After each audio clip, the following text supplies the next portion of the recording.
Alright, so this is Agatha Christie. I forget how to pronounce the last name. Jacob told me, and I immediately forgot, but it's Hercule. However you pronounce the last name. It's French. So, of course, it has, like, fancy way to pronounce the O and the I, essentially. But this is the first case. How does it sound? It sounds pretty okay to me. I don't know if it's just right, too loud, a little too quiet. Let me know before we jump in. Started a new game. The original Alan Wake. Oh, that's a very good one, Macas. I hope you enjoy. Is it Poirot? I think it was something like that. Sounds good to you? Alright, well, when we hop in, if anything sounds way too out of control, let me know. Is it Poirot? Sounds kind of right. Alright. Alright, access unlocked collectibles by choosing collectibles. Oh, it's fine, okay.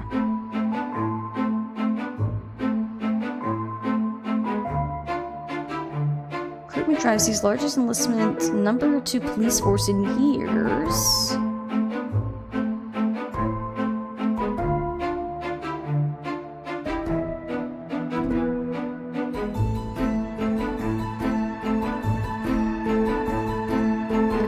Congratulations, Brussels Police Department.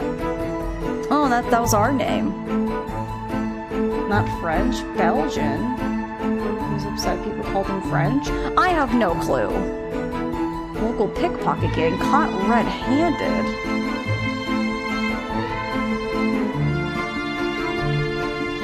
Police sting operation sees jewel bandits apprehended.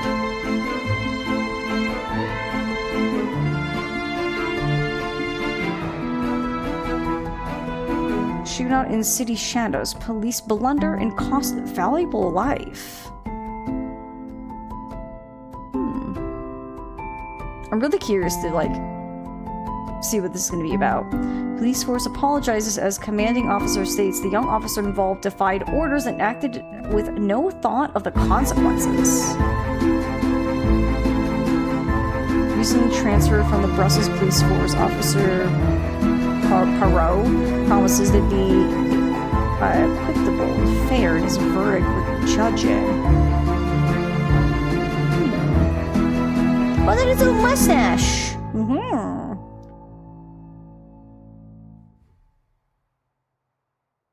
Just because he has the mustache doesn't make him not French. Yeah, okay, so we're not French, but we just have what kind of sounds like a French last name.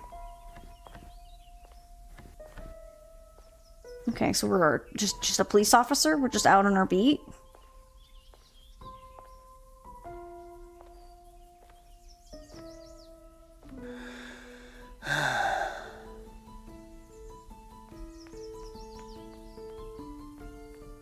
Oh. Oh, thank goodness.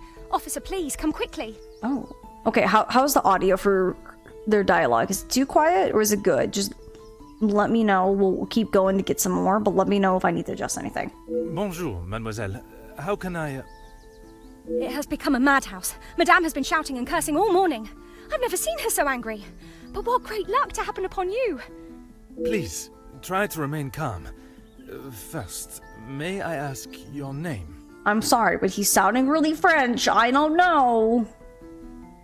Sounds good so far? Okay. Just let me know if anything changes. We don't have time for that. Please, hurry.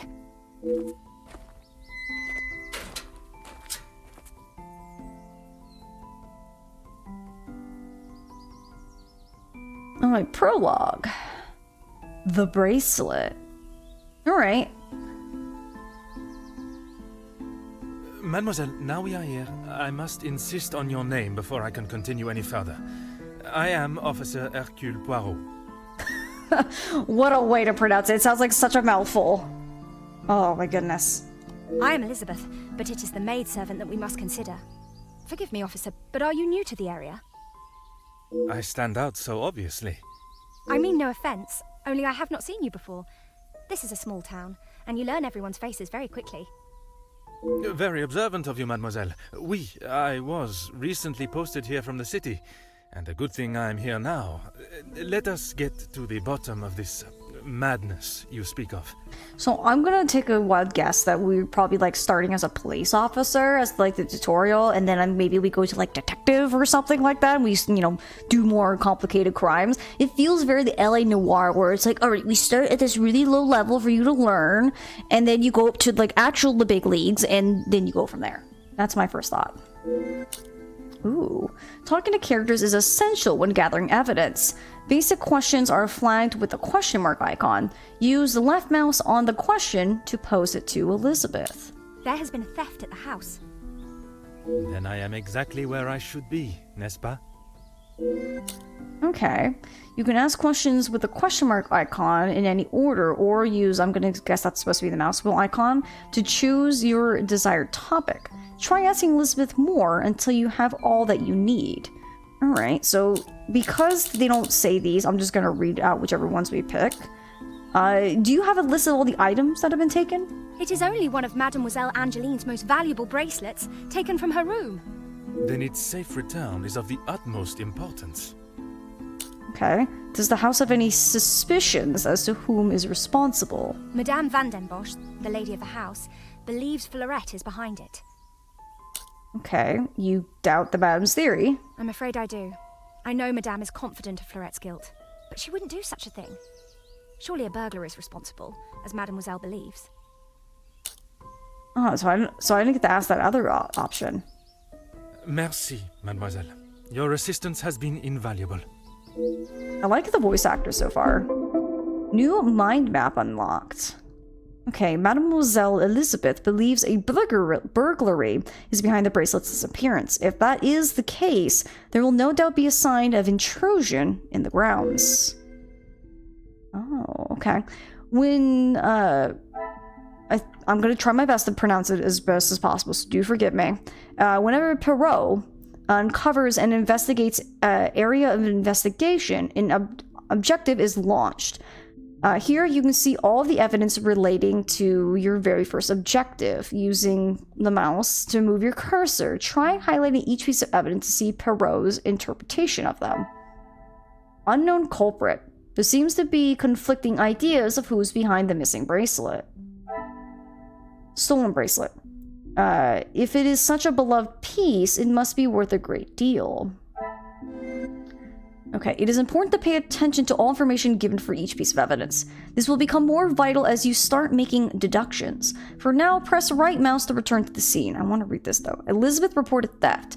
It is not often you see such crimes committed here. It could be my chance to solve a real case. Okay. Okay, it's time to find some more evidence. Elizabeth mentioned an intruder, so let's start with the gravel path. Using the left mouse to explore such interact, try finding clues that may have left the path itself. Oh, so it's a point and click. You can use the scroll mouse up and down to zoom in the camera. Oh, this feels very Simsy. You know what I mean? Oh, so weird that it's like point and click. I kind of like it. Okay, so I can't go any further. Alright, so we're looking around. Don't mind me, ma'am. I'm gonna... Footprints, hang on. Muddy footprints. While 2 sets lead away from the house, only 1 muddy set returns. Rather hastily, it seems. Every interaction you make adds evidence to the appropriate place. Press R to view your active objectives. You can do this anytime as you explore each scene. Okay. Okay. Okay, notice that you have new evidence in your mind map. Roll over the muddy footprints to see Poirot's interpretation of them.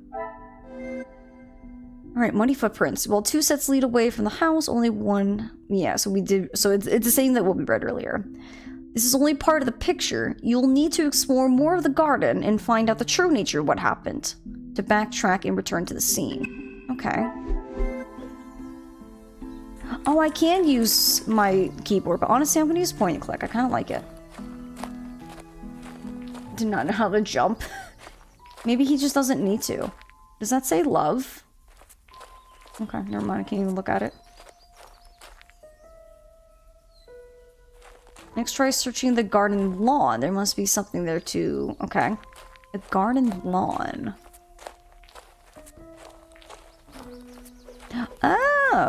Waterlogged patch. Now, let me just step right in it. This morning's shower must have been heavier than I thought. An intruder stepped here would surely leave evidence elsewhere. You have enough evidence to make your first deduction. Access your first objectives using R. Okay. Okay, notice that the chain icon has been updated. This number will increase as you find enough evidence to make more deductions. Begin by highlighting the waterlogged patch. Okay, so this is kind of like when we played Blackside last week. So it lets us know when we find enough things, how many things can actually go together. So if there was multiple, we would know we can make multiple deductions. I'm sorry, microphone, didn't mean to bump you. Or if we just found something, we know something we just found is related to something else. So, okay. Okay, notice that Poirot has posed a question as part of his interpretation of the waterlogged patch. Let's help him resolve this by providing an answer. Use the left mouse on this piece of evidence to start linking. Next, use the mouse to highlight the muddy footprints. Notice Poirot's interpretation as you do, and press left mouse button to continue. So we have that, and then if we go over here... I thought there'd be something different because it said notice their interpretation. So what's... Things are beginning to become clearer. It seems the muddy footprints are the result of earlier rain. Well done. You just made your first deduction. Linking evidence gives you new evidence to use in your investigation. In this case, you've also unlocked a new action, as represented by the new speech bubble icon. Press right mouse to return to the objective screen. So yeah, so we found out that the footprints are because of the rain, and now we can speak to her. Alright.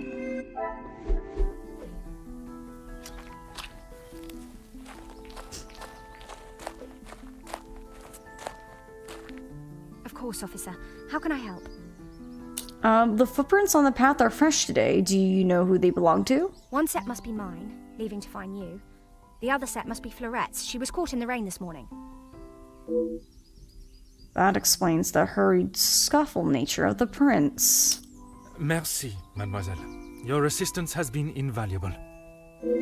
Okay. This is just the beginning. There's so much more to cover. Try exploring the rest of the garden, collecting evidence and making deductions until you're able to solve your first objective. Remember, use R to view your objectives and related crimes anytime. So, baby, we're in the middle of a mystery. Yeah, you want to leave the room already? Okay, hang on, let me let her out. So.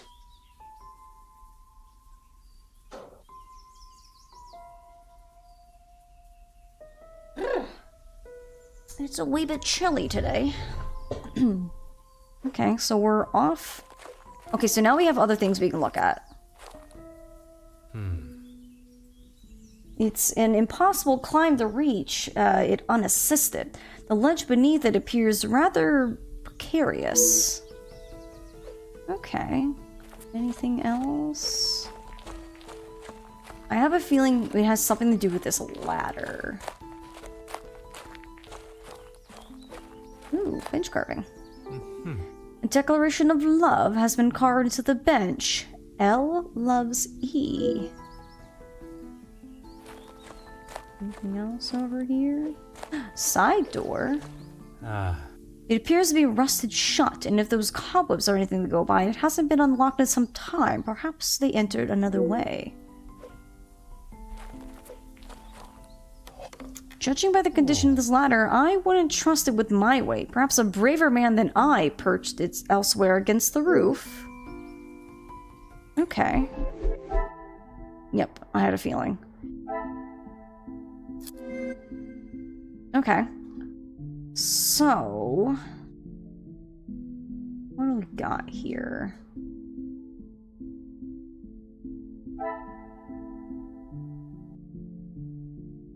I almost want to kind of put these two together. Some would say a lucky guess. I would say a moment of genius. Hi, Zoe. What you doing, baby? Huh? What are you doing? Did you not find your dad?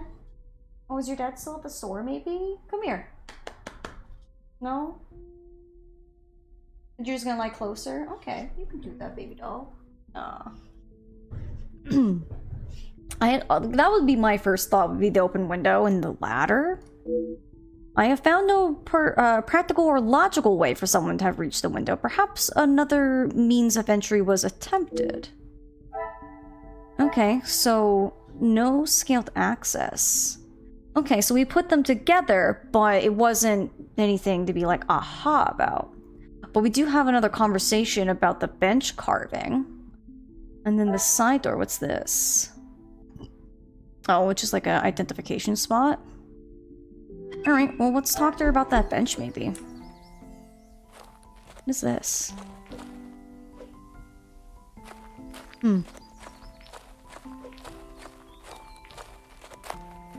Of course, officer. How can I help? I see there's a little romance in this house. Excuse me, officer? The carving on the bench. Forgive me, I was not suggesting anything untoward. Oh, of course not. Yes. I suppose there must be. Would you know the identity of the mysterious L and E? Well, her name's Elizabeth, so it's probably her and someone with the letter L. I'm afraid not. Perhaps they were old residents. A pair of star-crossed lovers, perhaps. Madame does not allow distracting staff relationships. Love is not something that can be harnessed so easily. That is Madame's rule, and I wouldn't want to be the one that challenges her on it. Interesting that she says that when she's got an E in her name. Merci, mademoiselle. Your assistance has been invaluable. Okay. We looked at the money footprints. Her voice actress is giving the energy that she could be an RK. Maybe. Oh, okay, we'll go this way to look at the quote. Oh. A touching extract taken from Shakespeare's Romeo and Juliet, expertly carved on a plaque. The measure done, I'll watch her place of stand, and touching hers, make blessed my rude hand. Did my heart love till now? Forswear it, sight, for I ne'er saw true beauty till this night. Okay, looks like we can piece some things together. Okay. Okay, we don't have anything else new. Interesting.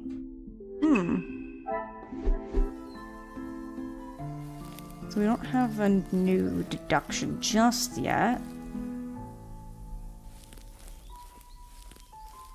Vegetables? Anything over here? Doesn't look like it. We've already looked at that. What else? Flower bed. Such beautiful flowers. I'm glad to see no one carelessly damaged them. Okay. There are no signs of tampering or a forced entry. Okay. I'm pretty sure there's nothing else over here. You tie the quote to the bench. I don't know. Well, we just got, so you can see in the top left, I'm not covering it. You can see the chain. So now, when I looked at it after, like, we found, I think, the quote, there, it was a 0, meaning nothing could be linked. But now we have, one thing can be connected. So I have something, I'm feeling something might be with the front door, since we just found that.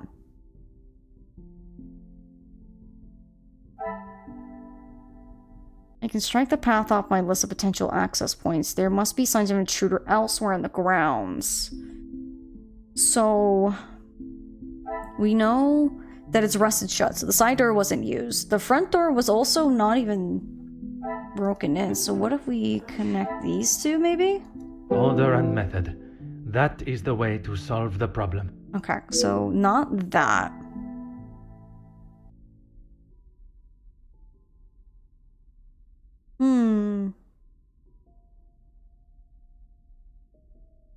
Front door and plants not being touched? Maybe. We can try that. Where's the plants? I cannot see the logic in this. Perhaps a second look at the evidence in front of me. I'm trying. I'm trying to think of... So those were we connected together.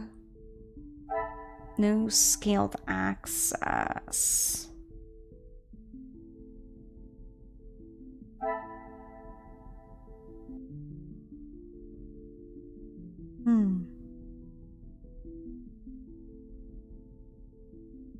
Yeah, so it's not intruded and use the side path.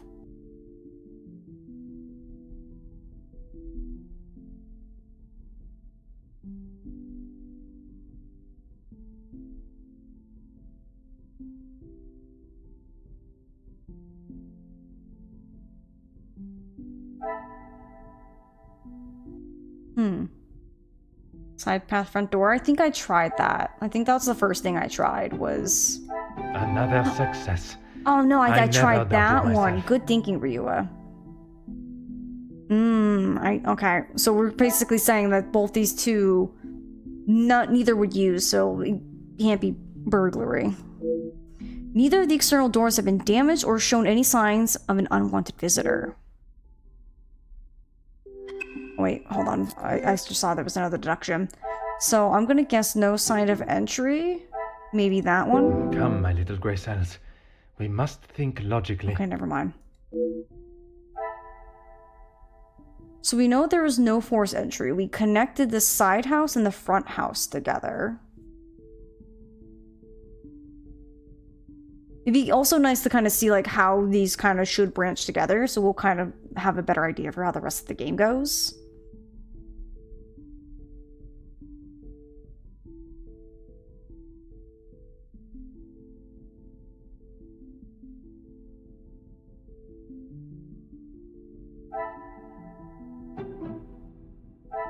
Is there something I am not seeing? Okay, not that.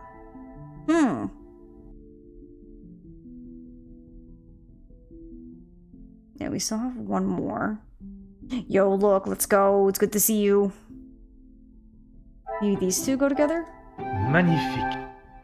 Aha. I could not find any sign of an unlawful entry into the house. Will I find signs of an intrusion elsewhere in the grounds? Alright, so it looks like we have some...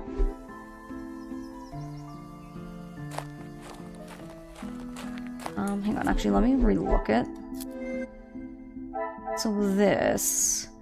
Cannot find any sign of unlawful entry in the house. Will I find signs of an intrusion elsewhere on the grounds? Okay. So there's still something else we're looking for. Oh! Huh. This trellis has been left untouched for quite some time. Okay, so it's definitely not the trellis. Yeah, because we already looked at the open window. Zoom out a little. Get a better idea as I kind of... Yeah, we already looked at the front door. We already looked at the muddy footprints. We just looked at the trellis. Carvings. Okay, we don't have any more things we can branch together. Okay. Yeah, so this is as far as we can go here.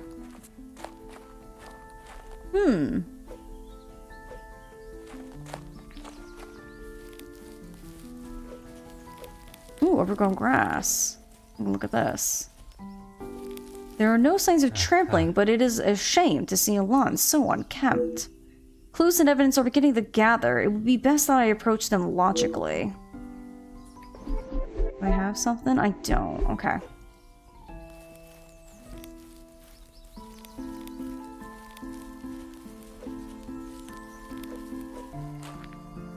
I don't know, do we have anything else to say to her, maybe? Of course, officer. Oh, we could. Okay, cool. I could not help noticing the unkept lawn. Is there an employed gardener? There is, sir. Luke. But he was called away from the house on a personal matter. Rahana, our cook, accompanied him. But there's an L. Could it be Elizabeth and Luke that maybe have the little love thing on the bench, maybe? With no gardener present, there was no one tending to the lawn this morning, but still, no sign of anyone stepping across it. Merci, mademoiselle. Your assistance has been invaluable. Okay. And I do have a deduction we can make now. So, intruder did not use the lawn. Overgrown grass. We did talk to her. Maybe these two go together? The pieces of the puzzle are finally coming together. Alright. I could not find signs of an unwanted visitor in the garden. Did someone cover their tracks? Okay. Okay, so we have this one now, where I feel like this has to go somewhere. Maybe this one? I must take a different approach if I am to uncover the truth. Okay, so we did get this no unlawful access through the garden.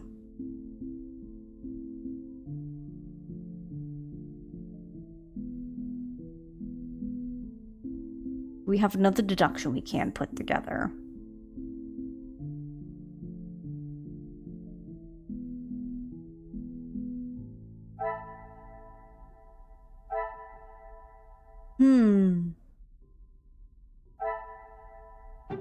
Maybe these two? I should not be surprised by my own skills of deduction. Ooh, completed the first objective! Very nice. With no obvious signs of a burglar, perhaps I should be looking at those inside Francis. I don't like how I can look at these when I'm like trying to read, but that might just be a me problem. This is not the start I was expecting. There are no signs of an intruder at all. There's something amiss. I must remain vigilant to keep my wits about me. Okay, objective complete. Okay, now we gotta go talk to her. I have conducted my initial inspection of the house and grounds. It is now necessary for me to speak with those in the house. Of course. Thank you, officer. I'm sure Madame Van den Bosch will be happy to hear the police are investigating. I suspect there will be someone inside who will not be pleased to hear it.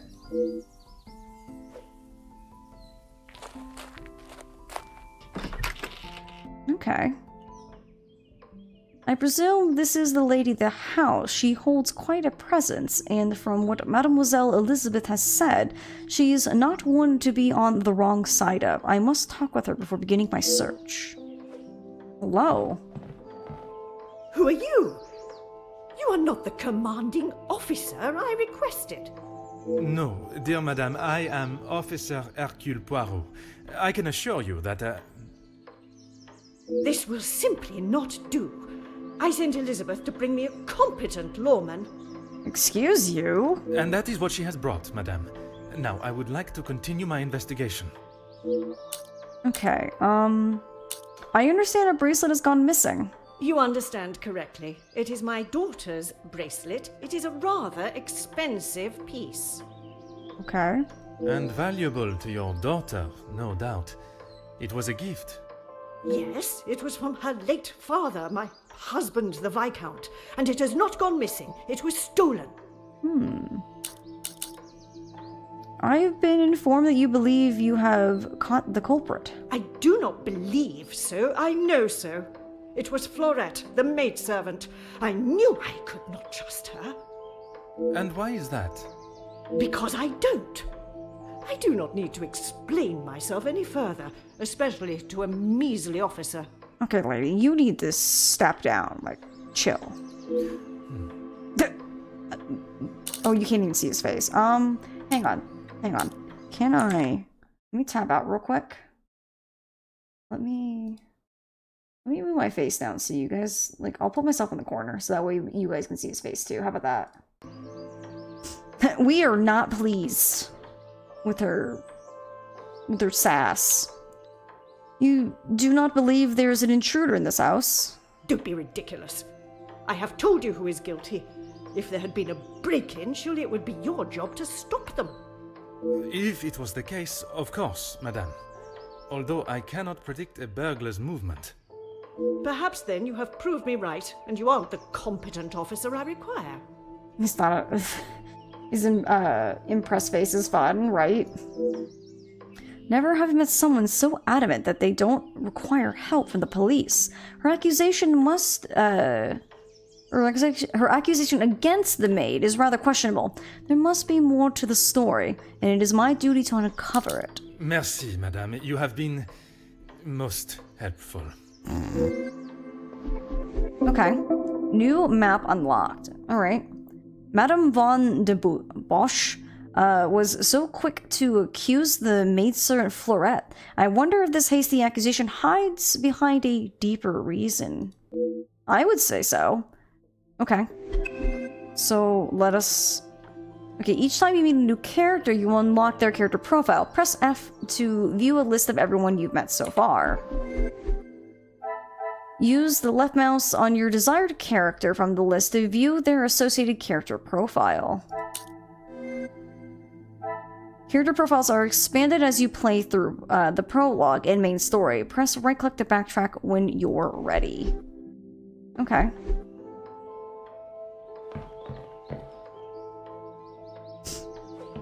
Ooh, books. Some of the greatest authors and novels throughout history. Okay. Searching the kitchen is not essential to my current investigation. It's locked, and sobbing can be heard inside. I assume Madame has taken the law into her own hands. A rose and crossed arrow symbol adorn the door, perhaps a signal of forbidden love. Come, my little gray cells, let us solve this mystery.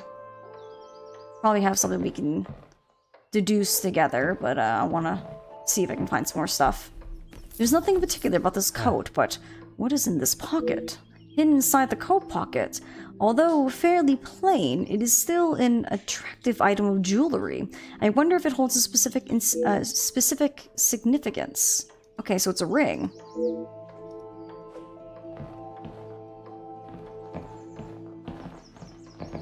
Don't mind me, ma'am, just looking. Various art pieces have been packed and addressed to the auction house. I assume Madame did this. No, I can't look at that newspaper. Portrait of gentleman. A rather impressive portrait, I must say. Ooh, new conversation unlocked. What a very distinguished looking man. Wedding ring, maybe. Oh. Sophia, baby, you can like open it.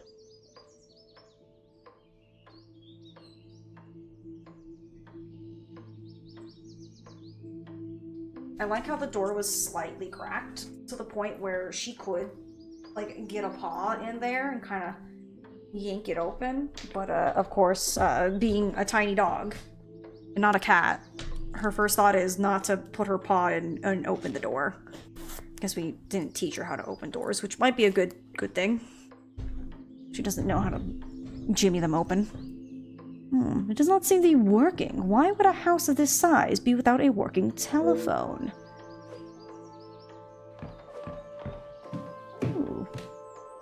Starting to think the Countess needs money, so took her daughter's bracelet to sell, maybe, and wanted to blame it on a housemaid maybe she just doesn't like. It's a possibility.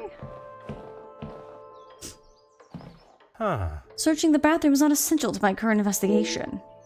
Well, now I know it's the bathroom. Ooh, missing painting.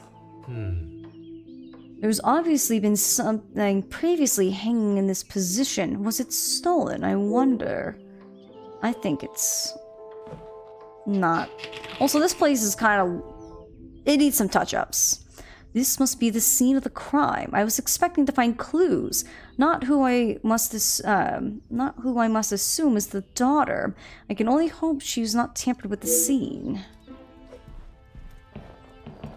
What do you think you're doing in here? Who let you in? Mademoiselle Angeline, I presume. Allow me to introduce myself. I am Officer Hercule Poirot.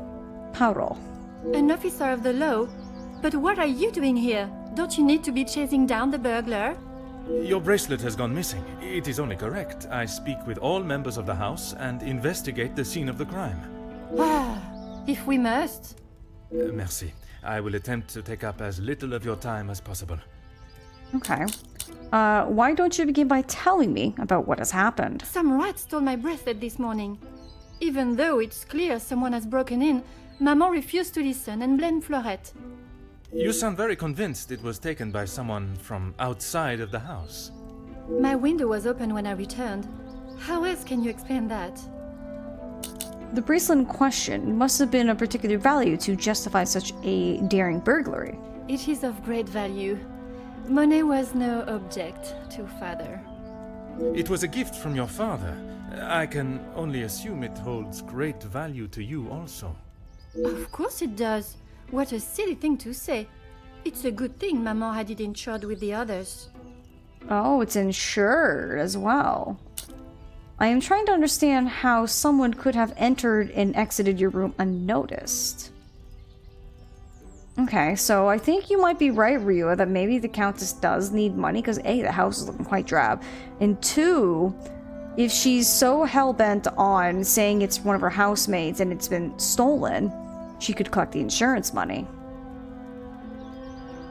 It must have been while I was down at breakfast with Elizabeth. She was with me all morning. Mademoiselle Elizabeth was with you until you discovered the bracelet was missing? She was. She woke me up later than usual. I washed and dressed, and we went down to the lounge for breakfast.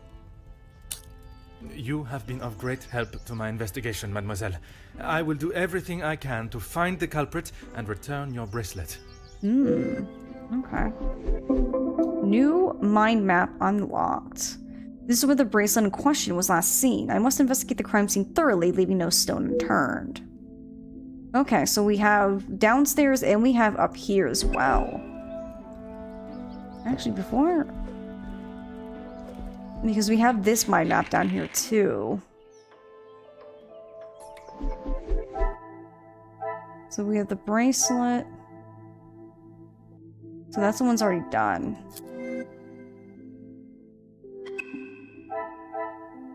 Okay, so it's this one. Okay. So we have 2 things we can connect here.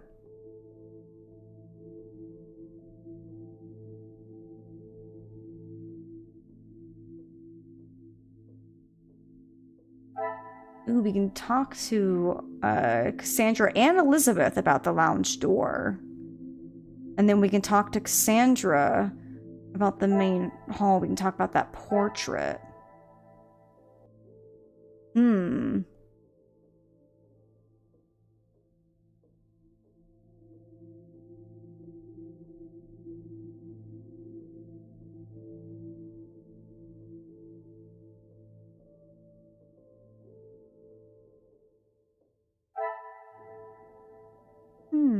Yeah, we had that in there as well.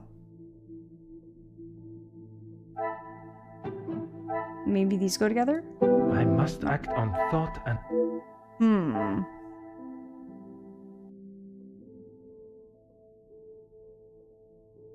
There's 2 things we can put together.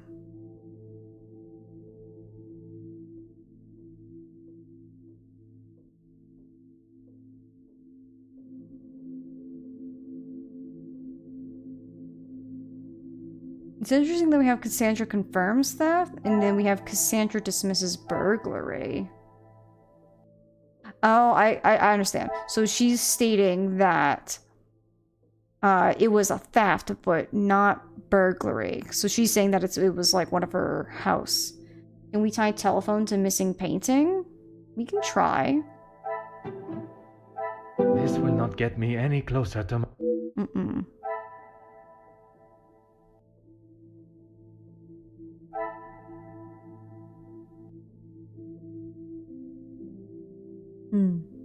Maybe we'll just talk to Cassandra real quick first, see what we might get about the portrait.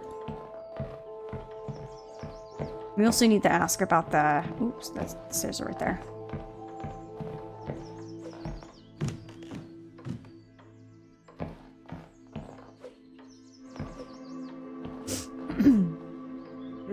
Goodbye, officer. You are wasting both your time and mine. Would you permit me to enter the lounge? Only if you are prepared to take Florette away. It is an offense to incarcerate someone without suitable proof of misdeeds. I must question Mademoiselle Florette to gather her version of events. If you will not do your duty and lock her up, then I must. She shall remain there, and I, the key holder, until she is led from the room in handcuffs. I don't like this woman. I couldn't help but admire the handsome monsieur in the portrait on the wall. And what is your point? May I ask of the subject? You may not. Honestly, your prying is getting on my last nerve. Why is that such like a bad thing to ask? Merci, madame. You have been most helpful. Like, it's a painting of a dude. You can be like, oh, that's my husband, or someone else. That's suspicious that she immediately, like, didn't want to say anything about it. Mademoiselle Elizabeth, I hope you are feeling less distressed now. I can assure you I shall find the guilty party and the bracelet. Thank you, officer. Yes. All I want is for Florette to be heard. Bien sûr. Rest assured she will get the fair trial she deserves. I wonder if you could help me with some questions regarding the house. Of course. Whatever I can do to help. Okay, there is sobbing coming from behind the locked lounge door. When I left, Madame was with Florette in there. Surely she would not have locked her in. It must have been an accident. Madame Vandenbosch should not be deciding her fate. Would you grant me access to speak with her? I would, sir, but I don't have the key. There is a spare somewhere, though. Oh, how awful, the thought of her locked in there. Do you have any thoughts as to where I may find it? I'm sorry. Madame does not trust the staff with such knowledge, even me. Although I did overhear her once say it was hidden somewhere, close to her heart. Whatever that means.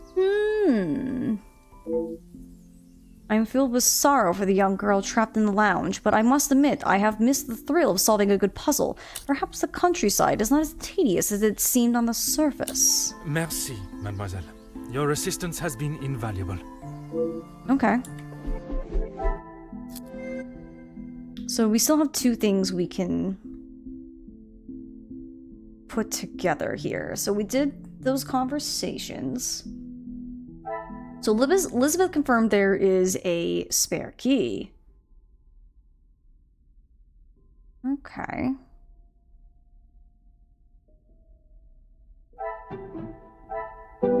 Okay, I was thinking that maybe classic novels and the plaque might... Unfortunately not. Unknown subject. Madam was hesitant to give me the subject of the portrait.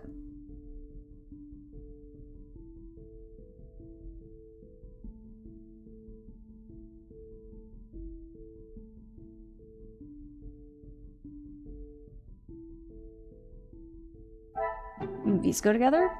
What a revelation! It seems someone in the house has a keen interest in the works of William Shakespeare.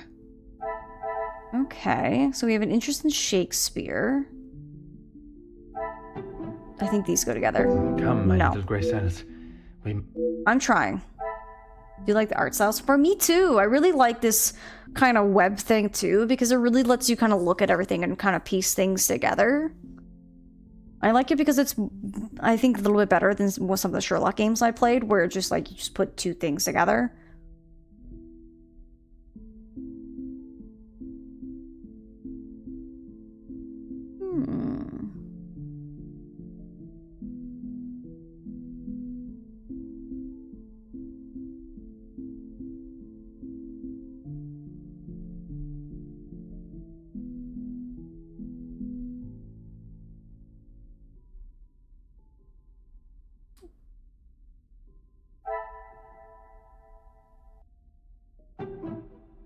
I cannot see the logic in this. So we still have two things that can go together. Wonder if valuables are insured can be tied to something. That's what I'm thinking. I think I tried auction crate, think that maybe she was trying to sell things, but... Another success. Okay. I was thinking doubted that, myself. but then I was like, oh, what if it's because she's selling things? Madame is selling a great deal of her collection. Perhaps there's more to this than she's just redecorating. So we still have one more thing that can be put together.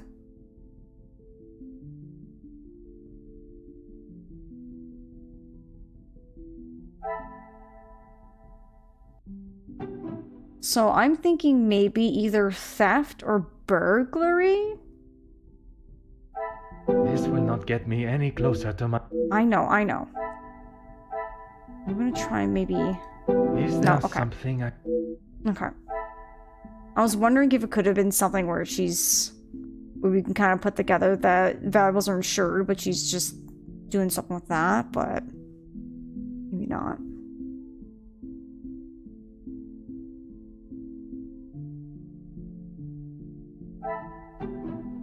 Order and method. That is the way to... I was wondering if maybe we could put together that maybe that the unknown subject was her husband.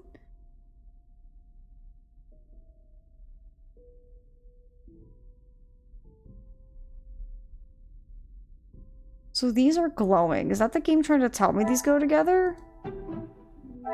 The pieces of the puzzle are finally coming together. Interesting. So I'm not sure if I've picked up on it, but it's almost like the game's kind of giving you hints like, hey, try these. Okay. The key is discreet enough to hide almost anything, even inside a book. Talk to Elizabeth. Well, we're actually out here with her. Certainly, officer. The house contains a great deal of literature. Are you all keen readers? Madame is the one with the refined taste. Angeline and I are much more partial to a simple love story. Aren't we all? Romeo and Juliet, the most famous of love stories. I do enjoy it so. The passion, the romance. It gives me goosebumps just thinking about it. Madame has a copy upstairs in the main hall. Merci, mademoiselle. Ooh. Your assistance has been invaluable. I think we go upstairs, get that book, possibly get the spare key, and then we get to go in the lounge. That's what I'm thinking.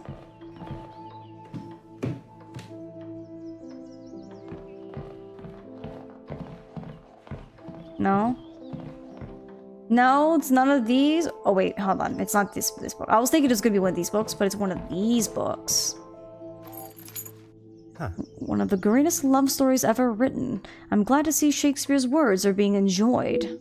And here's the key. Aha!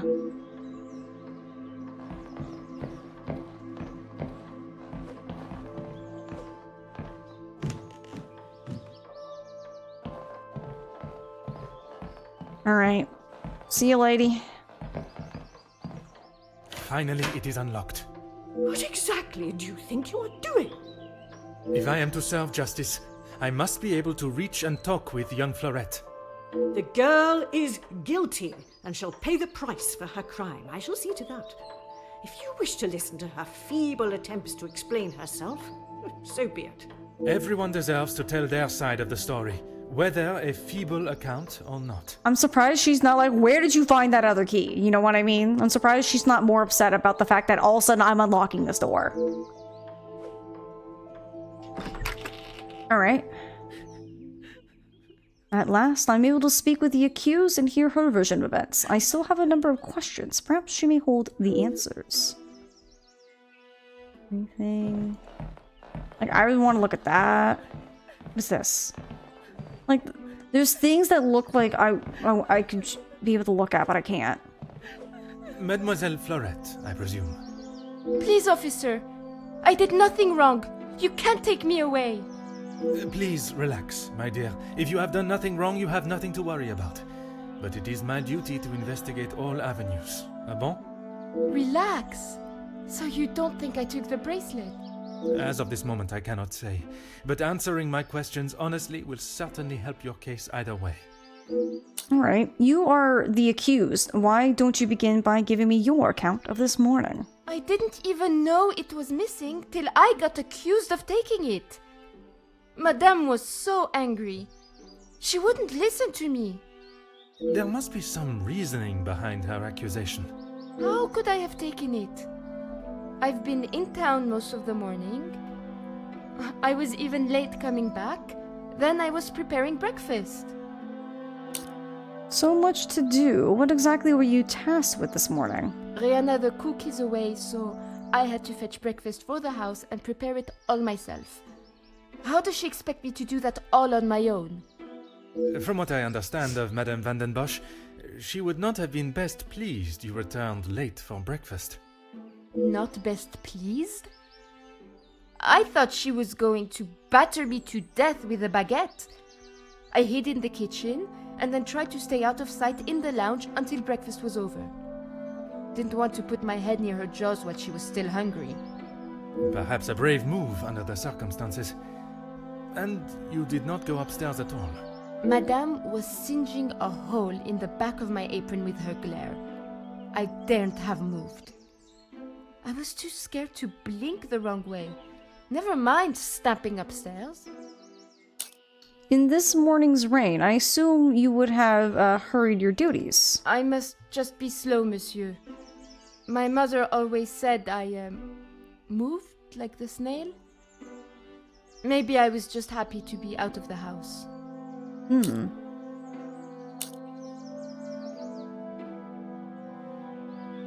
I strive to believe you would risk catching a cold in such conditions for a little fresh air. Now I am being accused of avoiding my duties? Mais enfin! Merci. I shall take everything you have told me into consideration. I just find it weird that she was out in the rain. Now that I finally met young Fleurette, I should work on asserting her innocence or guilt. I wonder if you can, kind of like Sherlock Holmes, accuse people of things if they're not. You know, if you just kind of go down the wrong way. Ah. The initials EP suggest this is Elizabeth. A nasty black soot smudge is apparent. Why would such a delicate item be used on such a stubborn stain?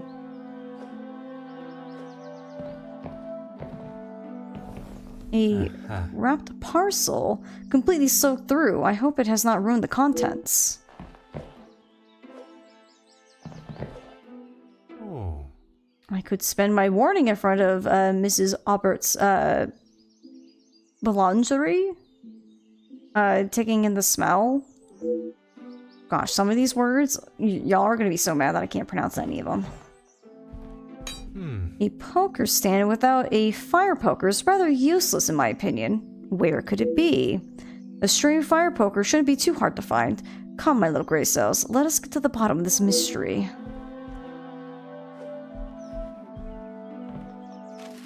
I do not always agree with the telephone companies and their charges, but ignoring the bills will not make them disappear.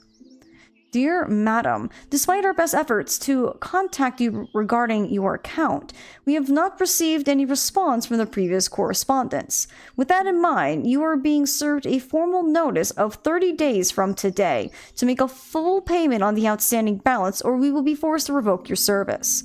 If you would like to discuss the matter or have any further questions, please contact us immediately. Regards, Mr. Beaumont, Bell Telephone Company. That's why their telephone doesn't work. She hasn't been paying the bill. I think we're getting closer and closer to understanding that, yes, she clearly doesn't have the money. Oh, I got an achievement. You covered a secret memory from Luke. Oh, very nice. Looked up Mice and Fen. Literally, it means but finally. It is used to express a sense of exasperation. In English, I might say something like the following as equivalent. Alright already, come on, now really. Okay. Hi, Knight Rider, it's good to see you. Welcome on in. We are doing the Agatha Christie, the first cases of Hercule Poirot. Best I can pronounce it, very sorry. So far it's been really good. I really like the way it plays. I feel like I can recommend it. I'm curious to see how the rest of the cases go, and if they're like actual like itty-bitty cases where it's like you have this case and that case and that case. So far, pretty good. You're back and had food? Welcome back, Mechas. To receive such a note of devotion and love must be a delight. Signed from Luke. To whom is his love, I wonder? My love, it is an obligation that has taken me away from you, but it is my heart that will keep us together. My aunt is in much better health. Rest in some company has done her wonders. I hope to return to you my duties at the house in a matter of days. Until then, keep well and know that you are always in my thoughts, now and forever, Luke. Okay. Ooh, wine bottle. I wonder who the wine connoisseur of the house is. A vintage like this would fetch quite a price. A slip of collecting a garment from Goosens and Co. tailors in town, dated today. Customer E. Paget. Please, bring this receipt with you when you come to collect your garments. The requested alterations of 1 mended sleeve, torn shoulder, 1 replaced button, middle breast, and 1 inline tear, right breast pocket. Will be completed by end of day Monday. Available for collection Tuesday. Goosens and Co. Tailors and Alteration Specialists. Have you ever played Siberia? I haven't. Wade has, but I do actually think I have all the Siberia games because the husbandman got me a humble bundle of a bunch of Mr. games, which one of them was Black Side that we tried to play on Steam, but apparently it's really broken. But I got Siberia 1, 2, and 3, and The World Before. So I think we technically have all 4 of them. So at some point we can play those games too. Because I think they're kind of, what's the word I'm looking for? Oh, there's I think we can connect here. There's another one. Oh, because we're now in the lounge.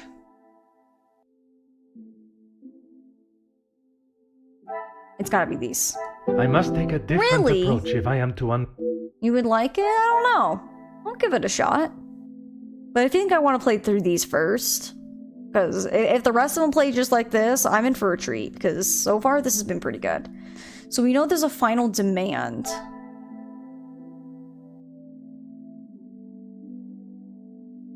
I like how somehow selling heirlooms and final demand do not go together. How do we not put together that she's selling things because she doesn't have money?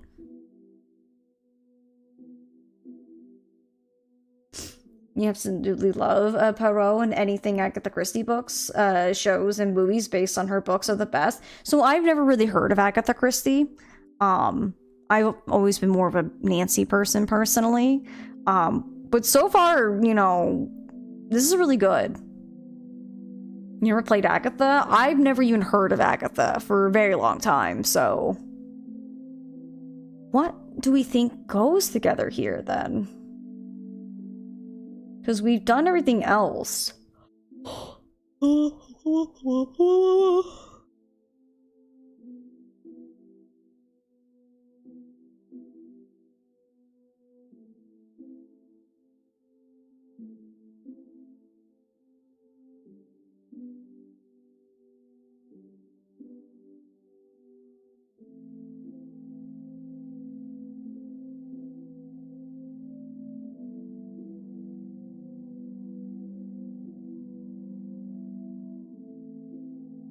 So did you ever hear about the show called Murder, She Wrote? I've heard of it, but other than that, you know, I didn't delve much into it. Final letter to telephone. Oh, you're right, Ryu. I think that might be better. Things are beginning to become I think clearer. my brain was more trying to focus on us getting the thought deduction of, oh my gosh, she needs money, not the, that's why the phone's not working. I am not surprised the telephone does not work. One cannot just ignore financial responsibilities. Okay, and then this has got to go to there. Some would say a lucky guess. Okay. I would say a moment of genius. I had the right idea, I needed that extra little branch. The family must be in a far worse position than I thought. I wonder if such desperation led to drastic actions. Oh my god. Let's see. Cassandra's desperate for money.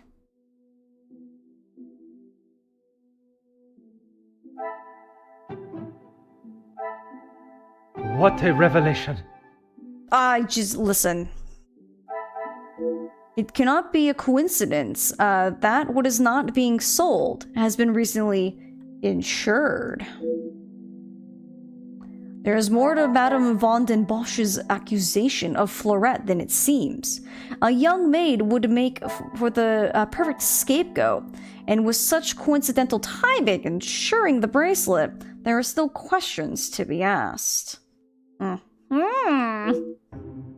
Objective complete. And then we have... that's the crime scene? Florette's innocent, so... I think maybe I want to come back to this room.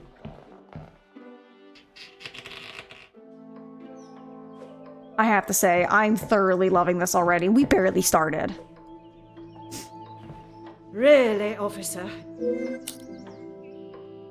Ooh, questions with the red speech bubble icon indicate that a dialogue challenge is available for this character. Choose the question marked with to begin. Okay.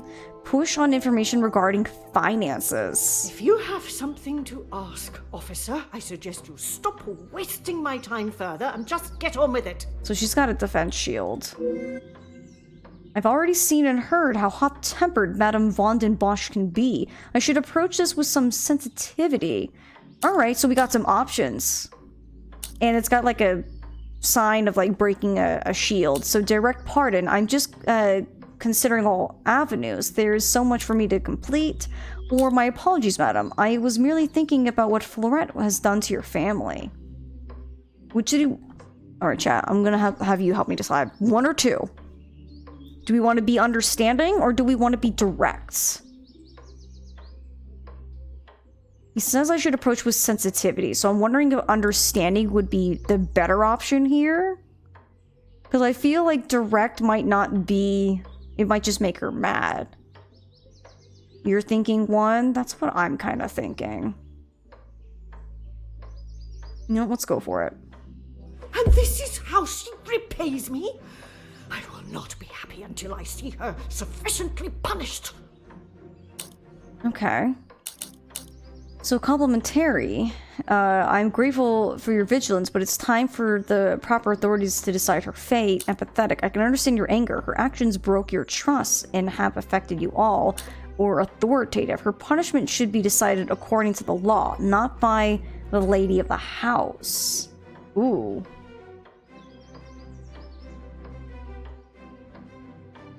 Yeah, I'm thinking two as well. Do we have any other thoughts? Two. Okay.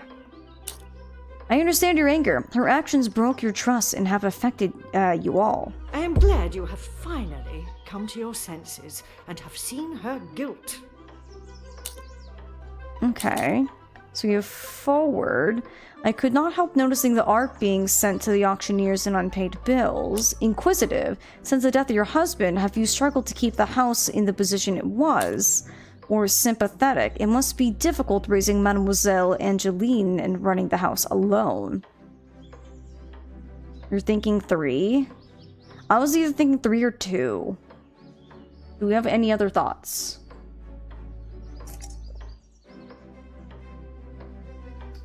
Also three? Alright, we can be sympathetic. It is challenging at times, I will admit. But I can assure you, the Van den Bosch name is as strong and prevalent as it has always been. I've also noticed, I think if we're getting it right, I think we see like a mark and like this like little weird symbol over here glows green. So if we see green, we're doing good. I have tried my best to provide for Angeline, although sometimes she may not see it that way. She is not to know about what we have discussed. It is my burden to carry. You are accepting the hand you have been dealt and raising a fine young mademoiselle. That is all that can be asked of you. And you have done nothing but bother my staff and my family. I cannot stand here any longer and listen to this second-rate officer speaking such drivel. Excuse you, I'm solving a mystery.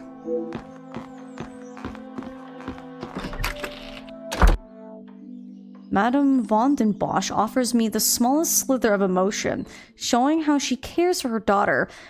Before she makes haste for the door, is it out of embarrassment, or perhaps there is something she's still trying to hide? I think it is perhaps time I continue my investigation elsewhere. Congratulations, you broke down Cassandra's defenses and obtained new evidence. In this case, it seems like you really hit a nerve with Cassandra. Okay, so we completed those two. So we have to investigate the crime scene and then confirm Florette's innocence or guilt. Alright, let's go upstairs first. Oh, some good thinking. Good job, chat. That's the bathroom. To the bedroom! Alright, let's do some investigating. It's covered in a black powder. It would not be too much of an assumption to think this has come from dealing with the fireplace. There's like something like right there. Fireplace. This must keep the room rather snug on a cold evening.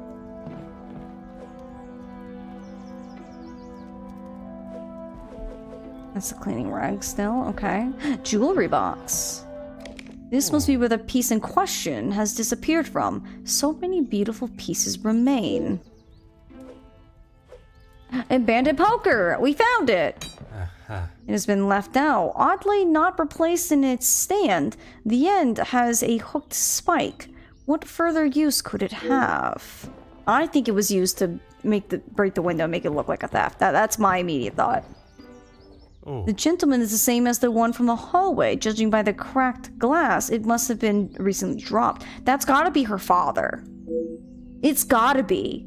Why else would she have the same photo up here as downstairs? Kind of weird for them to have multiple photos of you know, the head of the household when it's like you already have the really big one.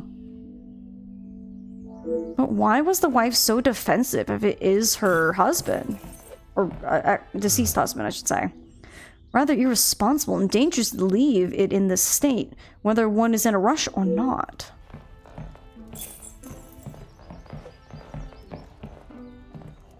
Oh. The frame is noticeably cracked. Furthermore, the internal latch shows it has been opened from the inside, and rather forcefully, I must add. Anything else? Let's talk to her. Oh, I got an achievement! Fine-tooth comb, inspect all items in the prologue. Let's go, baby. Something has obviously resided here for some time, and only moved recently.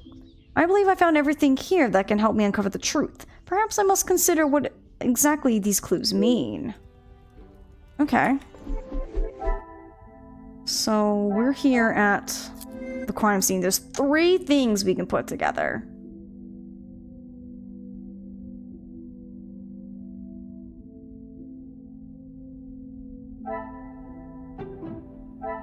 Magnifique. As soon as that one had like some kind of like saying that there's something black and there's also black on that one, I'm like, they have to go together. Perhaps the handkerchief was used to clean up what the rag did not. Ooh. Interesting. So we need to talk to Elizabeth about that.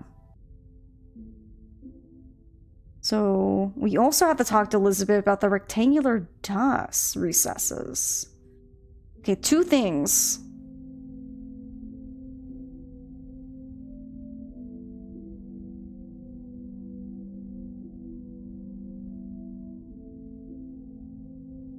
Broken glass and unprotected?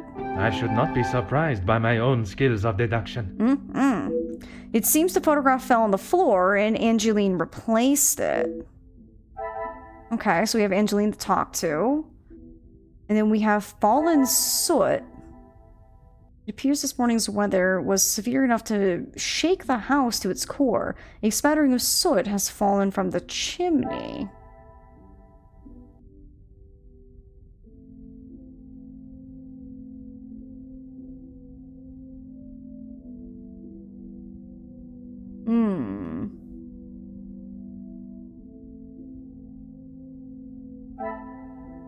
This must be where the piece in question has disappeared. So many beautiful items remain. Which why I think it's kind of sus that it's burglary, because if they have so many other nice things... Oh, I didn't do that, excuse you. Why didn't they only take one thing? But what else?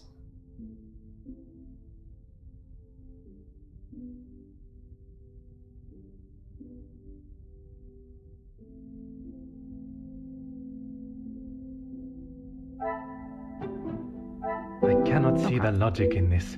I was kind of trying to wonder if it was like, she confirms burglary, but then why was one thing taken? That was at least my thought, but... So we have abandoned poker. Come, my little okay. grey cells.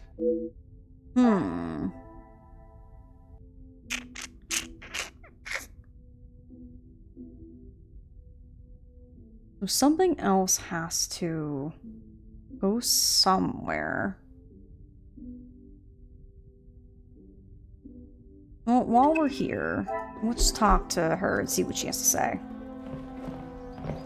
Poker to open window. Oh, maybe. We can try that. The longer you're here, the further the criminal goes with my bracelet. But by all means, fire away. Would you say that your, maman is happy with young Florette's work? Maman is never happy with anything these days. Also, Florette does have a habit of not doing things exactly how Maman wants them done. And how does she react when she sees Florette not doing things the correct way? Maman has the temperament of a kicked cat. Florette has often been on the wrong side of it. That is how she responded today? She was shouting at her, and when Florette would not admit she took the bracelet, Maman really lost her temper. I have not seen her that angry before.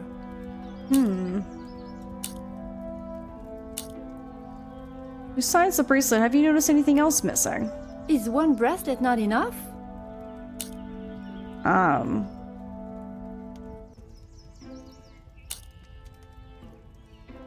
gonna go with this one. I'm gonna say, please, mademoiselle, I only ask that you are sure. It is my duty to return your bracelet. I have checked everywhere.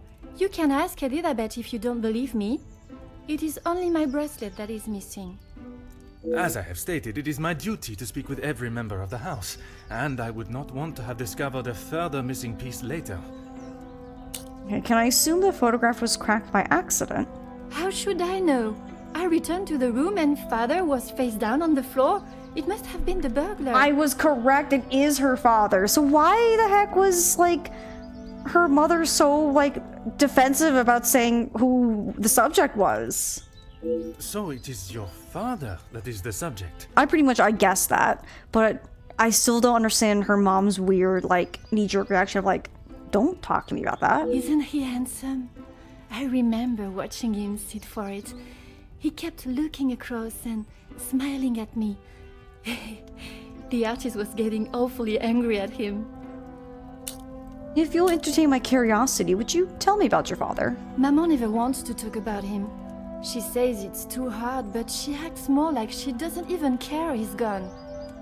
I'm sure that is not the case. It must have been very hard for her, for you both. I miss him every day. He always knew how to put a smile on my face. I remember how much fun we would have, all three of us. In the summer, father and I would play hide and seek while Maman read. She always helped me though whenever it was his turn to hide. I would stand in the gazebo, cover my eyes and count, and when I turned, he was nowhere to be seen. Maman would lower her book and flash a look towards his hiding spot. After I found him, he clapped and cheered as though I had won a gold medal. When I was hiding, it didn't matter where I was. He could never find me. I always thought I was an expert hider, but when I think back now, I know he was letting me win. He always said my smile was prize enough. Oh, what a sweet sounding dad. He always knew just what to say. I am sure he would want you to be smiling today, even under such circumstances. Well, I got an achievement. Uncover a secret such memory from Angeline. Nice. Oh god.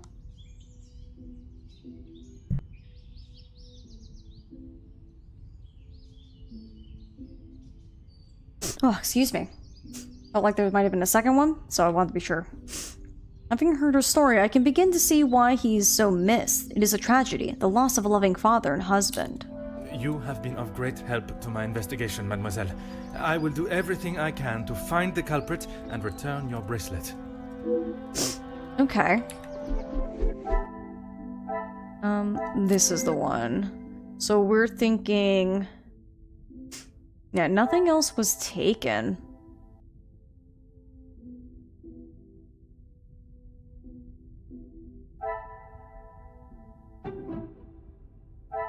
magnifique. You were right, Ryua. It was forced open, and looking at the poker, I cannot see a delicate way it could have been done. Who would do such a thing, and why? Okay, so this isn't done. If I remember correctly, yeah, we need to go talk to Elizabeth about a couple things, so let's go talk to her.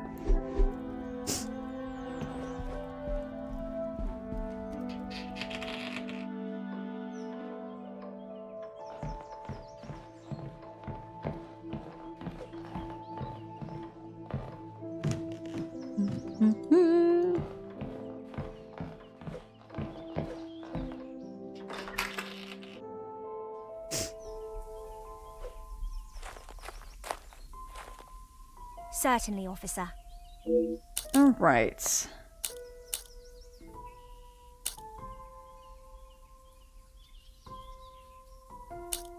Alright, I'll ask this first. Did you notice anything else missing when you returned? Now I think of it, I don't recall seeing her memento tin. Memento tin? Could this have been what was, usually resides on the desk in Mademoiselle's bedroom? She holds her keepsakes from her father and other gifts or tokens in it. She has such a wonderful collection. She's very lucky. She normally keeps it close, but I didn't see it this morning. You don't by chance happen to be missing an initialed handkerchief? Why, yes, officer. I misplaced it after wiping a stain from Mademoiselle Angelieve's sleeve at breakfast. You are a great detective. Why, thank you. You are not the first to say. Had she not noticed it herself, I imagine Madame would not allow even the smallest imperfection. It baffles me how she couldn't have. It was only luck that I spotted it before Madame, and a good thing I did. Does Madame von den Bosch have a habit of making such quick assumptions? Madame is under a great deal of strain. It can't have been easy for her to lose her husband, raising Mademoiselle alone. She can be quick to anger. And this morning, it sounds as though it was such an occasion. It's not the first time I have had to stand and watch such treatment. I hate to see it. As I said, Madame hasn't had the easiest time. You said it was not the first time Madame von den Bosch was lost her temper with Fleurette. Madame's scolding of Fleurette this morning was the worst I have seen her temper. I wish she could see that Fleurette is just trying to do her best. Could there have been another reason for such a reaction? Madame was not happy Fleurette was late. All through breakfast, Madame was watching her with a piercing eye. But she's still learning the way. Merci, mademoiselle. Your assistance has been invaluable. Okay.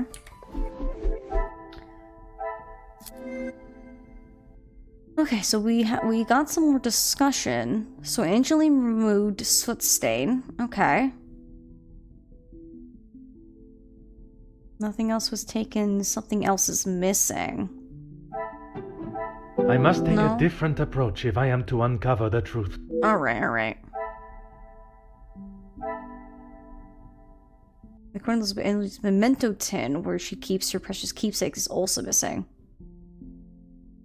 Presumably Angeline knows about this.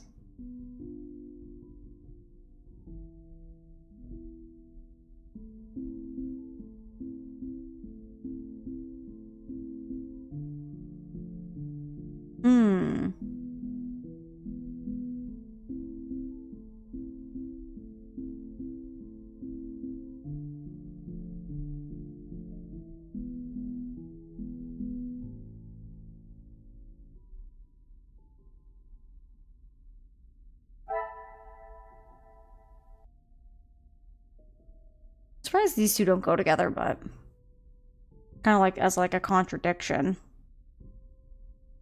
We know something else is missing.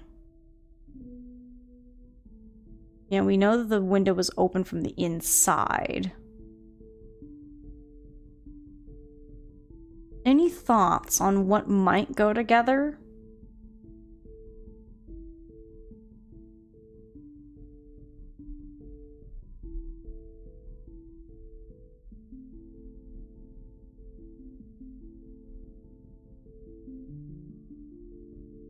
Window and soot? You think? Is Is there something I am not seeing? Mm-mm. Unless it's this. I must Okay, act no. on thought. So it has nothing to do with the open window and the fireplace.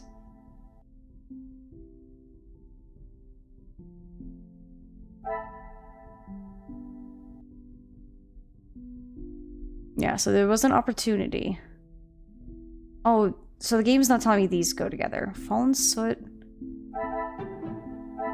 Things are beginning to become clearer. She must have used the cleaning rag to reach into the chimney, keeping her hands soot-free. Inspect the chimney? Okay. It's very interesting that the game kind of, like, gives us a nudge. I wonder if it's just because it's the prologue. That it's like, if you make a couple mistakes, eventually it's like, alright, check these out.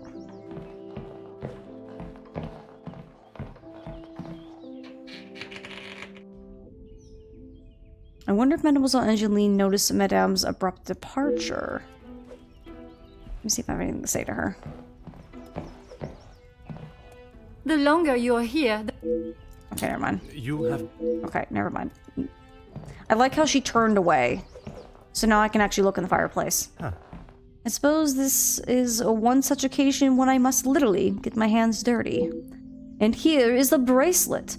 It was carefully concealed inside a rectangular metal tin. That's the wrong button.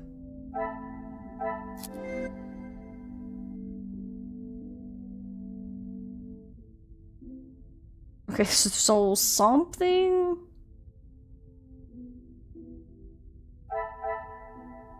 Okay, so we have the bracelet and we have the memento tin.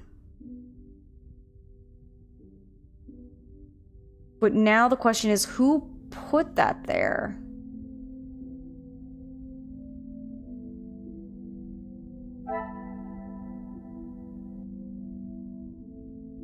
Just keepsake from the Viscount has been hidden by Angeline.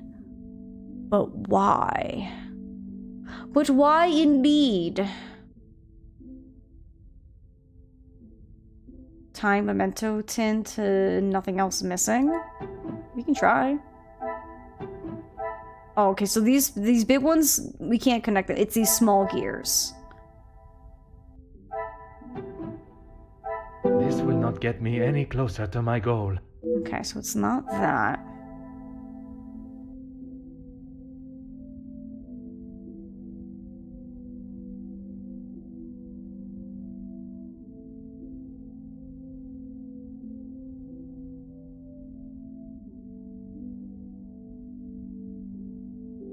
When we think on that, there's like 3 things we can attach here. Address label.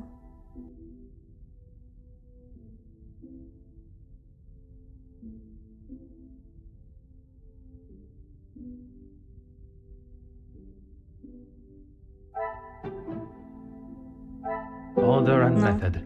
That is the way.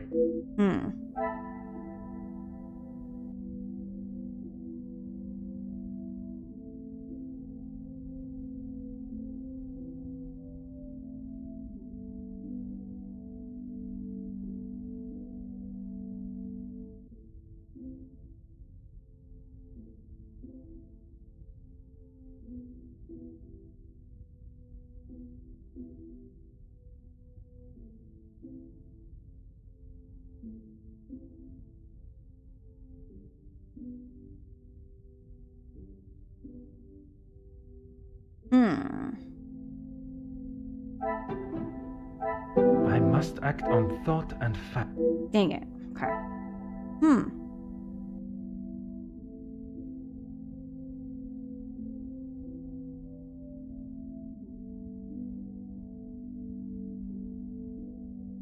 She got breakfast. Work sand wine bottle. Personalized handkerchief.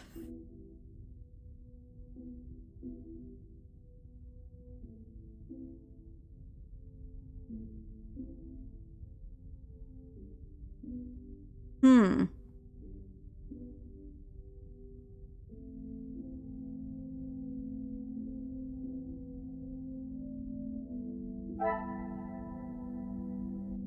A mended male suit is inside. A great deal of effort has been put into restoring it. Perhaps it has sentimental value.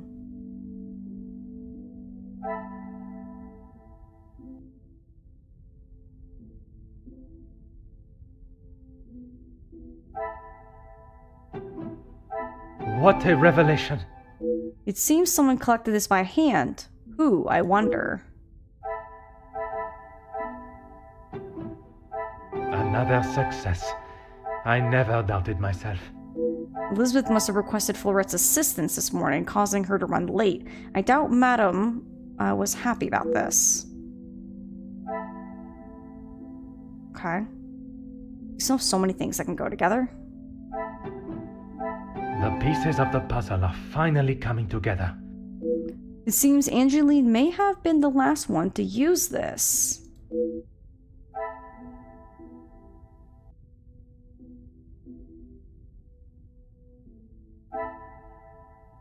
Unless they plan on eating these for every meal, there is more than enough for those in the house.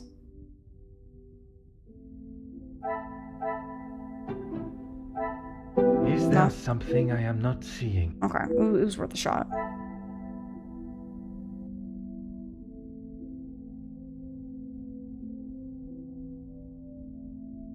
Well, I gotta talk to her about it. We're already here. I guess we're not here, but...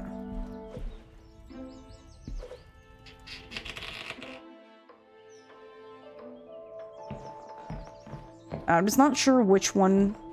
If it finishes when we finish both of them, or if there's one particular one that we finish first. At this moment, I'm pretty sure Florette's innocent.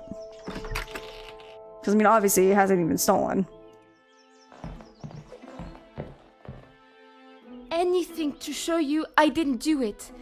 And Madame, I need this job, monsieur. Was it you who collected the parcel this morning while in town? Yes. Another thing on my to-do list. I'm afraid it's not in the same condition as when I picked it up. At whose request? It was a favor for Lizzie.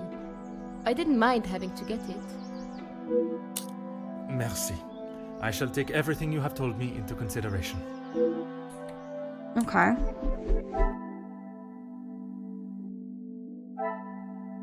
So yeah, we just have that one thing to put together here. Okay, but what could it be, though? We did get this.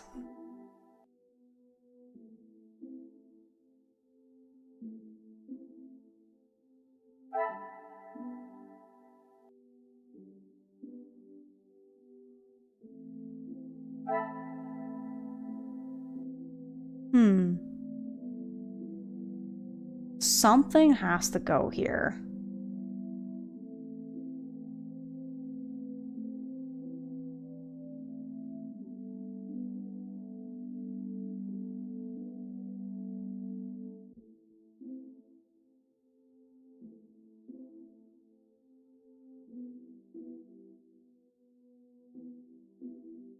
Open jewelry box and fireplace? Well, we can't do these big ones. So if I click on this, you see how it's red? So you can only connect these little ones to other little ones. So, like, we can try I cannot that, see the but... logic in this. Yeah, so all like the big round circle ones can't be connected, but small little like gear looking ones can be connected.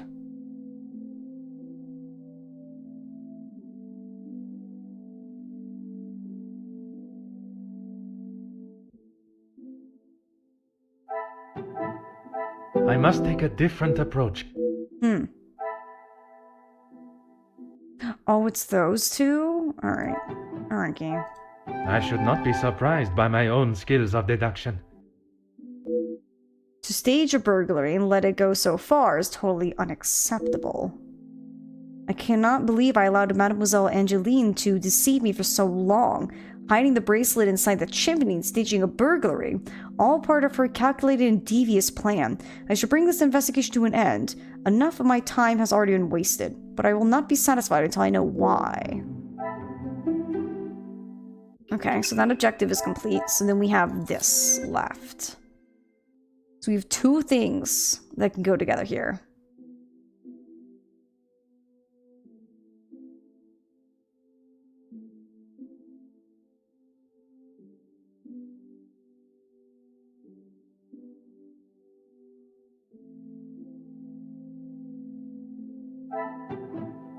Some would say a lucky guess. I would say a moment of genius. Okay. As she was constantly busy and under the watchful eye of Madame, Fleurette lacked an opportunity to take the bracelet. Why would Madame accuse her?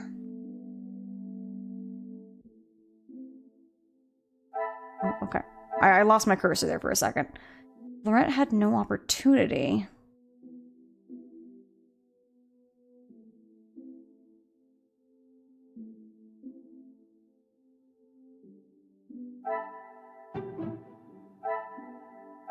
I should not be surprised by my own skills of deduction. Aha!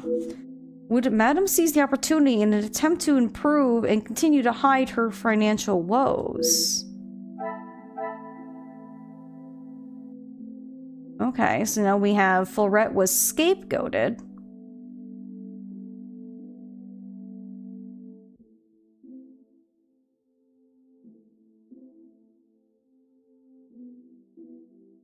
So now we got 1 more left. I'm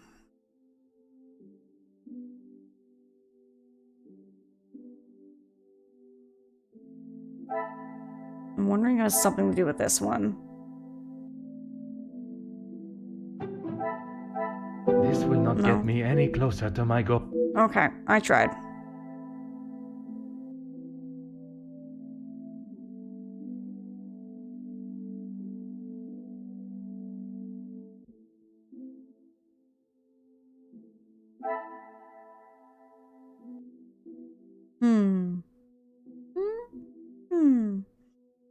Tie new to aggression to Fleurette? We can try it. Come, my little grey cells. We must think logically. Listen, I'm trying here.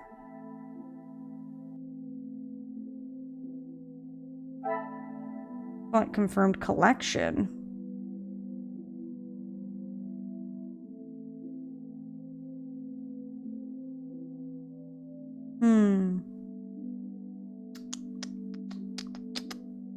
Breakfast selection.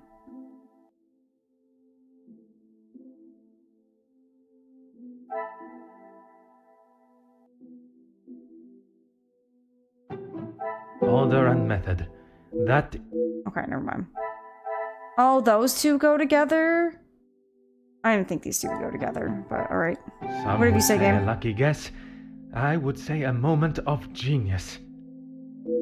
All signs are pointing to Fleurette being treated rather harshly by Madame. Would Madame escalate such mistreatment?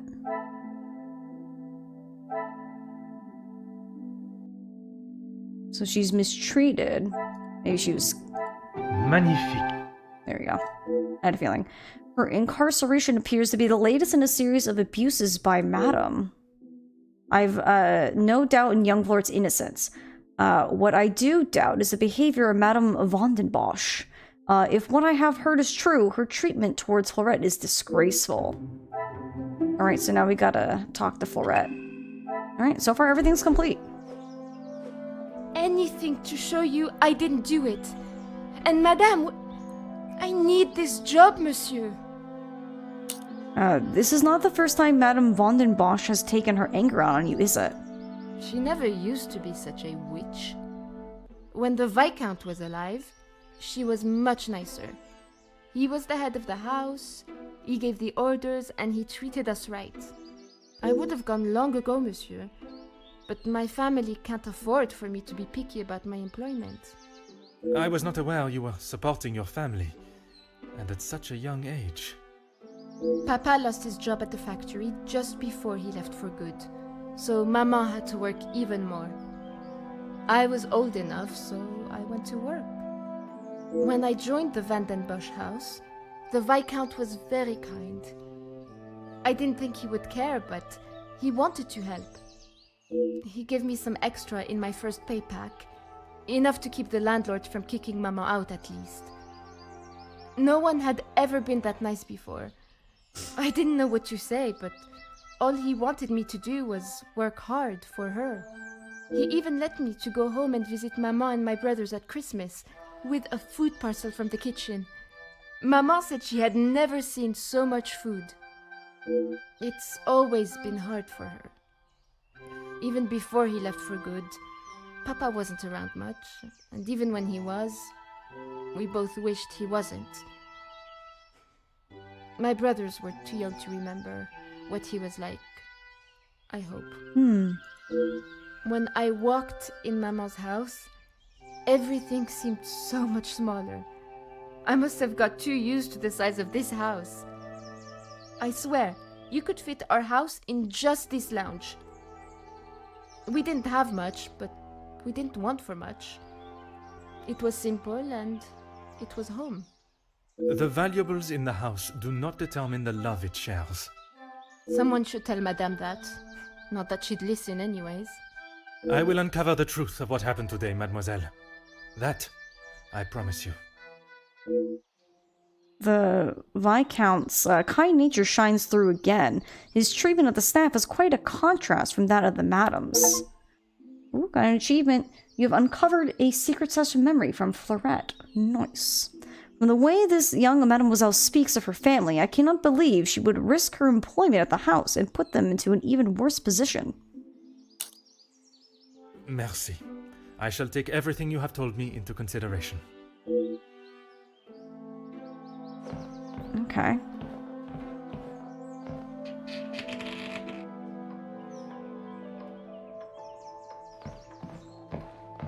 So the question is now what? We've done all of these.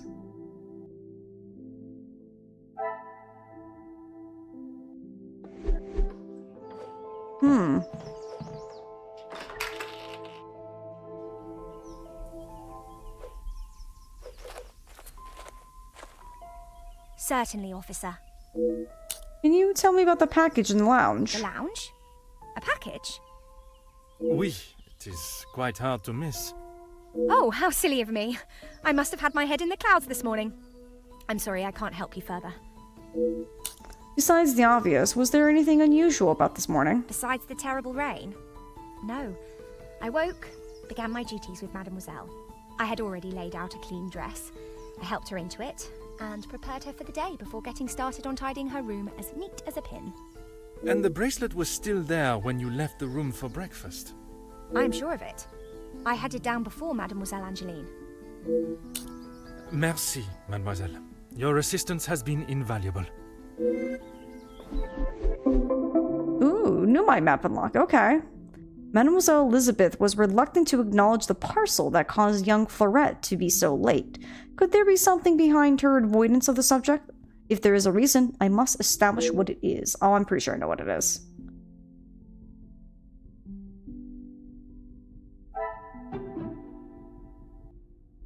The pieces of the puzzle are Make finally 25 coming deductions, together. let's go. The carving acts as a subtle and private reminder for them both.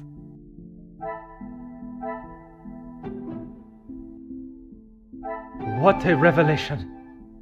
Perhaps the relationship is more serious than I first deduced. I wonder what Madame would say. Things are beginning to become clearer. I find the thought of such a plan cloaked in secrecy rather romantic, but their secrecy continues to perturb me.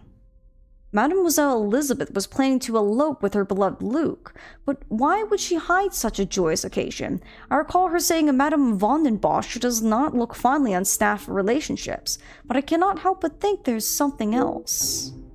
That was like the quickest mind thing. I was Certainly, on it. officer. You seemed rather excited earlier at the mention of Romeo and Juliet. How could I not be? I may not enjoy his other works, But how can one not be blown away by a story of two so deeply in love that they will risk everything just to be together? Especially being able to draw similarities between Verona's star-crossed lovers to yourself and your dearest. But I hadn't told. Mademoiselle, I am an officer of the law. It is my duty to uncover the truth. Can I just say how very on brand it is for us to be a character who wants to find the truth? I'm just saying. Please, you cannot say anything to Madame. She is against staff relationships of any kind. In her eyes, a relationship between staff is nothing more than a distraction. But he means so much more to you. Oh, officer, I have found my soulmate. How cute. At first, it was nothing more than pleasantries around the grounds. But that quickly changed. I know it's not proper for a young lady to pursue a gentleman. But once I knew his feelings reciprocated my own, why shouldn't I have followed my heart? Love transcends professional and societal rules. The mere thought of him was enough to make me blush. But I knew that Madame would never give her blessing. If we wanted to continue, we would have to do so in secret. Oh, Mila, don't apologize. If you need to rest, do what you gotta do today, ma'am. No apologies necessary. The summer evenings here are just so beautiful. I often find myself walking around the grounds after my daily duties are complete. And it was one such evening that Luke was waiting for me at the gazebo. He looked ever so handsome. And the poem he had prepared, he had barely started reading and I was already a blubbering mess. Standing there beneath the warm glow of the falling sun, he asked for my hand, and I gave him my heart with no hesitation. Aww. Oh, I'm sorry, officer. I've been chattering on for so long. You have much more pressing matters than to listen to me rambling aimlessly. One should never apologize for such a charming and bewitching story of love. But you are correct. While the culprit still eludes us, my work is not yet complete. Oh, another achievement! Alright, very good. The love Mademoiselle Elizabeth and Luke shared is obvious, and yet she remains respectful of Madame's ruling, no matter the ridiculous nature of it. I cannot see her defying her code and stealing the bracelet. The investigation continues. I am ready to address the house. I believe it is time. The truth behind the missing bracelet was revealed. You have found the culprit? And the bracelet? Everything will be revealed in good time. Would you be so kind as to gather everyone in the lounge? Okay, who is this bloke? I want to see him too. It would be nice. I don't know if we will, though. Of course. Alright. Merci, Mademoiselle Elizabeth, for gathering everyone. Will Madame Van den Bosch be joining us shortly? She stormed past me not long ago, and I have not seen her return. Very well. Under usual circumstances, I would wait. But I think we have spent enough time on this matter, n'est-ce pas? We shall have to proceed without her. This morning started like any other. My usual ordinary patrol, until I was approached by Mademoiselle Elizabeth about a suspected burglary and a missing bracelet. A crime I've been falsely blamed for. Very true. That I shall come to. I began my investigation outside, but it was not long before I realized there were no signs of an intruder, so I turned my focus to those in the house. You, Florette, your time here at the house has not always been the easiest for you, shall we say? I do what Madame tells me. And to the highest standard, I presume. Madame's standards are very high. I do my best. And you would at least expect fair treatment for the work, not to be spoken to in such a cruel and vicious way. Monsieur? I refer to how poorly Madame Van den Bosch treats you. You are at her beck and call, and she does nothing but belittle you. That is Maman you're talking about. Just wait until... It is nothing but the truth I speak, mademoiselle. That's right, you know, so shush. All the while, mademoiselle stands by and does not even notice such cruelty. That must have angered you. Perhaps you thought it was time they deserved some retribution. Stop trying to put words in her mouth. I am merely giving her a voice, one that has been silenced for so long. Maybe I do think she deserves it.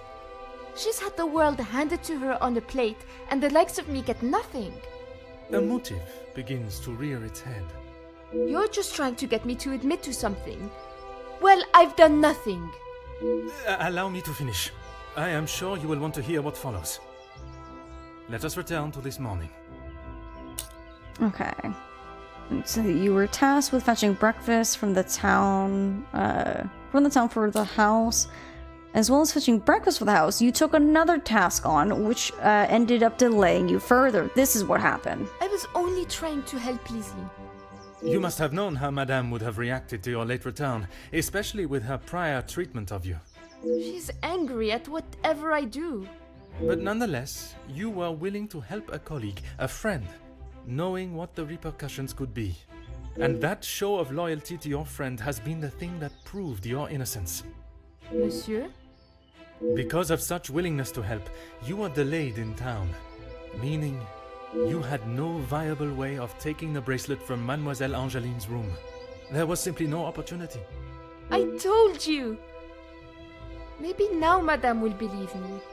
It is evidence not even she can ignore. Which then leads us to Mademoiselle Elisabeth. Mademoiselle Elisabeth, you have been with the Van den Bosch family for quite some time now, correct? That is correct. You have grown close with both ladies of the house and your fellow members of the house staff, would you say? Of course. And I certainly hope they feel the same. Ooh. And there are still secrets that you kept from them, but there are still certain private matters they're not aware of. I feel like this is kind of saying the same thing. I want to go with this one. Officer, please. Elizabeth, what is he talking about? I feel like I had no other option because they're both like, secret. I am referring to the lengths Mademoiselle Elisabeth has gone to remain in your maman's employment. It is Madame's house. She can enforce whatever rules she chooses. Even if they are going against the very nature and cornerstone of man, to love. I still do not understand. Perhaps that is best for everyone. It is neither my place nor my want to make this situation any more awkward. Okay, that's good. than it I needs didn't to want to throw her under the bus. Oh, thank you. be. Besides, it was not that story that cleared Mademoiselle Elisabeth's name. Rather, Florette's. Florette's? But she was not here for most of the morning. But when she was, more precisely while preparing the table in the lounge, she noted that, against regularity, you arrived alone for breakfast, without Mademoiselle Angeline by your side.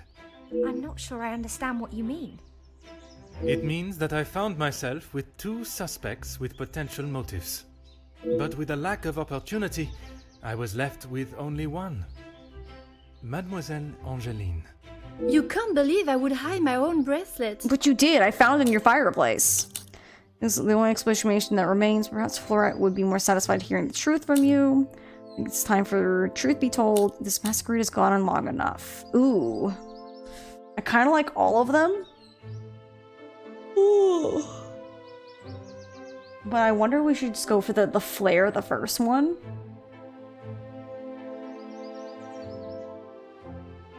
Yeah, I think I'm gonna go with the first one. I have nothing to say. You would rather allow a faithful member of your staff to take the blame for your juvenile and adolescent actions. You acted out of fear. It is nothing we have all done before. I'm surprised at your lack of compassion. I see the apple does not fall far from the tree. Oh, that's so mean, but kind of true. I feel like the one thing is I don't understand why Angeline hid the bracelet in the fireplace. That's the one thing I'm not understanding, unless she knows that her mom is like in desperate need of money and she's just trying to help, you know? I'm gonna go with the second one just because I feel like I don't really like the first one and I really don't like the third one. I'm gonna go with this one. How dare you speak to me like that? You have no idea what you're talking about. I think I do. I know that losing a father at such a young age must be horrific and terrifying. Perhaps I don't, but your maman does. She's someone you could confide in. Why she has a picture of her father, but not her mother, will not even say his name.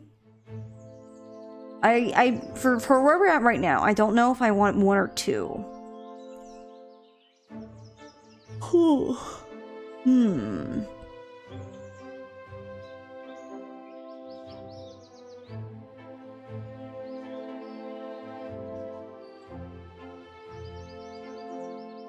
I feel like maybe the second one? What do we think?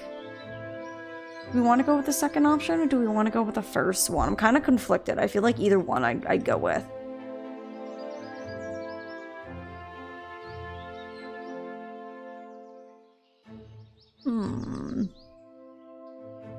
Poll? No, polls would take a little bit too long, unfortunately. I just need quick, decisive answers. Especially because I looked it up and this game is quite long, so I would like to try to beat it before I go on vacation, but we will see. One is your choice. We can go with one. You can't actually believe I would hide my own jewelry.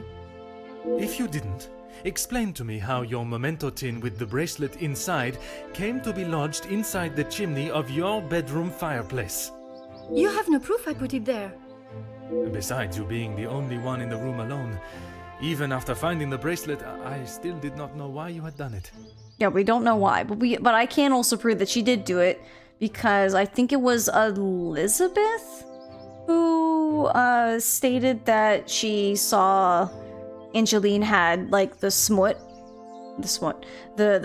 on her sleeve, so she cleaned it before the madam found it. So I'm pretty sure we have evidence that she did put it. I'm just with Hercule where I don't know why. Until I contemplated why Madame was selling so many heirlooms and art. You had no right to snoop through our house in the first place. When it is part of my investigation, I have every right, mademoiselle. The unpaid bills and final notice from the telephone company. Maman can do what she wants with her art. That means nothing. But when there was no more art to sell, what then? You could not risk her taking your father's bracelet and selling it. Oh, so we're saying she hid it so her mom couldn't sell it. So, you staged a burglary pretending it had been taken, preventing her from selling it. Then you stood back as the innocent Florette paid the price. She didn't think about me at all. She was going to take my bracelet and sell it off. It would have just ended up on some old wrinkly wrist. All right. I didn't think Maman would blame her. I didn't think she would do anything. But she did. And somehow that evidently didn't cross your mind. When Madame returns, you shall have it all to explain. Maman can't know what I have done. She will be furious. Well, you did a crime. Not really, but you did an action. Now you gotta reap what happens. But Mademoiselle Florette will be proved innocent. And that is what is important. No crime has been committed, so I see no reason why this should continue any longer. It is time you considered the consequences of your actions. And now, you must face them head on. Maman, you're home. Of course I am. And I've brought someone that will bring some order to this chaos. But I already solved it. Major Felix Hagen. He may hold the rank of major in the British Army, but I question his authority here at all. In police matters, I am the authority. It is my investigation, and I will not have Madame dictating the results any longer. Major, I can assure you I have this situation under control. From what I have heard, you are far from it. Well, she lies, and so... Null and void. The missing bracelet has been found, and the guilty party has been identified. I am well aware that the maidservant was behind it all. But she's not. And yet I see her standing as free and innocent as you and me. I am sure Madame Vandenbosch has informed you of her suspicions, but I'm afraid it was merely speculation. Excuse me? After conducting a full investigation, the evidence and facts led me to deduce... But Mademoiselle Florette could not have taken it as she was in town most of the morning, including the time the breakfast was taken. Mademoiselle Angeline hid the bracelet. She had a reason. Oh gosh, we can just kind of state that why Florette's innocent, or we could just jump the goat and immediately just say it's because she hid the bracelet. I kind of want to go for 2. What do you guys think? What are you thinking? Zoe's no help. I was gonna ask her opinion, but she's asleep. What are you guys thinking? 1 or 2? Night Riders 2. Any other thoughts? Anyone else want to weigh in? I don't know, I feel like this old lady won't listen and to anyone. Probably not. Yeah, okay. I feel like it makes sense that we're very just more straightforward. Like, this is what we found. This is what happened. So we'll go with 2. Mademoiselle Angeline hid the bracelet, and she had her reasons. This is ridiculous. Why would my daughter hide her own jewelry? I'm sorry, Maman. He's right. Florette is innocent. I just wanted to show you. Shh, girl. I will not have you guilted into taking the blame for that sticky-fingered girl. But we literally found the bracelet. Madame von den Bosch refuses to acknowledge even a fraction of what has actually taken place. I shall not let this continue any longer. Madame von den Bosch, perhaps it would benefit you to hear Mademoiselle Angeline's. Any guilt your daughter feels should be only from her actions today. I mean, I know she wasn't gonna listen. Let's be real. This is a lady who only wants things her way. Oh, we have a tie between 1 and 2. Mila or anyone else, would you like to break the tie? 1 or 2?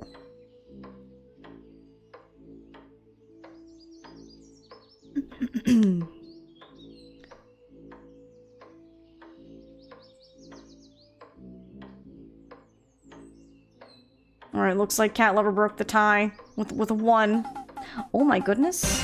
DK. Thank you for the 9-month resub. Let's go. Thank you. I got nothing. I just want some chocolate. I wish I could help you. Hi, Ace of Asgard. Sorry I can't stay long. Game makes me head hurt. I don't know where you get the Asgard from, but I appreciate it. Thank you for the 9-month resub. Appreciate. Alright, so looks like we got a tiebreak for 1, so we're gonna say, Madame von den Bosch, perhaps it would benefit you to hear Mademoiselle Angeline's... Perhaps it would benefit you to remember you are nothing more than a simple officer of the law. Excuse me? What do you mean a simple officer of the law? I represent the law, and the law has deduced that your housemate, Florette, is not guilty. Officer Poirot. A word. Madame van den Bosch was forced to make her way to inform me, alone, I might add, of the goings-on at the house today. I don't like Major already. Major, with all due respect, she was impeding the investigation. This may be how some officers act in the city, but here we show respect to our citizens. You are an officer of the law and should act as such. Can I not just, like, pull out the bracelet in my pocket with a tin and be like, ta-da, I found it, therefore it's not stolen? Insubordination like this will not be tolerated. Aren't you just, like, a major in the army and have nothing to do with the police force? Like, excuse you? As the ranking officer, I have conducted my investigation and... Ranking officer? Ha! You are an auxiliary officer. You have little authority over anyone, let alone a major. You would be wise to remember who is close friends with your commanding officer. Sir, you don't have authority here. This is a crime. I am an officer. I solved the crime. What about this don't you understand? This dude, he needs to go to jail. After what I have heard of your past in the city, I'm sure he would look upon today's events as another failure at the hands of Officer Poirot. I don't think you're pronouncing my last name correctly, sir. As absurd as this has become, I must select my battles more tactfully. I can only hope the captain at the station will see things with some sense. Oui, Major. I wonder if we can pick the right options. Now I suggest you do your duty and escort the maidservant to the station where she can be formally charged and a sufficient punishment handed out. Did we not do it correctly? Right away.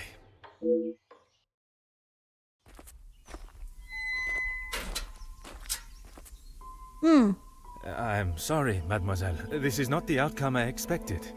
Maman was right. We'll always pay the price for the upper class. I wonder if we picked the wrong dialogue. I wonder if we can go back. We will do everything we can to clear your name. What can you do now? Madame said I'm guilty of a crime and I'll be punished. That's that. A crime that was never committed. Once the truth is explained, this wrong shall be set right. Angeline did not intend for you to be arrested. Surely you know her better than that. I should have known better than to expect anything else. Justice and fairness don't reach the likes of me. This young lady has already faced so much mistreatment at the hands of Madame von den Bosch. I shall not allow her punishment to continue. What you saw today was not justice. In the eyes of the law, you are innocent and have been harshly treated and wrongly accused. No one will be going to jail. But that doesn't help my employment, does it? That I cannot save. But your freedom, I shall make sure of that. I feel like an imposter dressed in police clothing. I was brought here today as a representative of the law, but any shred of authority I had was dashed at the hands of the Major, which still shouldn't have any authority. Last time I checked, this man isn't in the law enforcement. So, like, why does he get to come in and be like, I'm in control now? No. I refuse to allow justice to waver and for it to become nothing more than a hand for those that wish to play it, as and when they choose. Oh, got it. We complete the prologue. This is not the first time I have seen the law bent to fit one's purpose, but it will certainly be the last time I fail to stop it.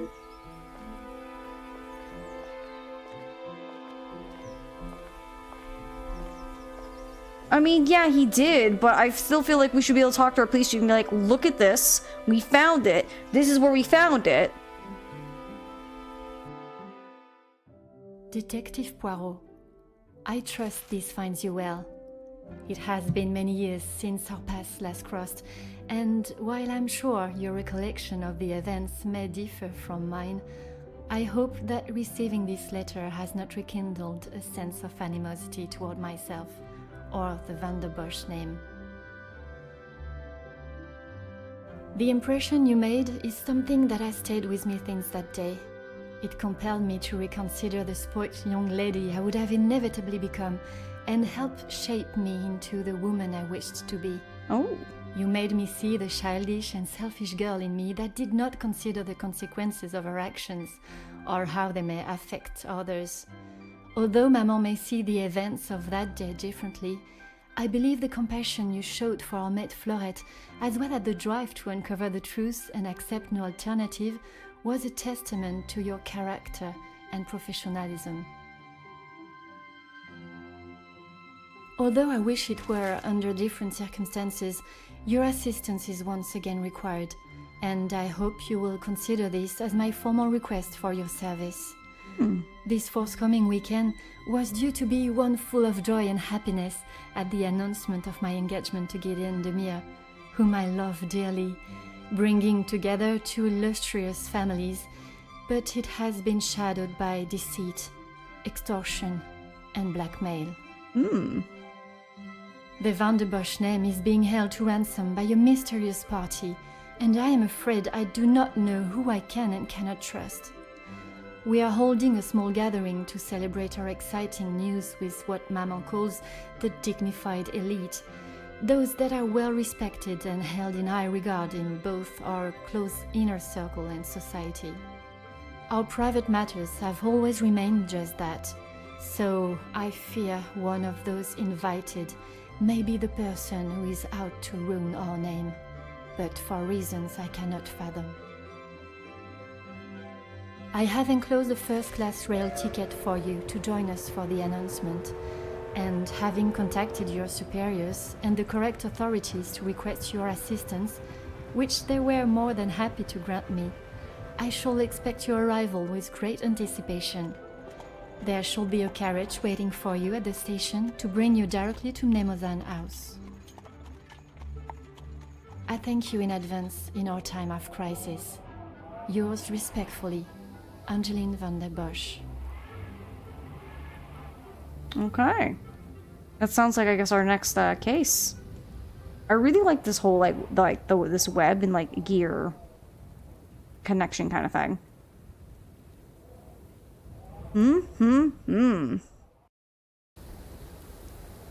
Chapter 1. The blackmail. Very, very interesting. And we're also, looks like we're now, just in plain clothes as if we're, a detective, or maybe a private eye. I have finally arrived. My priority is to get out of this bitter cold before I freeze completely. New mind map unlocked. How do I get inside this building? I must not get distracted by the celebrations. I was brought here to uncover the identity of Mademoiselle Angeline's blackmailer, and that is exactly what I shall do. Oh, wow. Okay.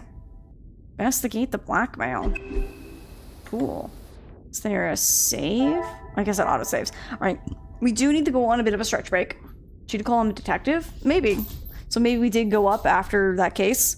But friends, time for us to get up, stretch, grab some snacks, grab some drinks, and once we come back, we will go as for long as I kind of can today. I don't know if we'll actually beat this before I go on vacation, but I'm having a good time. So let's get up and stretch, and then we'll come back and we'll start with chapter 1.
Alrighty, my friends.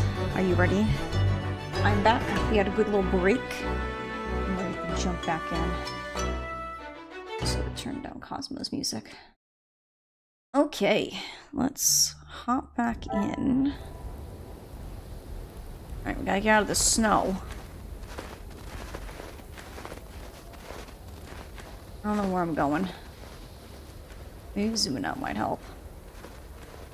Aha! The door! I found it. Knock on door. A moment longer in this weather and my fingers would become too cold to even knock the door.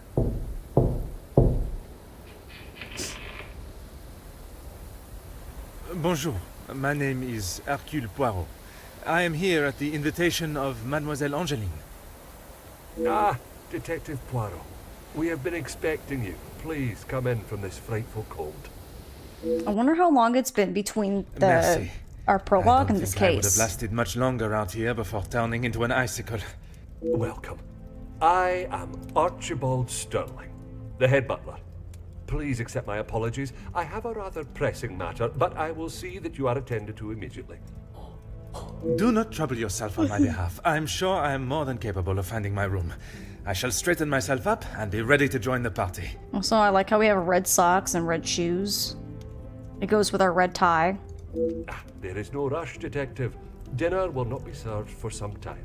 So please, make yourself comfortable.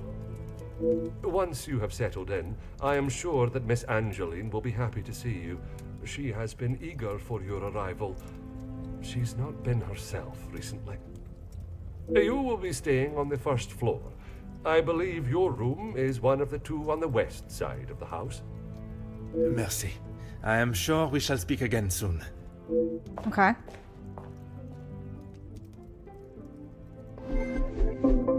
New mind map unlocked. It is time to make myself comfortable. I should begin with finding my room and straighten myself up before the party begins. Okay. A book. Tonight's arrivals have written a small signed message. The male guests are based in the East Wing. Okay. Who's this sassy character?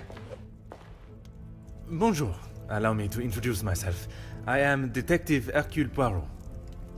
Detective, I hope you're not here for me. Not that I am aware of. Should I be? Ha! Ha ha! Not often you meet a detective with a sense of humor. I'm Zakaria Demir, but you can call me Zach.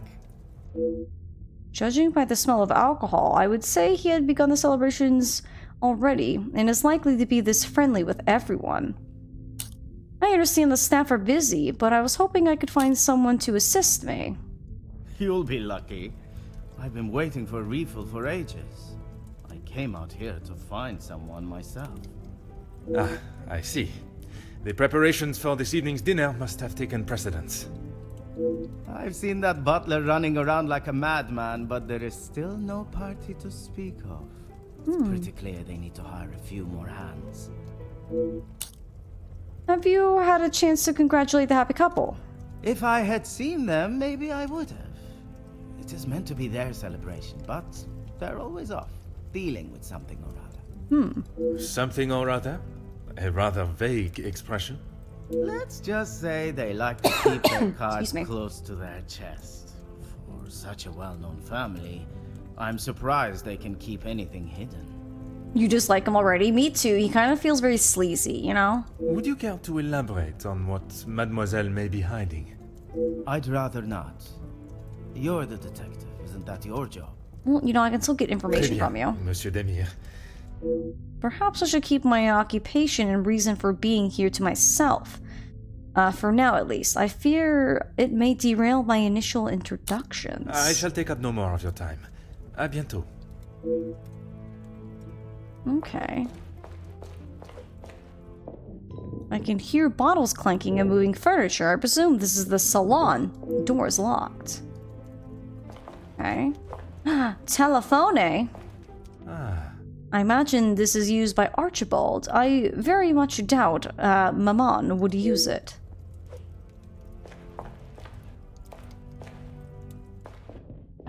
I presume this leads to the dining room. I'm sure there will be a grand reveal when all are present.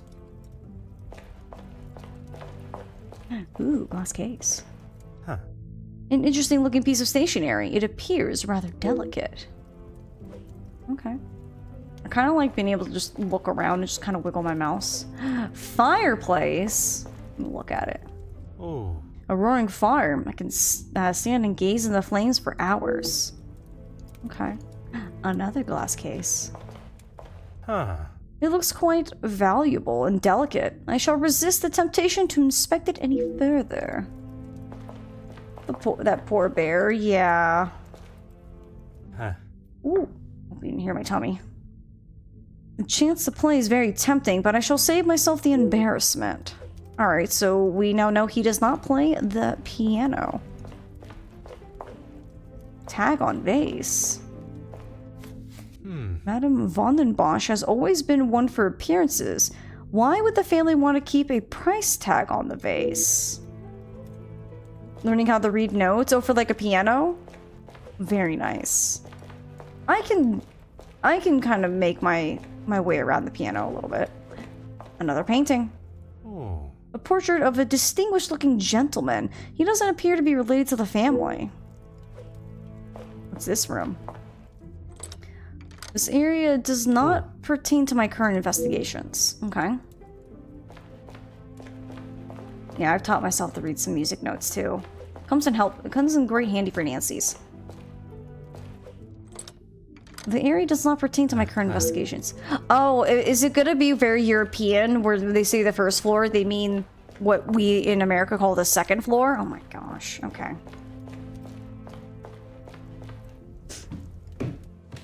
It's just been years, so I'm kind of learning again. That's okay.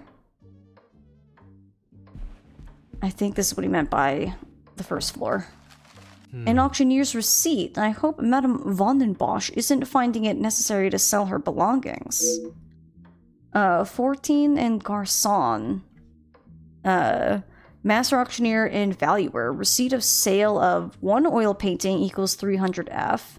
1 gold flaked frame, chipped, 100F. 1 marble bust, 250F. Purchase total 650F. 1 handling fee minus 50F. Payable total 600F. Made payable to C. von den Bosch. A painting of a valley with a series of beautiful cliffs. The scenery is truly breathtaking. I like clicking on everything, if I'm honest. I can hear music from inside. This room must already have a resident. Perhaps others have arrived before me. F is franc. Unit of currency. Oh, I gotcha. A beautifully composed painting of 7 saints. Madame has quite an eye for striking artwork. Oh, okay. I'm gonna guess this is my room then. Would you look at that? Okay. Well, let's take a look around. A selection of perfume, compliments of the family. Seems rather fitting for a female occupant. Did they leave me some cologne as well? No, we're just gonna smell like a pretty lady. A roaring fire. Okay, so he says the same thing. Just wanted to check. Yeah, there's already a hat in here. Whose room is this supposed to be? Understandable to hide a woman's modesty while changing.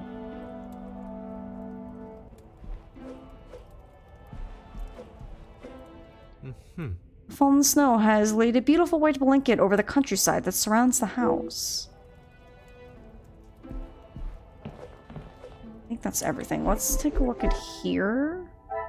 So we have investigate the blackmail. We have locate your room and get settled into your surroundings.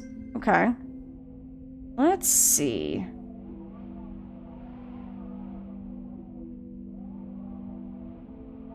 Said mailrooms were in the east wing. Think you're in the west wing? I mean, that's what the note said, but I'm pretty sure the butler said that our room... Yeah, see, room assigned by Archibald, first floor, west wing.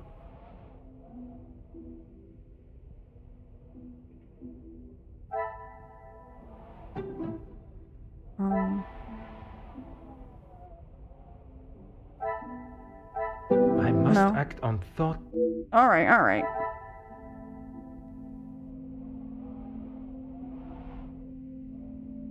Salon door.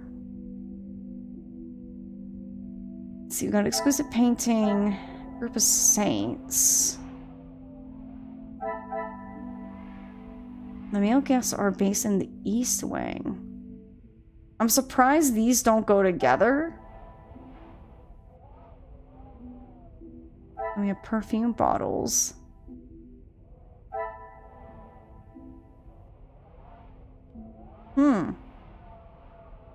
There's 3 things we can put together.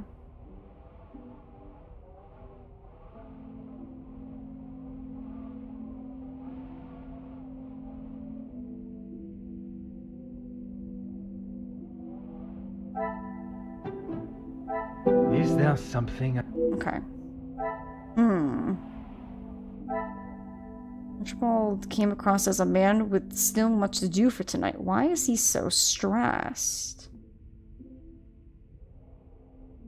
Perfume bottles and busy staff? We can try. I cannot see the logic in this. Okay, so we got a couple of things flashing. Do these two go together? Another success.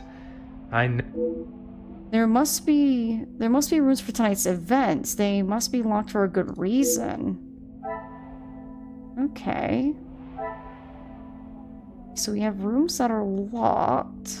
The pieces of the puzzle are finally coming together. Okay.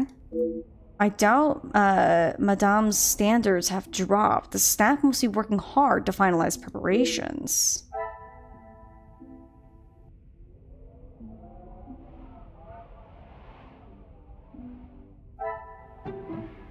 I must take a different approach if Okay, listen, I'm trying. I'm thinking. Yeah, but I think we're kind of the right idea, Ryu, that I think someone mixed up the rooms. Because if this is supposed to be my room, Archibald stress and few staff, maybe? That might be a good call. Some would say a Good lucky call, good guess. thinking. I would say a moment of genius. A butler would usually escort me to my room, but on this occasion I must find my own way.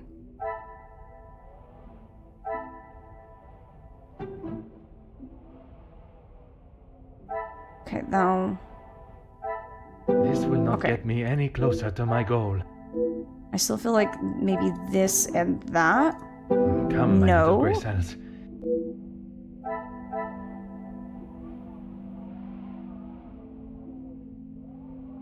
I feel like it's got something to do with my room. Well, there's only one thing left.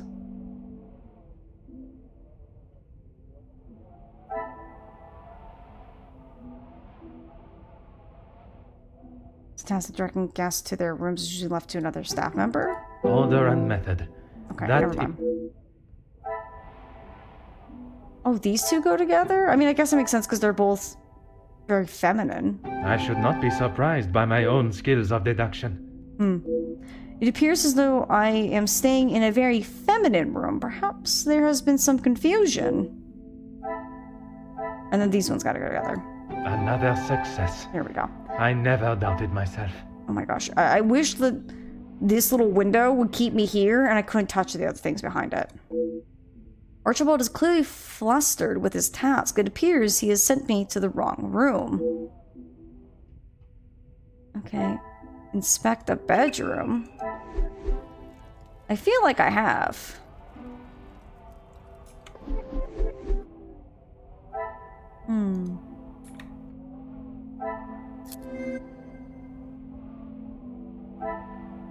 Inspect the bedroom to advance the investigation. Okay, I guess it might be something else for me to look around.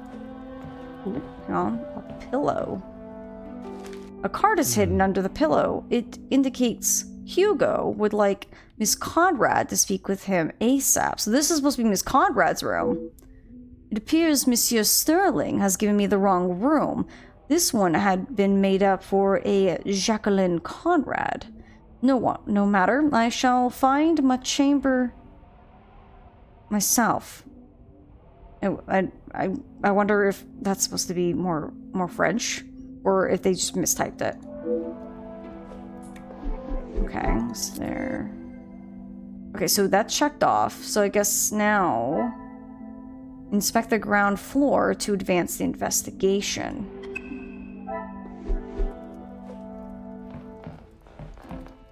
I had the right idea. I just needed to tie everything together. Yep. Which should say something about our detectiving style. A painting of the sun rising over town. Sadly, it appears to have some water damage. Ma's mine in French. Okay, that's what I thought when I saw it.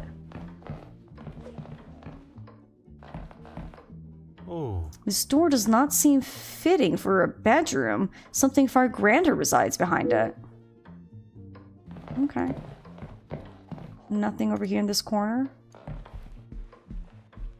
I do like the looking around aspect. For some reason, this is giving me either like The Sims or like Clue vibes. Even though Clue doesn't have the same kind of feeling. Imagine if you played a game of Clue, would you have this mobility to walk around? I think that'd be really fun for Clue. I'm not sure how I would fare coming face to face with such beasts. I don't have a need to venture to this part of the house just yet, so that does mean we'll probably come back to southeast quarter. So we have a northeast and southeast. Okay, so now we know where the northeast and southeast part are. Ooh, let's look at the plant. Plants lean or rely on each other to survive, something we as a species could take a lesson from. Yeah, I think downstairs? Well, Mademoiselle Angeline is here. The sooner I learn more about the blackmail, the quicker she can return to celebrating her happy news. I'm also eager to hear about Mademoiselle Elizabeth and what became of young Florette. Okay. New mind map unlocked. The Von den Bosch family have held a place in my mind since our first meeting. I'm most interested to see what has changed since then.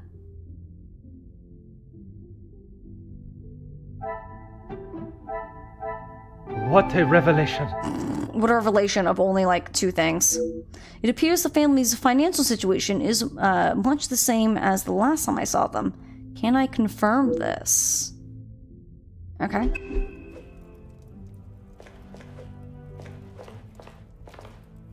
Mademoiselle Angeline, it is a pleasure to see you again. Detective, how wonderful you are here. Your travel was not too arduous, I hope? Watching from my carriage window, I saw the beautiful countryside and rolling hills. It was anything but taxing. I'm truly thankful you could make it here at such late notice. No thanks are required, mademoiselle. When one is requested personally, there is nothing more important. Okay. I want to go with this one first. There are certainly some beautiful pieces of art here. Yes, Maman has quite a collection, although they are not all to my taste. Most, in fact. The painting of the saints, in particular, it is quite exquisite. Is it connected to the house in some way? The one in the hall? If you look above your bedroom door, you will see one of their names.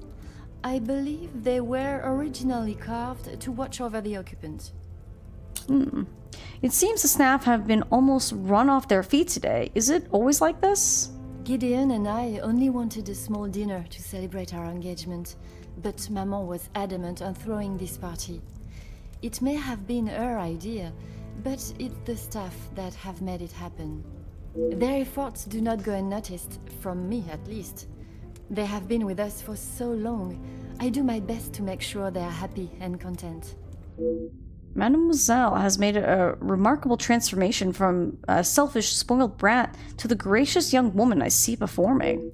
Although I must solve this case alone, Mademoiselle's insight may be of great assistance in my investigation. Who's aware of the blackmail letters and the content? Tell me what became... Oh, I want to ask this first. Tell me, what became of young maidservant Florette? Oh, detective, I'm afraid I just don't know. She was quite adamant at the police station that she would not be returning to the house, but I assumed she would at least collect her belongings. Maman demanded that Elizabeth pack up everything she had and dispose of it. As if the poor girl had already lost enough, or had not lost enough But already. I couldn't let that happen. Elizabeth and I took her belongings, what little there was of them, to a friend of hers in the town that Elizabeth knew of. But not even she had heard from her. Could Fleurette have returned to her family? I wanted to contact her, but I had no address or telephone number. Surely Madame must have had some information when she employed her. You saw how Maman was. As soon as Fleurette was out of sight of the house, it was as though she had never been there at all. Elizabeth was most upset at the news Fleurette would not be returning. And your mama's choice to ignore her accountability for the girl stopped you searching. Please, detective, you cannot make me feel any worse than I already do. If I could go back and live that day again, you must believe me, I would never have done it. Mademoiselle Angeline has finally accepted responsibility and is remorseful for her actions, that day and the consequences that followed. I am pleased to see a maturity in her, but that does not help young Fleurette, whoever she may be. I really wonder if some of our dialogue choices have choices. You know, there's some games like in one of the Sherlock games that I played, you can condemn the wrong people entirely, or you can, if you piece everything correctly, you can get the correct person and the correct response. So I wonder if this is the same way, or if the story just plays out the same way every time. Alright, who is aware of the blackmail letters and their content? Only Maman, Elizabeth, my beloved Gideon, and you, of course. Okay, so there's 4 people that know. And what is your fiancé's opinion of the letters? He thinks me foolish for paying the first one if there is no secret to reveal. But But you believe there may be a secret lurking, one that Maman is herself keeping hidden. she tells me nothing. Even though I'm a grown woman on the verge of marriage, she still treats me like the child I once was. Perhaps it is out of love that she protects you. It is in every mother's nature to protect their young from hurt. A relationship between Madame and Mademoiselle is obviously far from perfect. She should treasure the time she has with Mademoiselle Angeline before she is wed and has flown the nest. Or is she protecting herself? I think that's more it. Do you have any suspicions as to who may have sent the letters? Not a single person. I don't know anyone that would stoop so low. The guests that will be joining us tonight, they are ones you can trust? I hope so, Detective. Before the letters arrived, I would not have thought twice about it. They are all close friends of yours, I assume. Friends and colleagues. Gideon has spoken positively about them. It would be a rather underhanded tactic to do such a thing to someone you are doing business with. Mademoiselle seems naive to the nature of business. It can be ruthless and unapologetic. Perhaps I should not overlook them as suspects as quickly as Mademoiselle has. Merci, mademoiselle. I shall find you if there is anything further I need. Okay. Herself, there had been a reason she didn't want to say the picture was her husband. Yeah, that also made me immediately suspicious. Okay, we need to talk to Gideon. Investigate the blackmail. Okay, we need to talk to him, but we also can make a deduction here.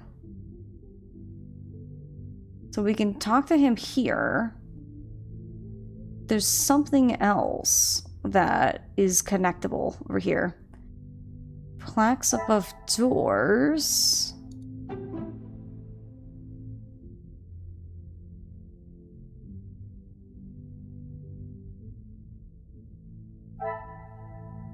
I must take a different approach if I am... So there's a group of saints. Things are beginning to become clearer. Okay. 7 prestigious saints. I should find those above 7 doors of the house. I wonder if this matches the number of expected guests. Where's my cursor? There it is. Okay, well, we still need to talk to this guy anyway, so... That's why I don't want to be a business owner. Detective. Yeah, it's quite stressful. It looks as though I might be out here all weekend. What can I do for you? Alright, would it not be easier to find the staff yourself instead of waiting for their return? I'm a guest. I shouldn't have to go around chasing them. Alright. Perhaps the party preparation is more of a priority. It's not my fault they aren't ready. Why don't I wait here while you check in the butler's pantry in the east corridor? I think I saw a maid go in there earlier. I shall take up no more of your time. À bientôt. Okay.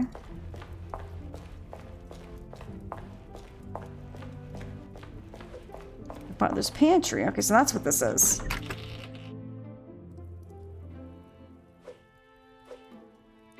Oh. I thought I was looking at, like, the sack next to me. Not... As I clicked and realized he was just going back out that door. Never mind. Elizabeth! Ah, Mademoiselle Elizabeth. What a pleasure to see you again. Detective Poirot, I'm so glad you could make it. Unfortunately, it is not purely for pleasure that I am here.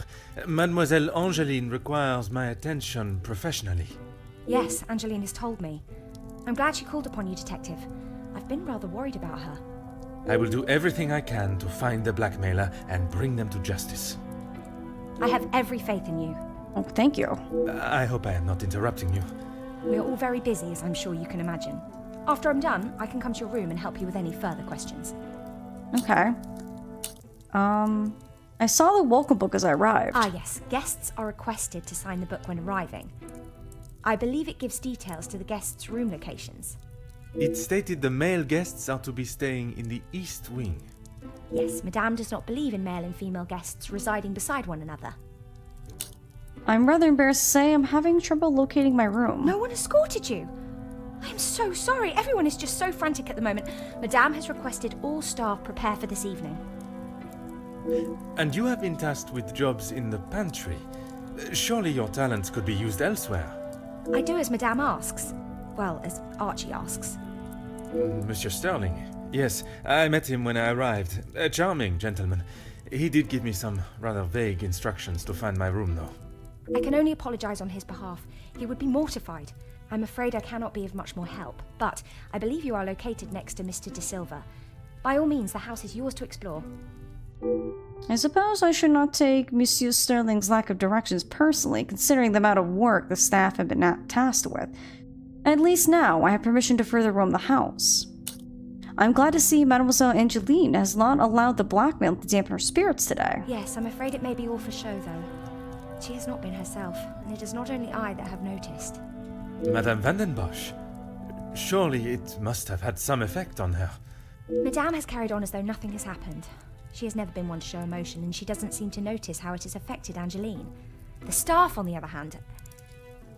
Angeline means no harm, but there have been some instances recently where she has acted rather sharply with them. I hope not too sharply. A house of two Madame Vandenbosches would surely be too much for anyone. Alright. I have been eagerly awaiting to hear more of Belgium's greatest love story. Oh, yes. Well, I'm afraid it is far from a happy ending. Luke is sadly no longer with us. Oh, what happened? Oh, mademoiselle, I was not aware. What happened to this man? How long have, the case has been in between? It's fine, Detective, honestly. I'm sorry, but I really must finish this. Did she kill her man? Bien sûr, mademoiselle. For a man that has a mind so brilliant and astute, I have made an easy job of embarrassing myself. Let this be a reminder to use one's gray cells more before speaking. Merci, mademoiselle. Pleasure is mine, Detective. I don't know why he would say that, because it's not like we would know. What is this, Beauty and the Beast? Huh. No. There's not seem to be anything of interest in here. That's why I'm investigating. Let's see. Is there really nothing in here? Because it's just like a wait quarters?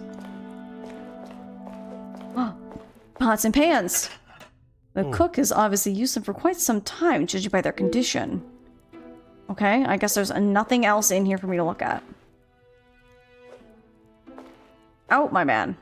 Before you leave, Detective, I have something for you beside the furnace here from Angeline. She wanted me to give it to you on your arrival. Merci, mademoiselle. Oh, a letter. I didn't even see that. Aha. Wonder if this, was to give you access to the rest of the house? Maybe. The second letter acknowledges a payment from a previous blackmail letter. Mademoiselle von der Bosch. You were wise to take me seriously. You have bought my silence for a moment at least. Your family's privacy obviously means a great deal to you if you're willing to pay to keep your secrets hidden and continue to pay you will. Would your maman be as willing to part with her wealth? You will bring a second parcel with another 5,000 francs to the cobblers, this time addressing to a Monsieur Fontaine by close on Friday. You have done your family a service by keeping this arrangement to yourself. I'm sure I do not have to tell you what will happen if the police are involved, and I hope it will not come to that. Okay. I am now able to read the letters that were sent to Mademoiselle Angeline. I'm sure there's a great deal to learn from them and hopefully some clues to the author.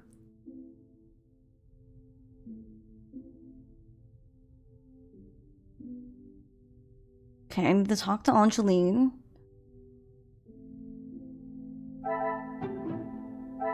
Magnifique. I can't ignore the coincidence. The same style of pen that wrote the letter is present in the house. I wouldn't know that. I just made a guess. Well, I'm already here, so I'll talk to Elizabeth again. Of course, Detective. What is it? I noticed a rather extravagant-looking pen in the hall. I would not say it in front of the Major, but it is rather hideous. It was a gift from him to Madame from his time overseas. I don't think it even has the capability of writing.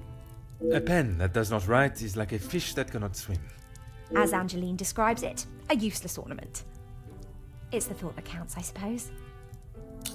Merci, mademoiselle. Pleasure is mine, Detective. So we now found out that it's a pen that can't write. Interesting. Gosh. Hang on. Let me change things up real quick. Can you see this little tiny dog upside down? Do you guys see her? What is she doing? What a silly babe. She's got little tiny baby legs up in the air and everything. You good over there, Sophia? Yeah? Are you just content? Yeah? What a sleep babe. I just had to show you guys. I looked over because I thought I heard her whine. Sometimes I feel like I hear her whine when she doesn't. But she's just over there, just really chilling. What can I help you with, Detective?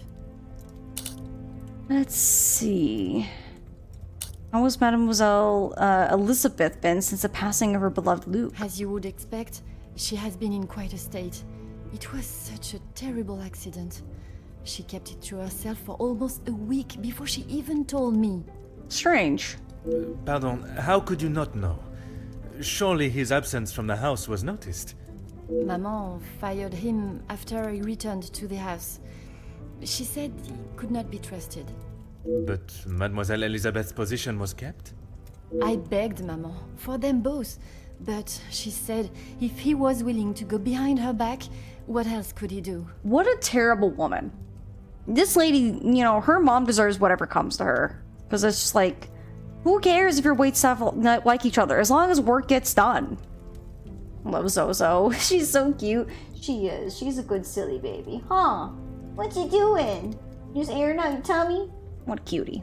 Falling in love is a far cry from committing even the smallest crime, n'est-ce pas? A cruel and unnecessary decision by Madame von den Bosch. She had no right to fire him and tear him away from his betrothed. Elizabeth showed me the letters you received. One of them was already been paid. I was right to pay it, yes? You have read them. What do you think? You were wise to consult me, but bowing to their threat may have only shown that you are willing to pay for their silence. Is the secret they speak of worth so much? I wish I could, but I have no idea. The letter was addressed to me, but I have nothing to hide. Maman took one look at it and disregarded the whole thing as someone's idea of a joke. She looked at it. She is not aware of the second letter. She doesn't know I paid the first. I thought I could make it all go away. Did you ask Madame if there was a family secret they could be privy to? She said I was to ignore the letters and stop wasting my time with such foolishness. If there was something, she wouldn't tell me anyway. Her mom's hiding something, for sure. It appears Mademoiselle believes her maman's attempts to brush away the serious nature of the letters as little as I do. I'm gonna go with this one. I want to make sure I don't lose too many dialogue options. I spoke with Mademoiselle Elizabeth, and I fear I may have upset her. She has been a kind shoulder to lean on through all this mess, but it is her I worry about. She has been through so much. I was not aware of what had happened, and by mentioning, I fear I may have only made it worse by dredging up the past. Do not punish yourself, detective. You are not to know. I don't think your honest mistake will make much difference to how she has been feeling recently. It is easier said than done. I have already seen a difference in Mademoiselle Elizabeth. She was once so exuberant and optimistic, seeing the positives in everything and everyone. But now I fear the loss of her love, and the careless reminder from moi may have dampened her outlook. No mother's guilty for sure. Oh yeah, she's got something that we're gonna reveal. May I ask how you came to such a large amount of money to pay that ransom? I couldn't ask Maman for the money. She was angry that I had even considered paying it. Gideon offered to help. Pardon, did he not think you foolish for paying? He did, but he said he couldn't stand by and watch me in so much distress. How honorable. We are soon to be married, detective. A loving partnership that faces their troubles together. They are his words. Okay. I did not mean anything by it, mademoiselle. You have found yourself a husband that will stand by your side and do what must be done to protect you. I am most pleased for you. Merci, mademoiselle. I shall find you if there is anything further I need. Okay. Okay, so this one we can put something together.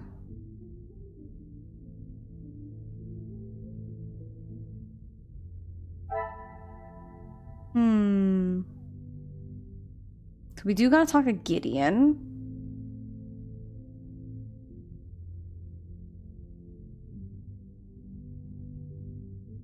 I feel like maybe these two go together.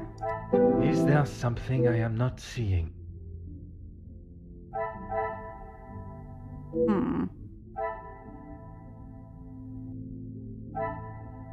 This becomes the quill pen is an ornamental and is not used as one to as one assume. Maybe these two go together? Another success. I never doubted myself. They will no doubt be concerned for not only Angeline, but also for their positions at the house. What is the extent of their knowledge of the matter? Okay, staff-aware blackmail. Alright, so this one, locate my room, so we need to talk to Zakarian again. And this one...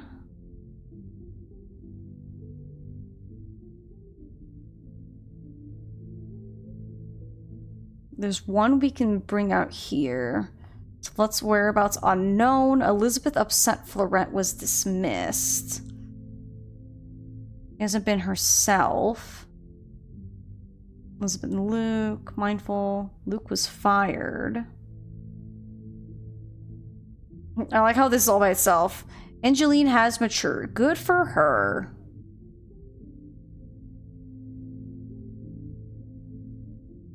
Yeah, we still haven't found Gideon. I wonder if he's got to be around somewhere, yeah?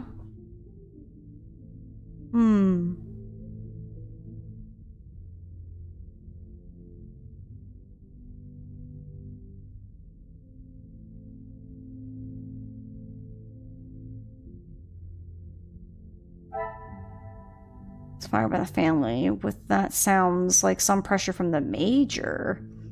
I'm sus on the Major, too. He seems like a bad dude.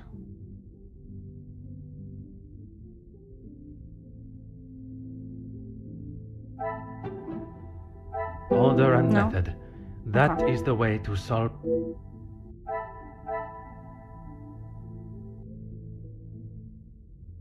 Mindful of staff. Entrusted with looking after the staff. Why is Angeline specific concern about their well-being? Maybe because she actually cares? What if these goes together?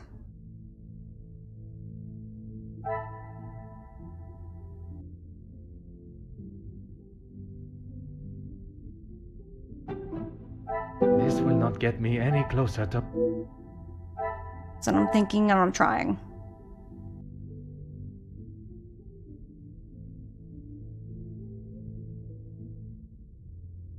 Mindful of staff and matured? Ooh, maybe. I cannot see the logic in this. No. Oh, really? I guess it was kind of obvious, but I figured there'd be something a little bit more important than just... Oh yeah, she hasn't been herself. Oh, by the way, he passed. It's truly terrible that Luke passed away. To see how broken Elizabeth is.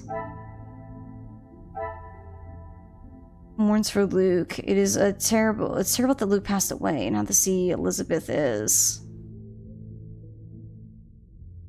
So then what does this mean? Like, where does this go?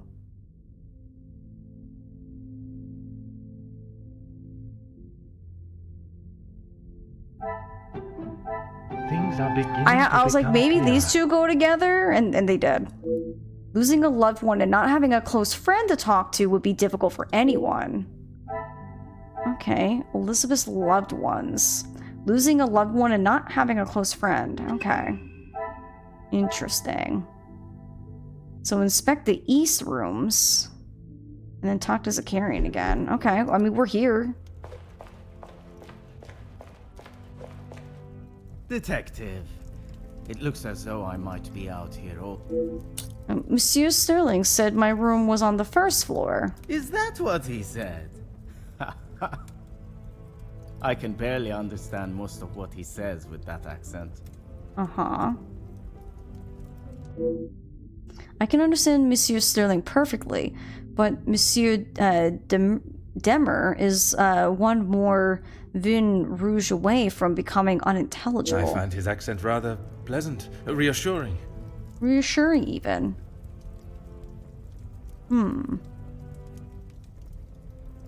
I guess. Not too helpful when it comes to finding your room, though. You'll probably be the lucky one that has that hideous plant outside the door. I shall take up no more of your time. À bientôt. Okay, well, maybe let's head upstairs.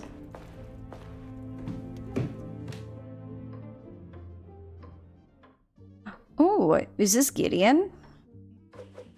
It is Gideon. You must be Detective Poirot. Welcome.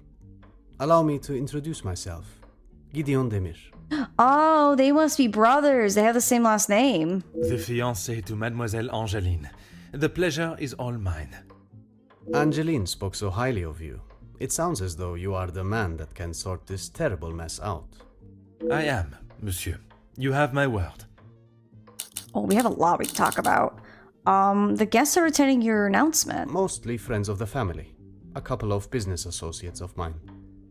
Quite a mix from all walks of life. With regards to the blackmailing, can they be trusted, or should they be considered suspects? Angeline is struggling to trust anyone right now. But Madame van den Bosch, as it is her house, thought it was best for us to have them all present. And they will all be staying in the house? Yes, it is a rather full house. All 6 guests will be staying on this floor. The family resides on the 2nd floor. As does Felix.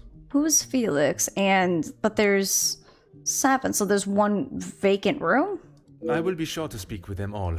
However, I will keep my identity and purpose for being here hidden, at least until I have made my initial introductions. I'm afraid that ship may have already sailed.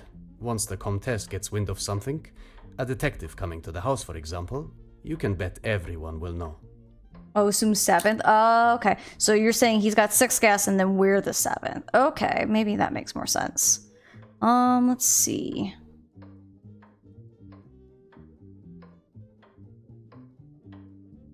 How has Mademoiselle Angeline been since receiving the letters? She tries her best to keep everyone else happy, but I can see it is taking its toll. Quite understandable. She is feeling the burden of the family that is not hers to carry. Angeline has spoken with her mother. She has asked if there is anything that could be used against her, but she was just so dismissive. And what are your thoughts on the matter? I do not want to overstep my position, but if there is something that could damage not only the Vandenbosch name, but our future, Angeline deserves to know. That is a very diplomatic answer.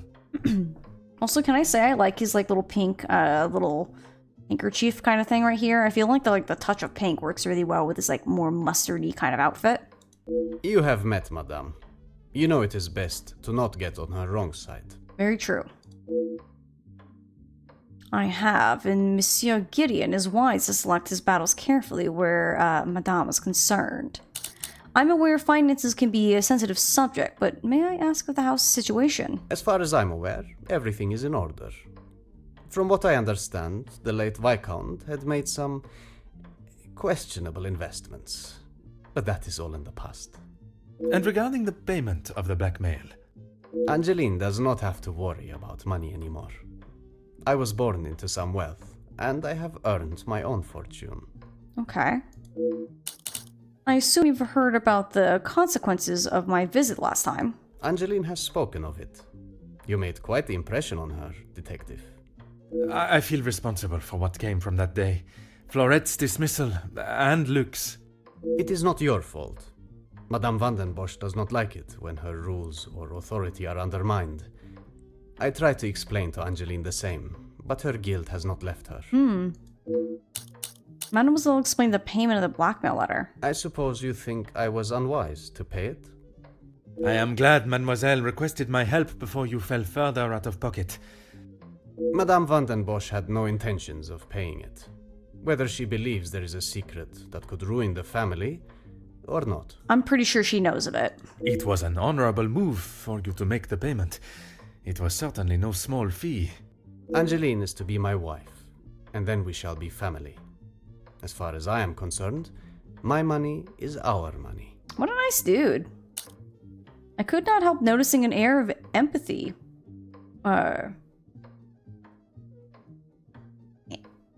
Is it empathy, or is it...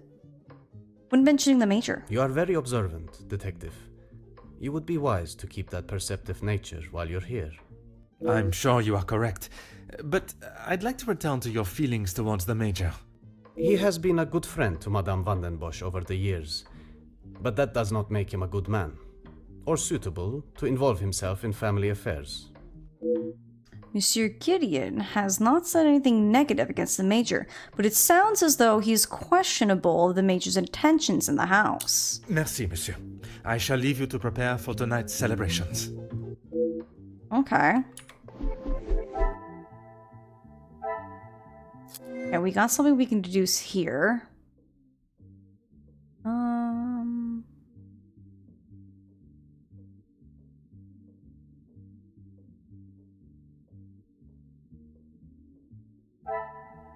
Investigate the east rooms. Okay, so we need to investigate the east rooms. Guest residing on the first floor.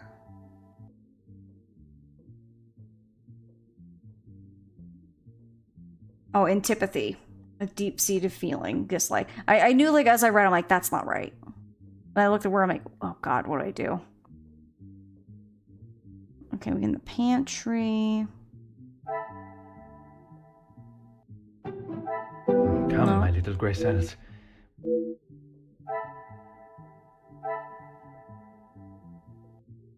Gideon said 6 guests are staying on the first floor. The family's on the second. I should not be surprised by my own skills of deduction. All the first floor rooms are accounted for. Perhaps the missing door is hidden elsewhere. Okay, so we got a missing door, but we still have something else that can be put together, though. I wonder what. I do have some things down here.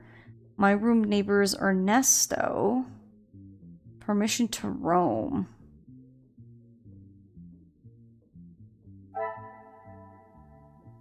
I feel much more comfortable with permission to wander the halls of the house. Ernesto mentioned my room is next. Elizabeth mentioned my room is next to Ernesto. This could be helpful.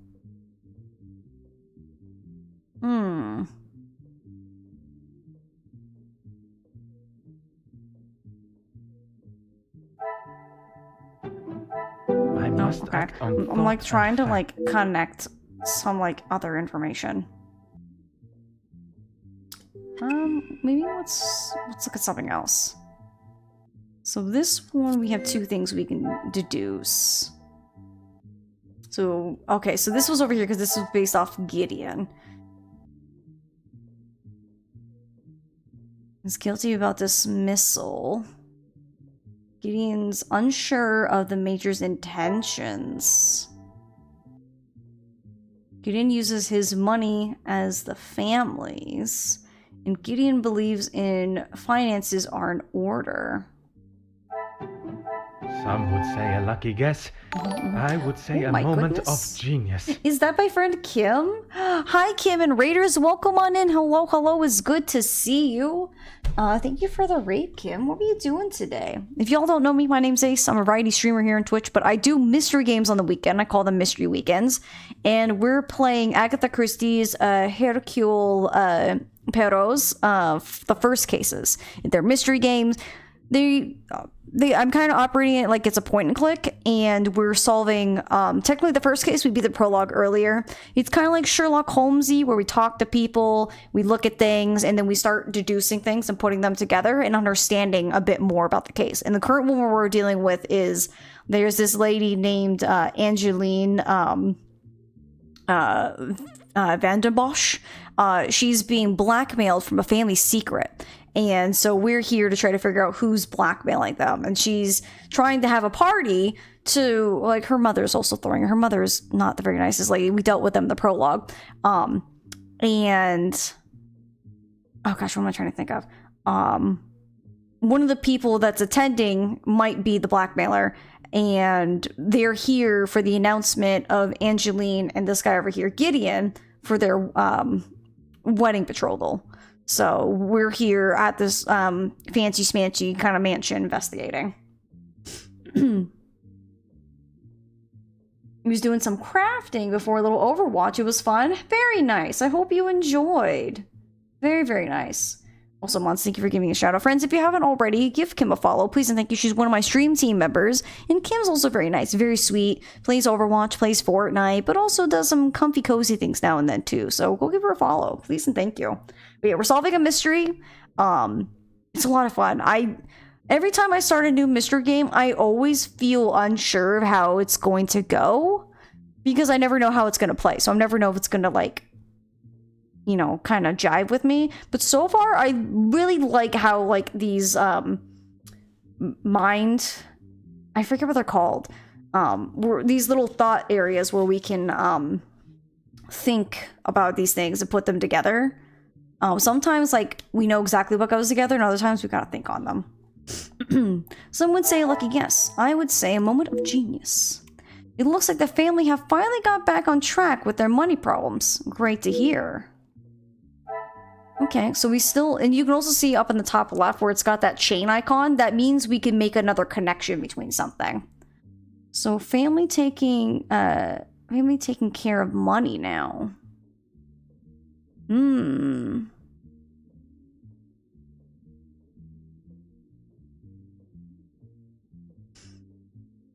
Could these go together? Order No. and method. That is the way to solve the problem. Listen, I'm trying.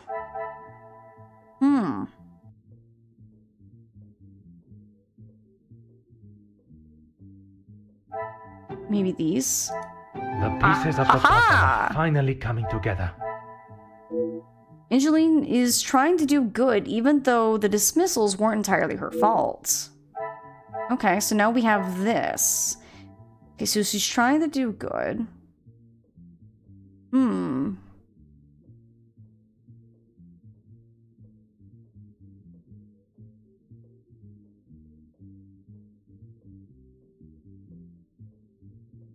So I feel like it's got to be based off of this one because it went from 0 back to 1.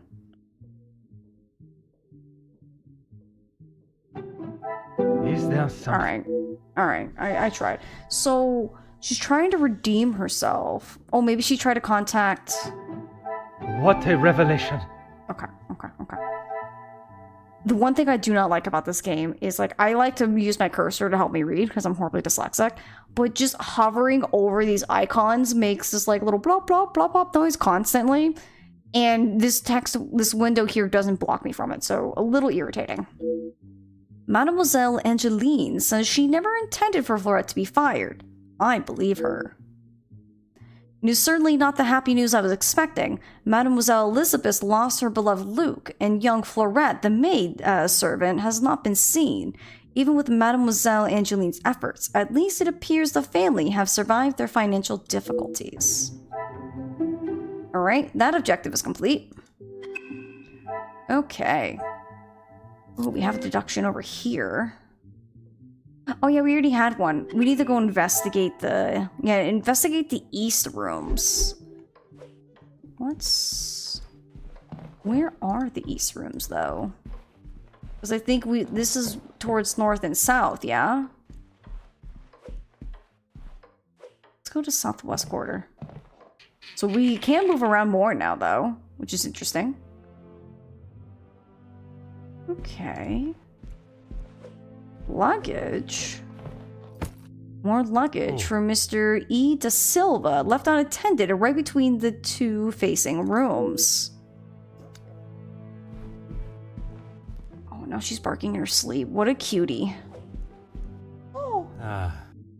Oh, what a strange little noise. This plant is striking, full of color. It really draws one's attention in a positive way. Aha. I should really conclude that this room is mine before going in. Oh my goodness. Probably the same thing with this one. Looks like I have a few things to settle first. Oh my goodness. I wish you guys can hear the sound she's making. She's sounding like she's having a very interesting dream. I would not consider any form of nature ugly, but I'm not sure how I feel about this plant. Okay, what's...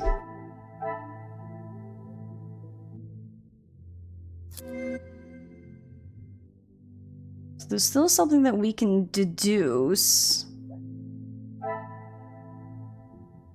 So we have audible music.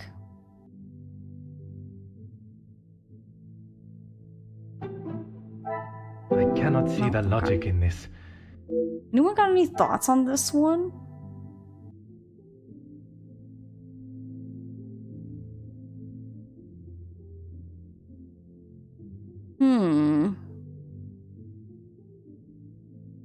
Is that Renee? Hi, Renee. It's so good to see you. How are you, my friend? Hello, hello.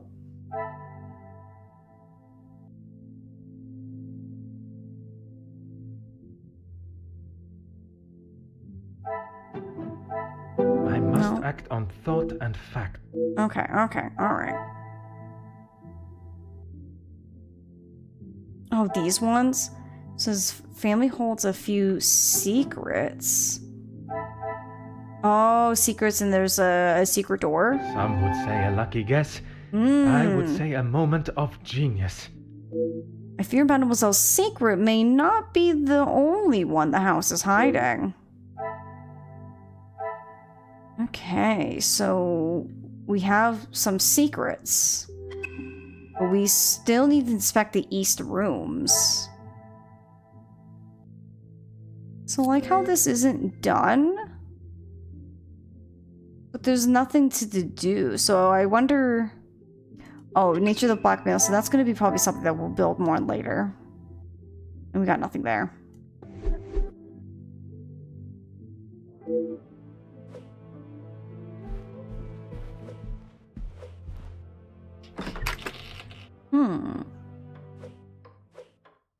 Check out this one. Alright, how is Zoe? She's good. She's in her little hoodie right now because it's getting to the cold time of year. And she was just having a bunch of dreams. I don't know what she was dreaming, but she was dreaming something. Hope you've been good, Renee. Zakarian Demir, I presume, and his rather expensive luggage. His room faces the back garden.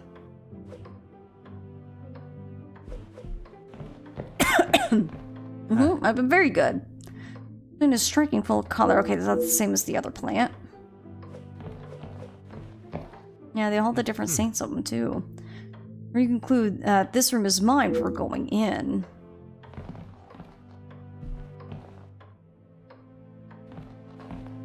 Anything else over here? No? I can hear a male voice practicing what sounds like a speech. Perhaps we shall hear this later. Okay, so has that concluded? It has.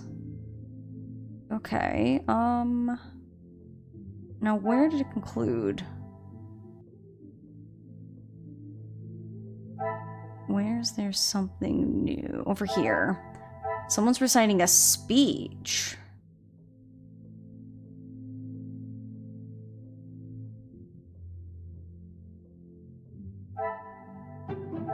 This will not get me any closer to my goal. Oh my goodness.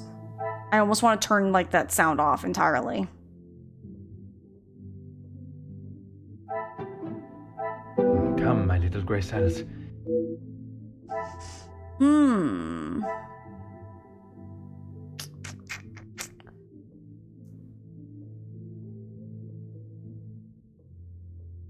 So we know someone's giving a speech.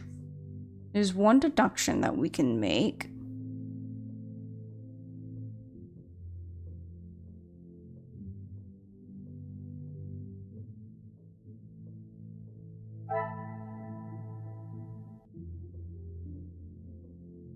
Hideous house plant. The east wing.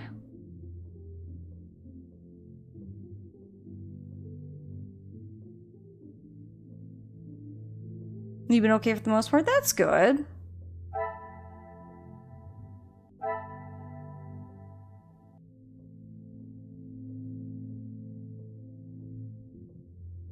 Is this a new game? Oh, it's not new, but it's new to me. It's one of the Agatha Christie games. We're playing as Hercule Poirot, and this is called The First Cases. There are quite a few of them. There's the ABC murders. There's like something with to do with trains. I think there's another one, I think. But yeah, this is completely new to me, but it's a very, like, mentally heavy, like, mystery game. So it's been really fun. So we're having these, like, little mind spaces that are taking up certain parts of the case, and then we put them together and we get, like, a little bit more information on where to go. Right now, like, you can see, like, above me in the top left-hand corner, there is, like, a chain icon with a 1, meaning there's something we can connect together. But what that is, I don't know.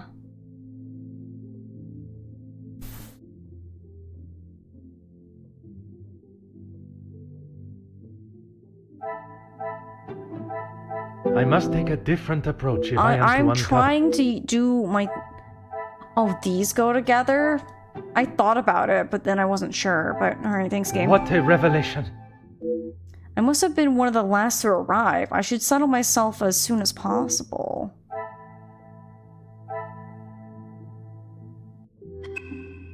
Okay. It still says inspect the east rooms.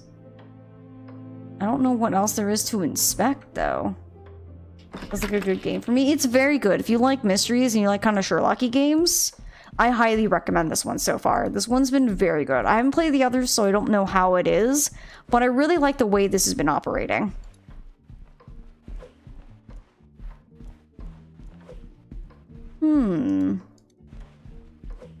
Okay, yeah, we already read that receipt.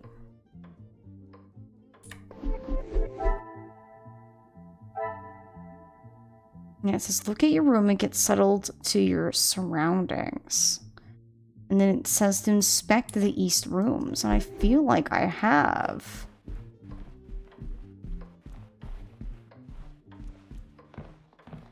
Hang on, let me look at it. Inspect the east rooms to advance the investigation. Yeah, that's where we're at. Yeah, it doesn't look like we need to talk to anyone, so we still need to investigate the east room. So I wonder what we're missing.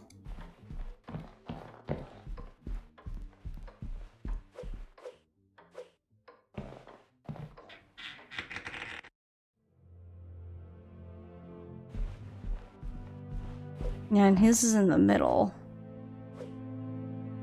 Oh, I just somehow know this is my room now? The bedroom next to Monsieur de Silva. This must be my room. But how do we know between which is which? That's fine. I'm cool with it. Finally, I have found my chamber. Although the journey was longer than expected, the destination is really quite charming. I should make myself familiar and comfortable in my new surroundings. A book. I wonder if I would get a chance to catch up on my readings whilst I stay here.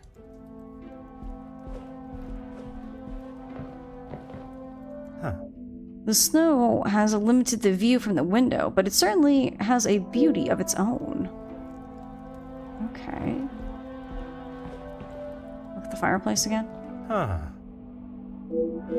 Okay. Even for a detective like myself, finding this room was quite an arduous task. The house may hold more secrets than expected. Okay, so investigation was complete. We just have to find our room. A knock at the door. It's Elizabeth. Like, I'm just staring at the fireplace. Like, don't mind me. Elizabeth, thank you for coming. I shall not take up too much more of your precious time. Not at all, Detective. I had best not be away for too long. Madame would not be pleased when there is so much work to do. Well, mademoiselle, if anyone was to ask, I required your urgent attention with a delicate matter. That should be enough to give you a moment's peace. Thank you, Detective. Okay. Can I assume you are aware of the probable blackmail ring in the area? I have heard whispers, but this town is full of busybodies. It's hard to know what is the truth and what is hot air from socialites trying to outdo one another. I would not have thought you want to join in with such chatter. I'm not, but it can be hard to ignore. I try to quash any talk of it in the house, but it's easier said than done. When the staff are together, it seems to be a competition to see who can dream up the most scandalous rumour. You are a loyal maid and friend. Mademoiselle Angeline is fortunate to have you. It baffles me why they would target her in the first place. She has such a kind and pure soul. That may not be what you remember of Mademoiselle, but she has grown into a kind-hearted young lady. I was wary of that when I arrived, but I myself can see a change in her, a maturity. And if it is as kind and pure as you have stated, she should not be troubled by the letter. Letters, Detective. I brought you the other. Ooh, Mademoiselle von der Bosch. You do not know me, but I know you and your family very well. For years you have stood high on your pedestal, attending parties and living the lifestyle of the upper class, a life that you were born into, all the while hiding a sordid secret that would tarnish the von der Bosch name forever. Once a respected family with morals and nobility, but now you rely on riches and jewelry to show your worth. A worth that is not deserved, even residing in a home that was obtained under your lies, but not for long. For your secret to remain exactly that, take a small brown paper parcel filled with 5,000 francs, addressed to Monsieur Dupont, to Barbier and Sons Cobblers before sundown on Friday. If you do as I request, this will be the last you hear from me. You will be able to return to your life of stolen wealth and excess. If you refuse, be sure the name Van der Bosch will be the whisper of the lips for years to come. I have tried to tell her not to think any more on them, but she fears that even a fabricated story could ruin the family name. She even frets at what it may do to her engagement. I have met Monsieur Demire, and I cannot see his love for Angeline diminishing at something so trivial. Merci for bringing this letter to me. Mademoiselle Angeline worries so much about the family name, but from Mademoiselle Elizabeth's telling, she has nothing to worry about, at least from her own perspective. Perhaps the secret does not directly concern Angeline at all, and she's merely the easy target. Merci, mademoiselle. Pleasure is mine, Detective. Alright, are you just gonna chill in my room? Is there anything else I can look at? No? Yeah, we're gonna look through the fireplace. Okay, so there's something here we can deduce. Did the mother have an affair? Why she hates love between staff? Maybe?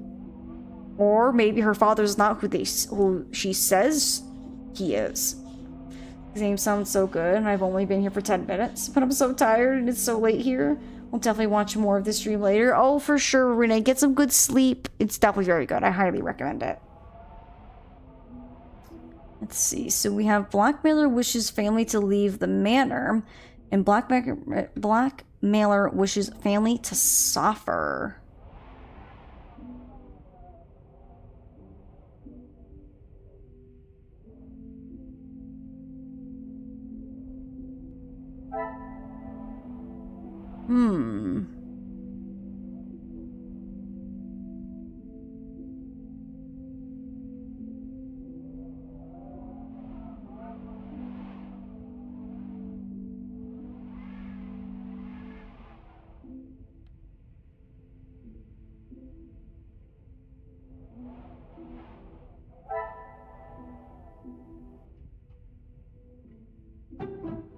I cannot see the logic in this. Do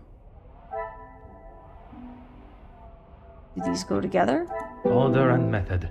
That is the way to... I'm just thinking.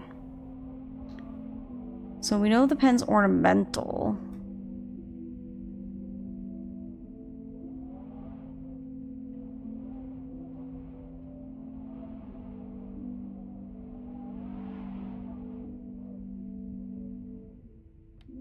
Oh wait, there's something down here. House holds many secrets. Magnifique. I didn't know there was something down there. The staff members that are aware of the blackmail could possibly know the reason why. It appears the Van den Bosch secret may not be a secret at all. The house staff may know what the blackmailer is holding over the family. Alright, that objective is complete. Okay. So we have the first letter now. Okay. I guess we just... Oh, I can't leave? Why am I not allowed to leave? Do I talk to Elizabeth again? Maybe? Of course, Detective. What is it? Do you know where Mademoiselle Angeline is now? She will no doubt be with Master Gideon. The party was just beginning when I came upstairs. That is my cue to make a grand entrance. Am I presentable enough for the creme of society? Quite handsome, Detective. Oh, thank you. Merci. If you catch me snoring, please poke me in the ribs. I will use Madame's sharpest poker.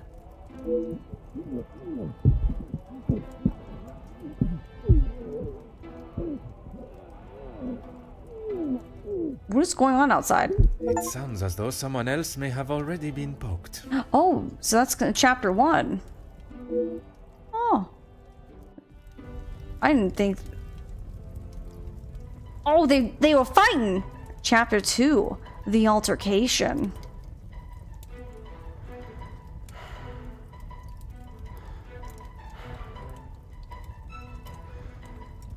Oh, he fighting the major. Let me get a swing in.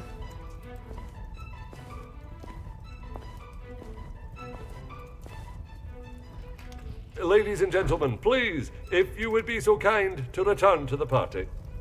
With all this excitement out here... I believe that is an end to the excitement, as you put it, Monsieur Demire. It is hardly a job of a detective to resolve domestic arguments, but under the circumstances, perhaps there is more to it. I shall speak with the major outside. Ah, thank God. One last match. Bonjour, Monsieur Hagen. I wondered when you would be arriving. At least now you can do your job. I hate this man. Pardon, Monsieur. I have just been assaulted. I want him arrested. I'm afraid it is not as simple as that. I merely witnessed you standing up from the ground. Got him. Would you like to explain what happened? This is ridiculous. You know very well what he did. Perhaps you could elaborate on what instigated the altercation. I should have known you wouldn't make things easy. No, because you're obviously an ass. It's clear that the Major is still outraged by what has just happened, but I must learn what caused such escalation into physical violence. Push on whether the Major investigated the altercation. I have met Monsieur Demire. He does not seem one to physically assault someone unless provoked. I hope you're not implying that I started it. Yes, I do. I am only stating what I have seen. I was having a private conversation with Angeline when he interrupted and struck me. That is all there is to know. If the Major is still the same man that I met all those years ago, I'm sure he will remain defensive, and the blame of the altercation would fall solely on Monsieur Demire. Perhaps the best approach would be to act as though I am on the Major's side and coax out the truth. Straightforward, it must have been a rather heated conversation for him to intervene, or implicating. Your conversation with Mademoiselle Angeline was more with the utmost respect and politeness towards her.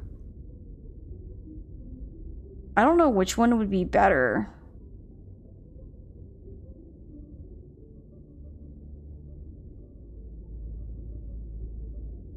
I feel like I'm just not feeling two, because I don't know if implicating would be the right way that we should take it.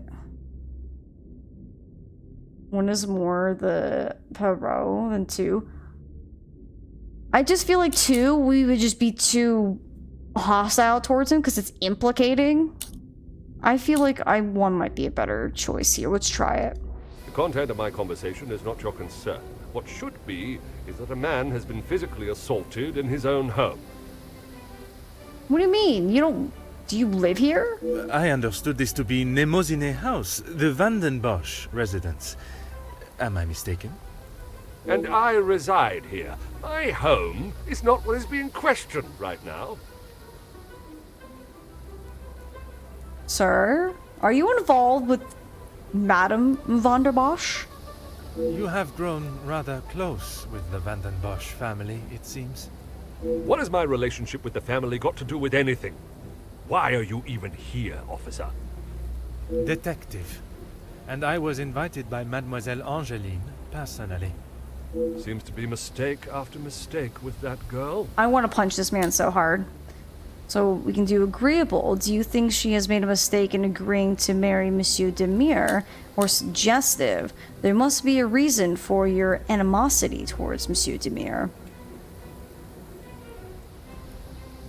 I feel like agreeable might be what we want, because Poirot said that we need to kind of seem like we're on his side. So I think I'm going to go with agreeable. Of course I do. What a stupid question. He is scum. Him and his whole family. Okay, it was green, so I think we did good on that one. If I had my way, he wouldn't have even stepped foot in this house. Yeah, we're dealing with the Major. I hate this man. Mocking, do you think Monsieur Demire's actions were appropriate or antagonizing? There's clearly more hostility between you and Monsieur Demire. I feel like neither of these options are good. Why are we mocking? Right, exactly, Mila.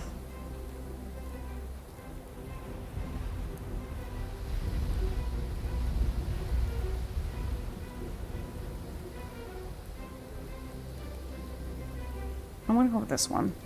Are you dumb as well? Okay, Why never would mind. I be That wasn't. happy about being punched in such an underhanded It was probably way? two. You're probably right. My apologies, monsieur.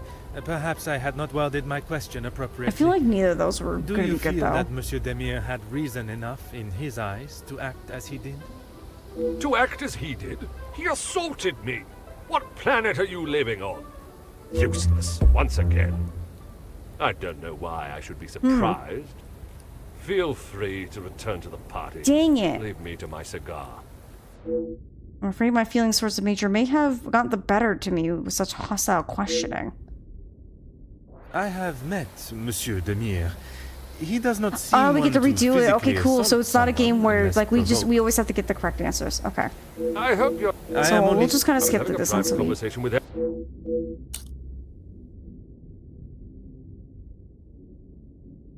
Let's see what this one does. I would not act any other way, So that one was the correct one. unless I am provoked. You have grown rather close with Yeah, What is so, my relation? detective. so this one we did agreeable. Of course I do. What a... If I... And then antagonizing. I feel like both these just don't seem very well, but... Officer Poirot, are you going to do something about him or not? It is Detective Poirot. And if you refuse to answer my questions, I do not see how I can continue. I just don't know what she sees in him. Angeline could do so much better. Are you, like, trying to be her dad, or what? I don't think she realizes what she is getting herself into. I can't imagine her living a happy life with that rogue. I see. Merci, monsieur, for your honest opinion, whether I agree or not. I shall leave you to your cigar and return to the Oh, party. we got a secret from him. Cool.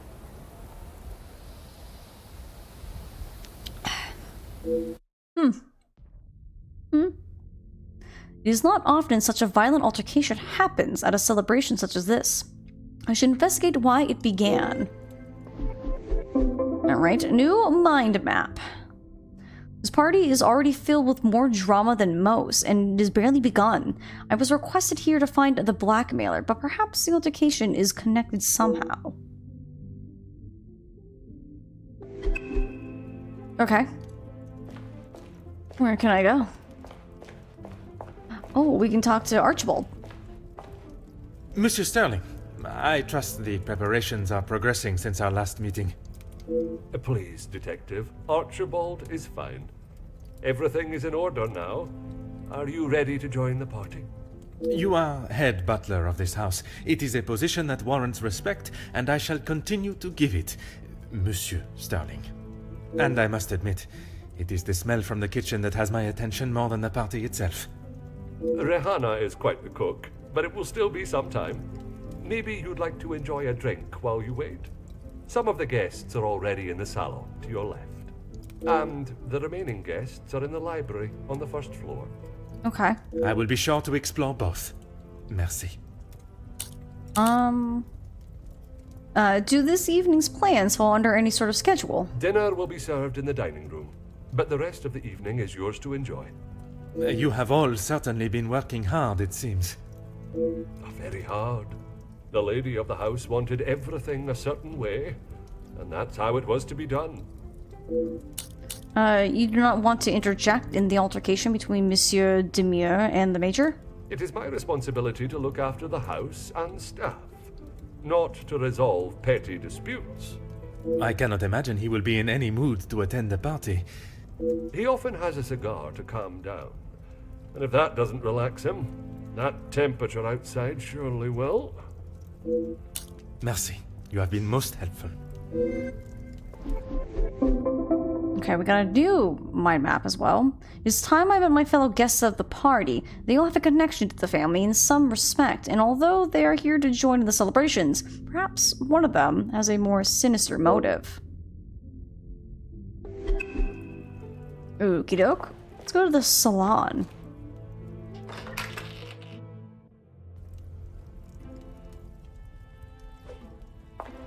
Oh god, you're here. Monsieur Demire, we meet again. What did I tell you? Call me Zach. You found your room all right then? I did, and a charming room it is. I don't know if I would call mine charming, but if I drink enough, it won't matter. Okay. Okay, I must apologize for my rudisvore. I did not ask how you know the family. That's okay. At least you actually care. Not like most of the others here. I'm the groom-to-be's older, more handsome brother. Ah, oui. I see the resemblance now. How wonderful that you can celebrate this occasion together. I'll stop you there. The only wonderful thing about this celebration is the free food and drink. Do you not like your brother? You are not pleased for your brother. Angeline seems nice enough, but marriage is not for me. What is there to gain from tying yourself to someone for the rest of your life? Besides the money. Okay, he's a sleazeball. Okay, for sure. What is it you do for work? It seems everyone here is of some great financial standing. Recently, not a great deal. Well, except for enjoying myself. I was once a field medic in the military. But those days are over. Interesting. A noble occupation. Did you not want to make it your career? It wasn't my decision to make. I certainly don't miss the battlefield, that's for sure.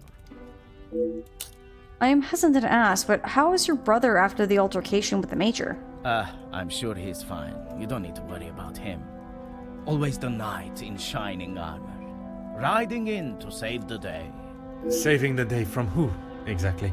Well, if Gedeon is the knight in the fairy tale, Felix is the dragon. Who is this Felix? Felix the Major. Oh. Always there, thinking he is better. Oh, so Felix is the Major's first name. Just because he was a major. We all know how he got there. In his mind, that puts him at the top of the chain. Yeah, he acts like it too. It seems there is some hostility between Monsieur Demire and the Major, and animosity that does not come from one evening at a party. Perhaps it is best I take my leave. Bottle. Quite a substantial sized bottle of alcohol, already half drunk. Why is a half bottle sitting in the bar with no glasses beside it? Anything back here I can look at? No? Okay. I like to do my due diligence of searching. The piano! Oh. No, so that's the same thing as he said before, the other piano. I like to check everything just to be on the safe side. Ooh, there's two of the people here. News of the continued factory strikes. Workers demanding a fair treatment by Jacqueline Conrad. Allow me to introduce myself. Hercule Poirot. Detective Hercule Poirot? I heard we were being joined by one of the King's finest officers. Oui, madame. I see my name precedes me. Comtesse Margot de Vos. Charmed, I'm sure. Such a name. It is I who is charmed. Handsome, well-mannered, and a man of the law. I did not expect such a fine caliber of gentleman at this party. Oh, lady, don't be flirting with me. Comtesse, your compliments are enough to make a young detective blush. Besides flattery, what is it you do? I fill my time mostly with charity work. The number of those less fortunate only continues to grow. How very admirable. One must remain humble. And which side of the engagement brings you here? I have been a close friend to the Vandenbosch family for, well, heaven knows how long. You must have known the late Viscount then. Indeed, we had been friends since our school days. His passing was very hard on both Cassandra and young Angeline. I became a sort of protector of them both after his death. A guardian angel, if you will. I've learned that friendship in these higher social circles can be nothing more than a facade to remain in the position. Perhaps the Comtesse is vying for Madame von der Bosch's position. It is quite a shock to see the Major lying the hall like that. You will find Felix at the center of any trouble, especially when it concerns the ladies of the house. I understand he has made himself quite at home here. What an understatement. He thinks his friendship with Cassandra entitles him to anything and everything in the house, including certain opinions of how young Angeline lives her life. He's very sus. He does not approve of Monsieur Demire? You'd have to ask him, or rather, speak with Gideon's brother. He will have something to say about Felix, I am sure. The Comtesse is well versed in drawing one in with delicious bait, and then leaving them biting on the line. Another conversation with Monsieur Zachariah is in order. What are your thoughts on Monsieur Demire? A strapping young man. Angeline has found herself a good one. They certainly make a handsome couple. Speaking with them both, it is plain to see, even to one that is unexperienced in such emotions, that there is a great deal of love between them. When they are together, it is obvious for all to see, even at such a young age. But who are we to judge what the heart wants? It has been a pleasure conversing. I look forward to our next tete-a-tete. Interesting that friendship was in quotes there. I'm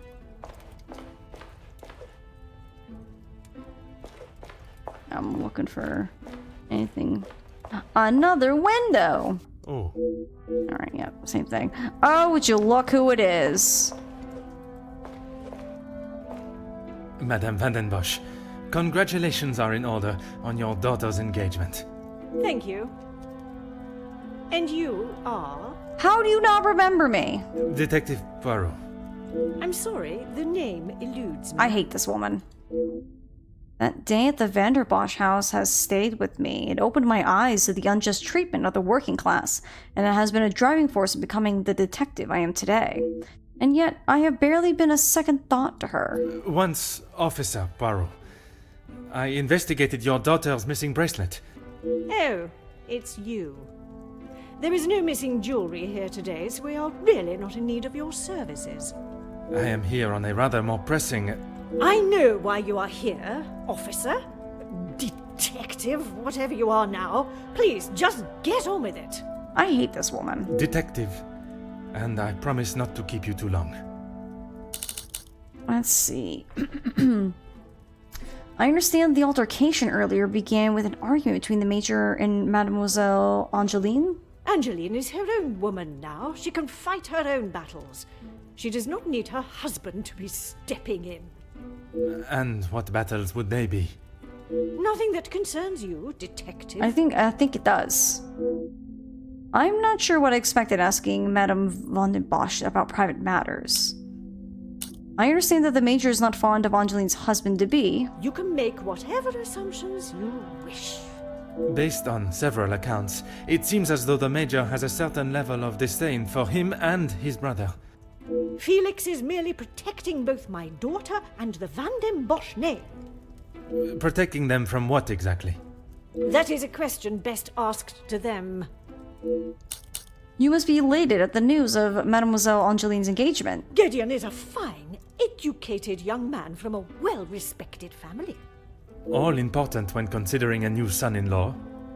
A good home and education speaks volumes about a man. Even in the short time they have been engaged, his noble character is obvious. If you were an educated man, you would know that. Oh, slap this woman. I can assure you, madame, my education is not one to be sneered at. And yet you remain a mere detective. Perhaps it is your choices, then, that are to be questioned. Wow. As if someone can't just enjoy what they do and not want to be, like, the top rung or whatever. Your daughter invited me here to find the blackmailer. Keep your volume down! She had no right to do such a thing. As soon as the other ladies get wind that there was a police officer in-house, the whole town will know. Perhaps you should be more focused on catching the blackmailer that is holding your family's name to ransom than what the chattering women of the town will say. I care more about what those chattering women, as you so rudely describe them, have to say than the empty threat of an anonymous letter. Your daughter does not agree. In fact, it has been suggested that one of tonight's guests may know more than they are willing to show. The guests? You mean our friends? You can't honestly believe one of them would be so petty to send a letter like that. Oh, officer, you have not changed. I must thank you for your hospitality I suppose it tonight. is only polite to say you're welcome. Madame is as quick-witted as I remember. What a shame there is nothing as memorable about you but your lack of respect. I should have known getting to a verbal battle with Madame would not be easily won. Perhaps you should tell me about the family's secret, the one your daughter is protecting. What do you mean, protecting? She hasn't gone and paid that silly ransom, has she? It was Monsieur Demire that accepted the cost. He paid it because your daughter believes there may be something to hide. For heaven's sake! Why do you think it was addressed to her and not I in the first place? Because they knew I would throw it in the rubbish where it belongs. Madame, if there is something you are keeping, it would be wise to tell me now. It may help in identifying the culprit. And it would be wise for you to stay out of my family's business. If I require your help, I shall ask for Why it. is this woman so mean? Don't hold your breath. Merci. An enchanting conversation, as always. Why she gotta be this way? I'm just trying to help.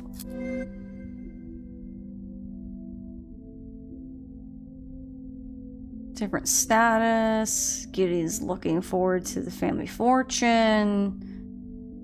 Easily arranged marriage. She's a witch? Oh, for sure. Major doesn't like Gideon.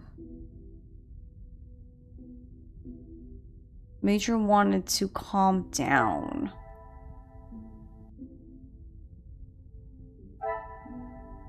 Carrion believes that Major's disdain for him and his brother would be because of class divide.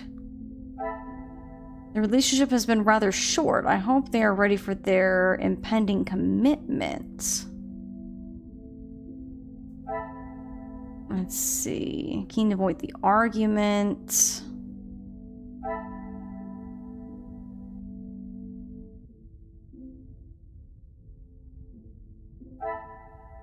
Appears they're not prepared to wait to be wed. I find it rather romantic. Why would the couple want to move forward with the wedding so quickly?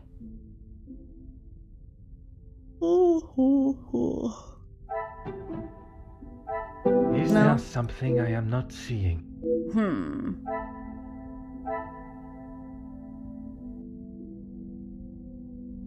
Major's not too fond of Gideon.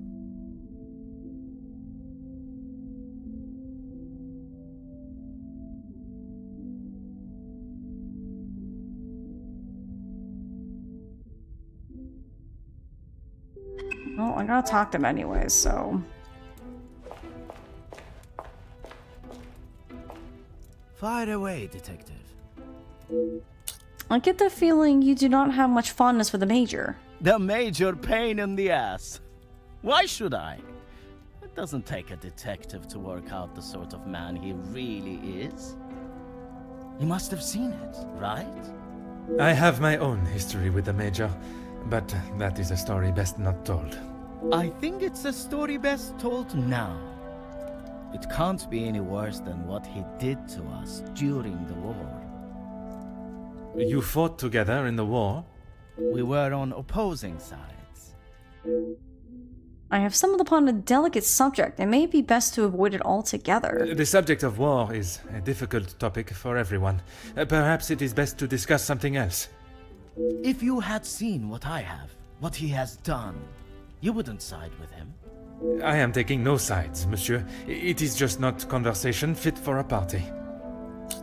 Perhaps it is best I take my leave.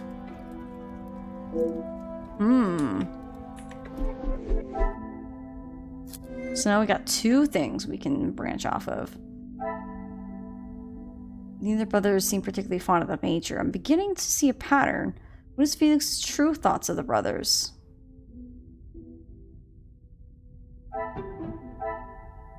Another success. I wouldn't say it to his face, but I don't think it's the Major's place to cast judgment on Gideon.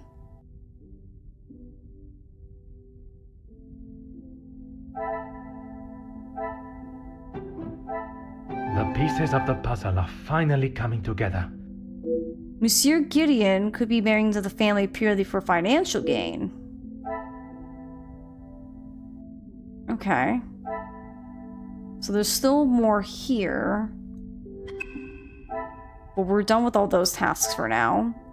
And we need to go to the library. There's something we can actually deduce now. Hans Gideon's brother. Brothers aren't close. He's intoxicated. Things are beginning to become clearer. I could not even fathom drinking that much alcohol, especially in one evening. Oh good, I get to talk to him yet again. Fire away, detective.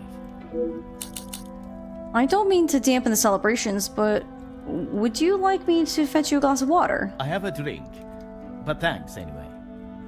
I just would not like to see things get out of hand.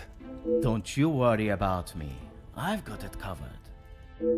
Something tells me his excessive drinking is not in celebration of his Pharaoh's engagement. I'm gonna guess that means brother in French. His recollection of war makes me think it may be something more serious. Perhaps it is best I take my leave. Alright, let's go check out the library. See who's over there.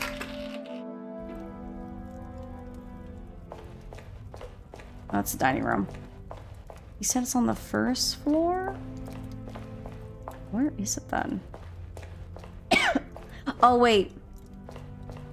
Right. I completely forgot that floors are different over in Europe. This is the first floor.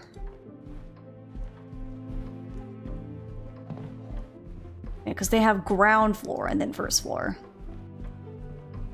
Is this the library? It is the library! I told you, you're barking up the wrong tree. I'm not a reporter. Jackie, who are you? But you're going to want to hear this. You could interview me now. And why would I want to spend my evening doing that? I like Jackie's voice. The world needs to know. You want to sell papers, I want the truth to be known. Win-win. I came here to enjoy myself, not to hear a second-string version of... I was there. I saw the whole thing, including who was ruining the show. I feel like it's supposed to be running the show, but he really sounded like he pronounced it ruining. Like, they ruined the show. All right, I'll bite. Let's talk later. Alright. Ernesto. Bonjour. Are you a guest of Mademoiselle Angeline or Monsieur Demire? Do I know you? Where are my manners? I am Hercule Poirot. Belamen. Oui, monsieur. Detective Poirot. And you are? Ernesto da Silva. A pleasure, monsieur. You witnessed the altercation between the Major and Monsieur Demire, oui? I did. But frankly, I have no time for childish school fights. You are not aware of the circumstances that started it, then? I heard something about a cigar. Only Felix would be petty enough to get riled up by something so menial. A cigar? Yes, Monsieur Demire had one of Felix's precious cigars. If you ask me, they won't be the real thing anyway.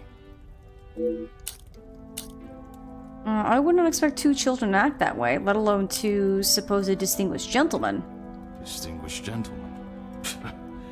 It was two alpha males going head-to-head. Master Gideon came out the victor. It feels so weird to see the word alpha male in a game that I think is supposed to be based, I don't know in what time period, but definitely not our time period. What a weird word to have, you know, like set of words. Surely we have passed the days where shows of unnecessary brute strength impress anyone. When it comes to the protection of a woman, we are far from it. Man will always return to their most primitive form. Mademoiselle Angeline, the Major has no place to feel threatened. Monsieur Gideon is to become her husband. And he has spent the last however many years supporting them, as he calls it. Clutching on to whatever he can. What a leech. So what is it you do? I'm a man of business. What kind of business? Like, what are you in the business of? I see. Is there a particular area of business that is your focus? Overseas investments, international relations. I also own a number of factories in the city.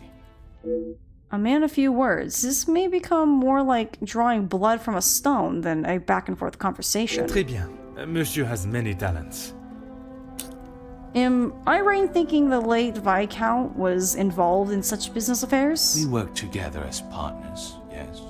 You must know the Van den Bosch family well, then. I help Madame Van den Bosch, if and when she needs me. She referred to Madame Van den Bosch as Cassandra before quickly retracting. Perhaps they are closer than he's willing to say. Merci for your time. It has been most intriguing. As the research that came with that was done in the 1940s, and the researcher disavowed it as being wrong from then on. It's just one of the ones where it's like you see it used so much nowadays that it's weird to think that it would even be in this game. Perhaps the happy couple's engagement has someone in a particular romantic mood. A note. Don't mind if I do. Looks like the happy couple are planning their honeymoon, but are undecided on their destination. Another book. So many countries and cultures to experience. I hope one day to see all of them with my own eyes. Collection of books. I could spend every waking moment reading about the adventures of the characters within these books.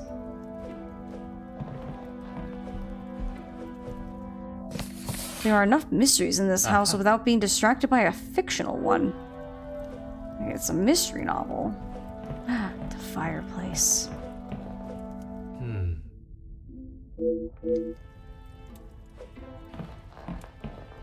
It's Hugo.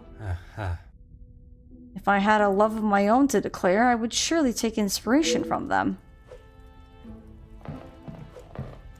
I'm trying to just go through everything. Suspense and tension, two-ways authors keep their readers hooked on their characters' stories.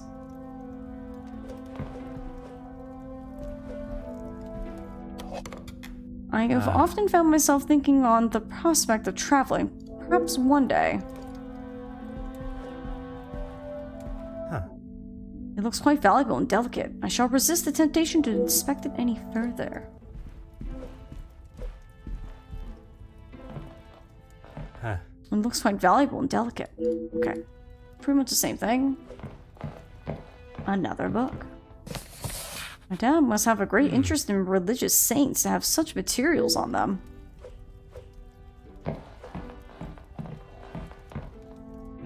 The fallen snow has laid a beautiful white blanket over the countryside that surrounds the house. Gazing at the stars is truly one of life's simple pleasures. Alright, let's talk to Jackie. A pleasure to make your acquaintance. Likewise. You're not from around here, are you? My name is Hercule Poirot. I am a friend of Mademoiselle, soon to be Madame, Angeline. I see. Jacqueline Conrad. No doubt you've heard the name before. I am rather embarrassed to say I have not, Madame. No need for the madame, I'm not married. Just call me Jackie. Oui, Jackie. How is it you come to be a guest here tonight? Here's the thing. I'm one of those people you want to know, and not be on the wrong side of. Perhaps it would be wise for me to remain on your good side. It's the best place to be. You wouldn't believe what a couple of positive stories can do for a family name, or a career. And that is what you have done for the Van den Bosch family? A little help goes a long way, and from what I have seen, the ladies deserve some positive support. You must have heard about the recent... Oh, I don't know if I want to talk about that. When I entered, you were talking with a gentleman. That's what we call eavesdropping. Pardon. I didn't mean to pry. And with respect, I don't think it's really any of your business. This is certainly not what I was expecting. Mademoiselle Conrad is a force of her own. I shall have to play my cards right with her. I don't think I should talk about blackmail, so I'm just... I must take my leave. I don't know if I trust her to be like, hey, do you know about this blackmail? Why don't we talk about this thing that people here are probably not supposed to know? Must be from the library. I wonder if the story would match the excitement of this weekend. I got an achievement! Examine all books in the library. Very nice. See, being thorough matters. Allow me to introduce myself.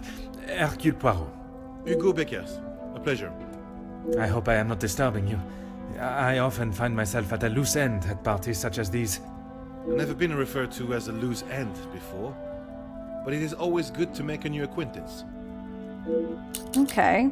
Perhaps we should start with pleasantries. There is no better way to understand one's purpose in life.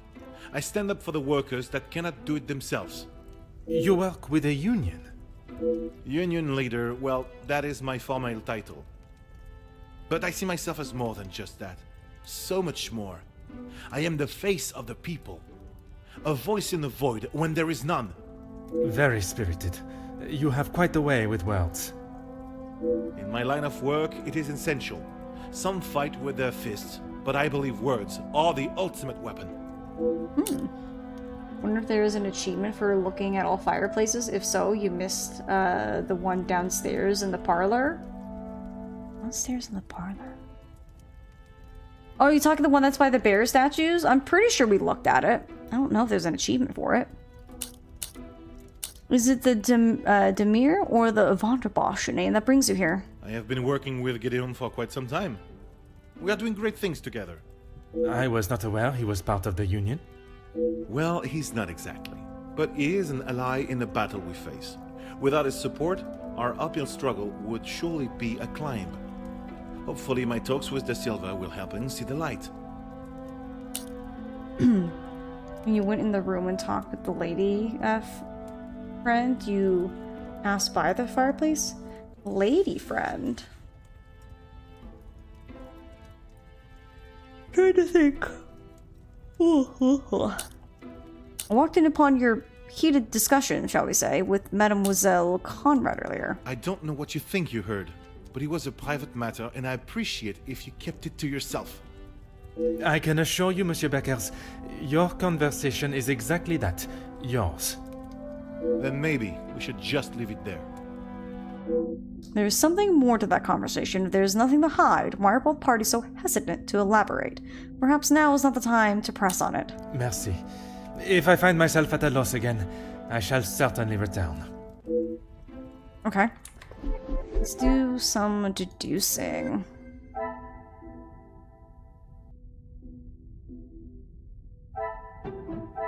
I should not be surprised by my own skills of deduction. That was a pretty easy, quick one. Would the Major really start a physical fight over Gideon stealing a cigar? Alright, so we gotta go talk to Zach again. So we're done with that. Oh, there's nothing here. There's 3 here. Works with Charity. Dismisses Hugo's argument. Longtime friends. Major supports the family.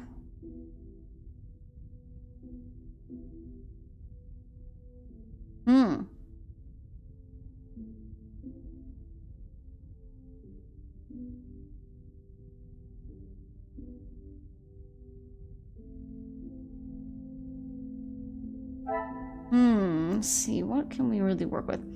Hugo's resistant to elaborate. You can check out a heat discussion. Hugo invited by Gideon.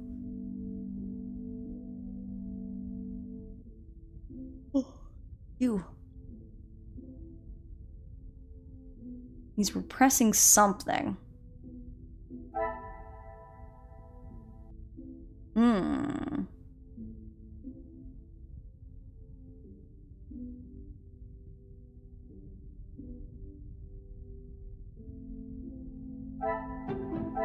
I must take a different approach if I am to uncover... Okay, never mind. So we gotta talk to her about him saying that he's been helping out the family.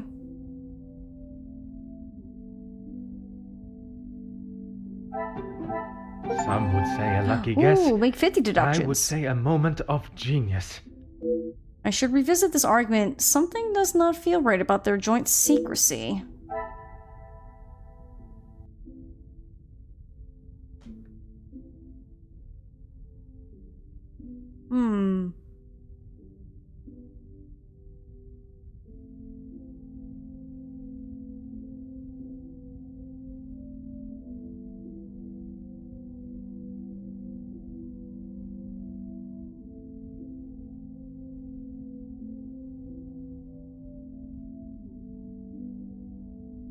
Oh, so is it just me, or does it seem like the certain symbols match up? Or am I just noticing things?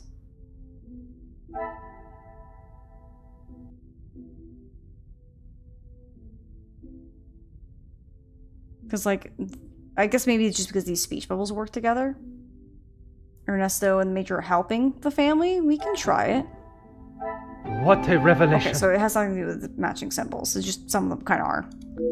There's only so much help you can receive before you're simply relying on someone. What do the family still need assistance with? Families still need help.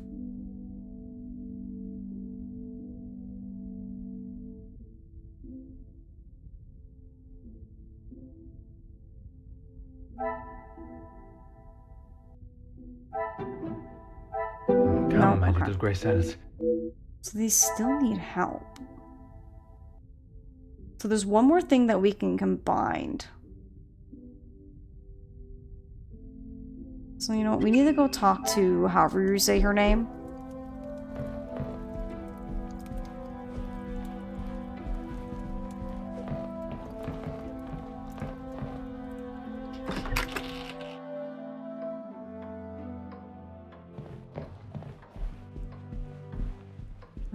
Yeah, I gotta walk around anyways because I gotta go back downstairs. Anything needs help in heated discussion? I don't know.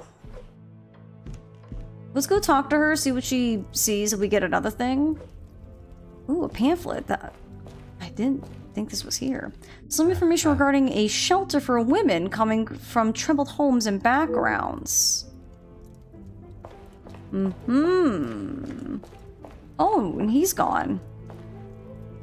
I wonder where he went off to. I mean, I guess probably other work to do. So you're saying I didn't look at the fireplace here? I can look at it. Huh. Well, I don't know if we missed the fireplace or not, but... I am all yours, detective. Is it the women's shelter you work with? Work with? I built it from the ground up, detective. My admiration continues to grow. While my husband, the Honorable Count de Vos, is always busy with his duties, I found myself at rather a loose end. I could not bear wasting my days with no purpose. And one day, while shopping in the city, I noticed the abundance of young women living and begging on the streets. Dirty and hungry, without a franc to their name. It is horrifying to think of how so many must live their lives while others live a life of such selfish opulence. I hope that was not a backhanded comment on the life I live, detective. No, because you're clearly helping people. The backhanded comment is this lady back here who clearly cares nothing but herself.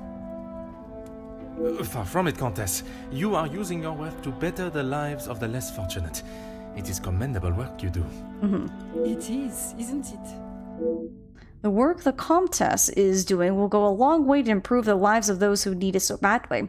I only wish there were more in positions such as hers who could see the divide in our society and use their wealth to bring the plight to an end.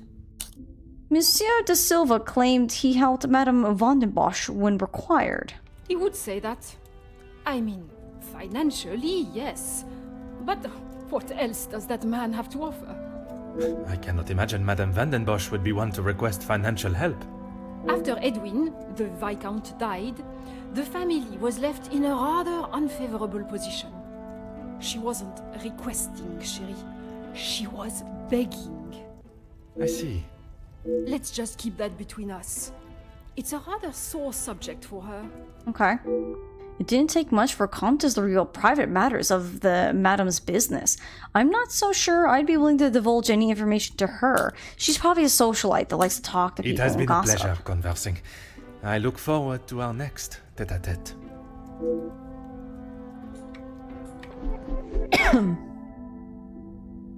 Alright, we gotta talk to Zach. So now we gotta go talk back to Ernesto.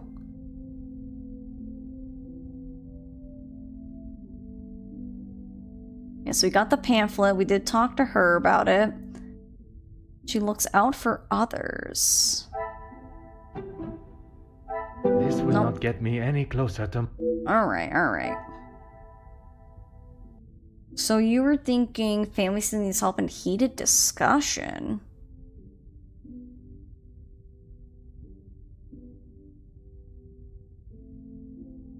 I don't think it has anything to do with Jackie and Hugo, though.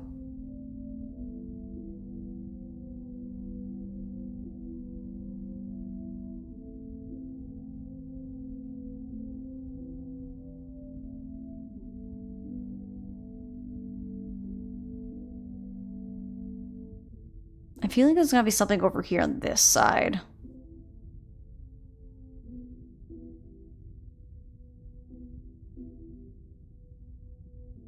Yeah, the argument seems significant.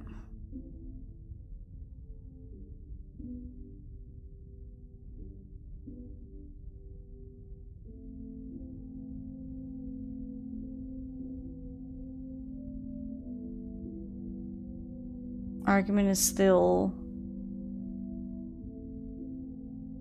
argument. I don't think it has anything to do with Jackie and Hugo's argument, though. I mean, I could put that there, but yeah. Oh, these two go together. I didn't think these two would branch like that, but... Another success. I never doubted myself. I doubt myself all the time. It's clear the Major is close to the family and has some connections to both Cassandra and Angeline. So... we got a couple people to talk to. We gotta find Archibald again to figure out where we need to talk to him. So we can talk to her because she's here. We need to talk to Zach. We need to go back up to the library, talk to Ernesto, and find Archibald. Okay, well, while we're here...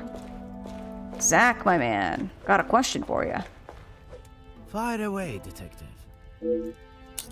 It is a shame things escalated to so much over just a cigar. Gideon said they were the Majors, but I didn't think he would miss just one. Ah, it was you that took the cigar. Me? Okay, detective, you twisted my arm. It was me. But I didn't even get a chance to smoke it. Gideon snatched it out of my hand. I'm sure he could afford to replace it. And the Major saw Monsieur Gideon holding the cigar, assuming he had taken it. It was all a misunderstanding. So why the following altercation? Perhaps it is best I take my leave. Alright.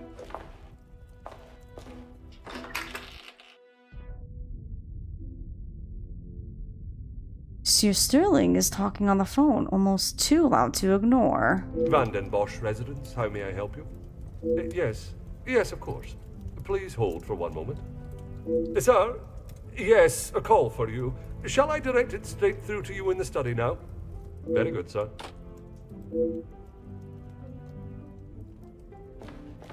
A call forward to someone in the study. What can I do for you? The Major has made himself quite at home here. Yes, he has been here for some time now. Lady Vandenbosch has been very good to let him stay so long. Would you say he has become part of the family? He's always been very vocal about how he stands the ladies in high regards, and so he should. But like, he's not even like a part of the family. He's just kind of living here. Merci. You have been most helpful. I don't like Felix. You know, I haven't gone farther up. Oh. Aha. Best not to explore the full house when I should be sociable. I wonder if we can explore it later? Yeah, I'm trying to make sure I haven't missed anything. Alright, to the library, as we need to speak to Mr. Ernesto.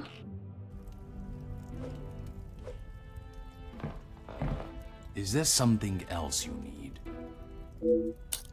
You have done business with our guests at this party. It seems someone has been asking around about me. Only polite curiosity, I can assure you. Well, you would be right. Although working with the Viscount caused me much less grief. Grief, monsieur? Let's just say we didn't always see eye to eye. And if neither side is prepared to back down, there is a problem. There's obviously more to learn about the going-ons between Monsieur de Silva and the Major. It certainly does not sound like a positive business relationship. Merci for your time. It has been most intriguing. Okay, I've looked at the fire, I saw the icon change. Okay, good. Okay, so we have one thing left. So now we have... Gideon was returning the cigar. The Major views the family as high class, and probably it's this. Things are beginning to become clearer. The Major may feel that associating with the Demir family may lower the Van der Bosch name. I wonder if this is the limit of his negativity. Okay, and so we have possible status drop. The pieces of the puzzle are finally coming You're together. still going? I am! Hi, Gossamer, welcome back! We are now in Chapter 2 at the current moment. It is clear the Major does not see the Demir brothers as a good light. What does his thoughts towards them have to do with a couple's relationship?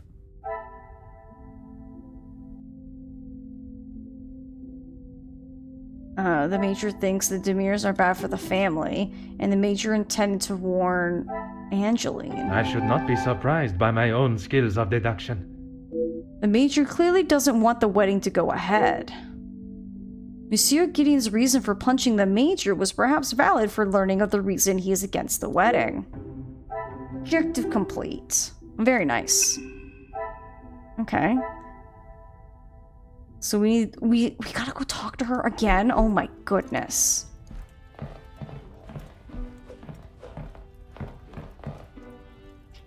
Up, down, up, down.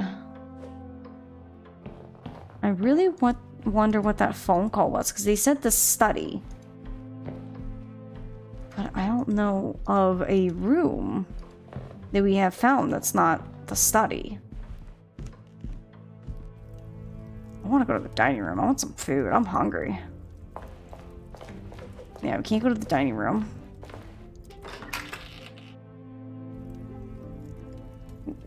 Oh, did it say talk to her when you're in the same room? That's my bad. Don't mind me. I am all yours, detective.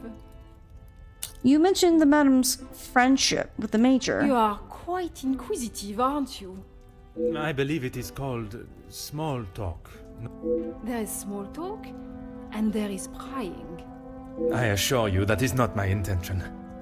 Monsieur, please. I know a nosy gossip hound when I see one. We can smell our own. The Major isn't worth a minute of your time, though. You are not a fan of his. I'd hit him with my fan, monsieur. Any man that can treat a lady the way he does doesn't deserve to be in his position. Oh, dang. And what position is that, may I ask? Lording over Cassandra like she's the help. He shouts at her like she's a stray cat that's wandered into the house. Madness. It is something I never thought I would hear. Madame was ready to physically escort me out of the house when I arrived to investigate Mademoiselle's missing bracelet, and yet she allows the Major to get away with murder. There must be a reason as to why she would be so accepting of such behavior. It has been a pleasure conversing. I look forward to our next tete-a-tete. Okay, so we have one new connection. So we have this right here. The Major didn't treat Cassandra well. Magnifique. I cannot tell if... I don't know how to pronounce her name. Margot? Dislike for the Major comes from a genuine place or mere jealousy. Okay. So that's all done. I have a feeling something's gonna happen when I leave. Because I don't have any current objectives.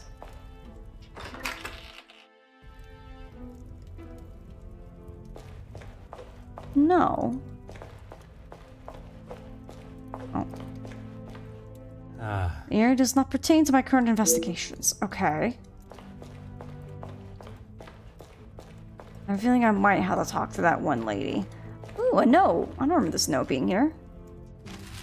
The staff rota for this evening. 4 people are assigned. Is this enough staff to proceed with tonight's events? Staff rota Friday. All-day service. Archibald, Elizabeth, Jean, Rahana. Kitchen, breakfast, family, lunch, family, dinner party. Service, breakfast, family, lunch, family, dinner party, evening service. Housekeeping, morning, family, and evening turn-down service. Oh. New mind map unlocked. Okay, cool. The staff live and work in this house with the Vonderbosch family. It would not be surprising for them to know more than the family would expect or want. Okay, find out how staff members may be linked into recent events.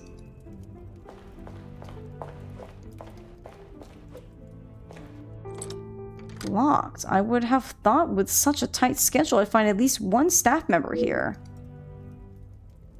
Interesting. I think it's time I joined the party. Okay. I wanted to investigate more. Well, Archibald's the only, like, staff that I know I can find. Can I talk to him? Yes, but it doesn't seem anything new. Let's get the blackmail. Inspect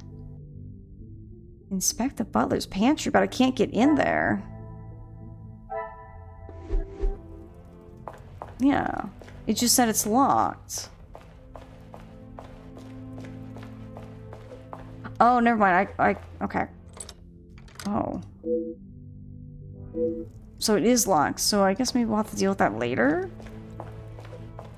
I feel like I'm kind of at the point where I do have to talk to one lady about the blackmail, which I think is just not a good idea, but like I can't think of anything else. You know?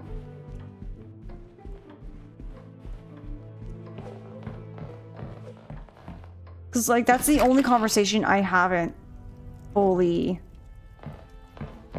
you know, finished. Back so soon? I might regret this, but you must have heard about the recent blackmailings then? I heard, and it doesn't surprise me. There will always be someone trying to get something out of someone else. People are only out to help themselves. That is a rather pessimistic way of thinking. But it's the truth. And in my experience, more often than not, it's someone the victim knows, and knows pretty well.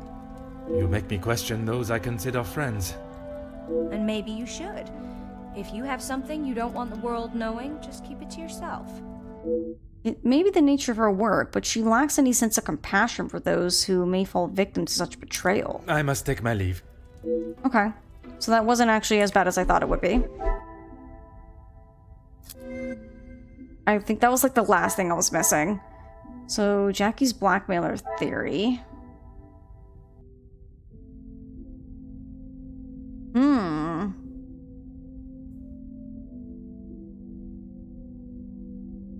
Girl, I love yapping, right? So we have that. We have his rocky relationship. This will not get me any closer. Listen, I'm trying.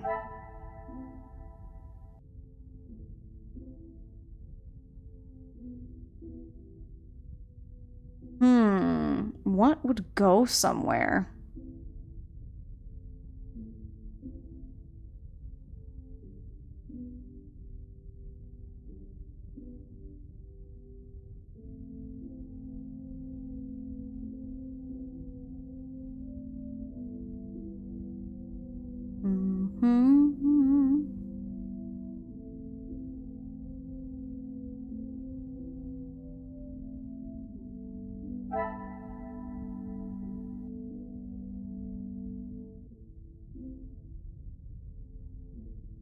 Do these go together?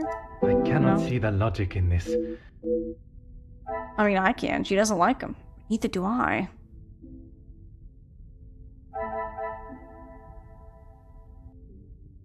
Ernesto fond of Cassandra. But he's got a rocky working relationship.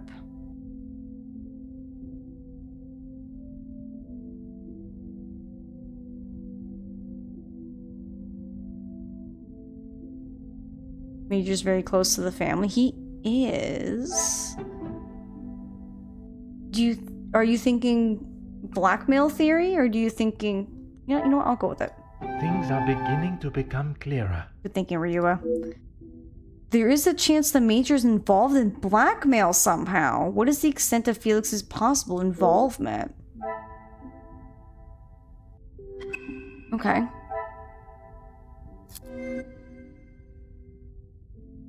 Jackie knows a lot about the guests. So all we have is to inspect the butler's pantry. Oh, we gotta talk to Cassandra, apparently. Okay. I think I looked at that. Alright, back down the stairs we go. I really wish the stairs weren't on the other gosh darn side of this library.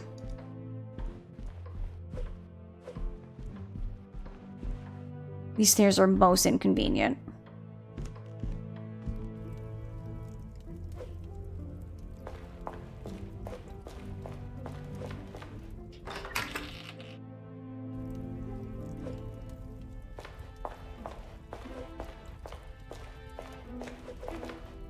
Let's make this quick, Detective. I was passing and I noticed the butler's pantry was locked. Locked? That is absurd! They should be constantly coming back and forth from there if they are hiding from their work again. What is it you want in my staff area, anyway? I only mention it as I was hoping to speak to some staff members. But if they are busy... Be a good fellow and make sure they aren't slacking off in there. It shan't take you long. It may not have been the permission I was expecting, but I shall take it nonetheless. I shall try the pantry again. Merci. An enchanting conversation, as always. Look at the Major's having a relationship with the mother. That's what I'm thinking. I feel like he's being, like, pseudo-dad as well, where he's like, my non-daughter that I'm going to pretend is my daughter is not good enough to marry, or this man's not good enough to marry her.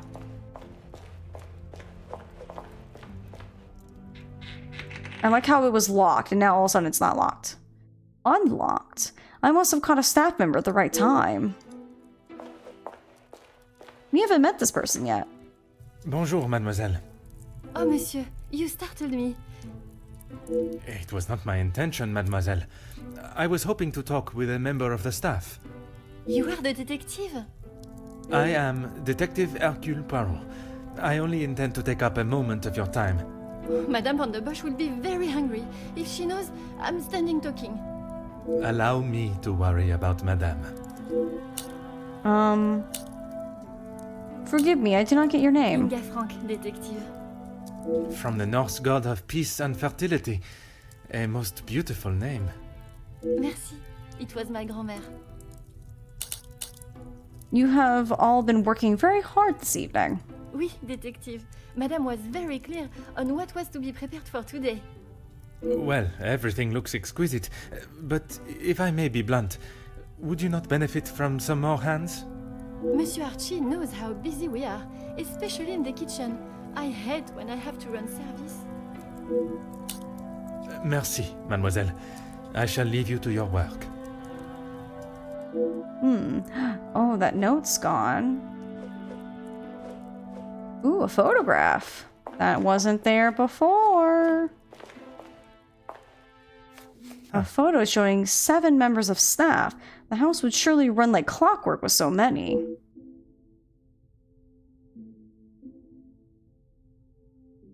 Interesting. That looks like Elizabeth. That's clearly Archibald. I wonder who the rest are. Look at this photograph. I was gonna say that's Scandinavian. Ooh, a letter. Perhaps they order the dismissal of a staff member for accessing rooms without permission. Curious. Dear Miss Allard, your position as housemaid within the Vanderbosch residence is hereby officially terminated with immediate effect for the following reasons. Accessing forbidden areas of the house, refusal to make a sincere apology, emotional distress brought to the family. A reference shall be offered, pending future employment. Sincerely, Madame Vanderbosch. Anything else? Doesn't look like there's anything new. Okay, so something can be put together. Intentions in the kitchen, staff photo. And we taking care of money now. Staff rota. Remaining staff overwhelmed. I must take a different approach if I am to... Alright, listen.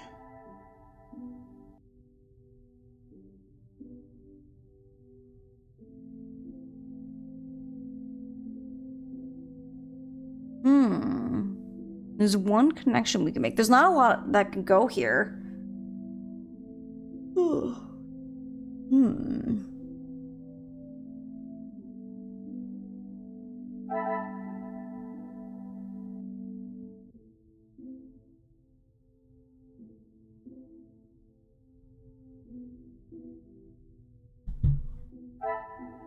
It looks like the family's finally got back on track with their money problem. That's great to hear. Photo showing 7 members of staff. Come, my little grey cells.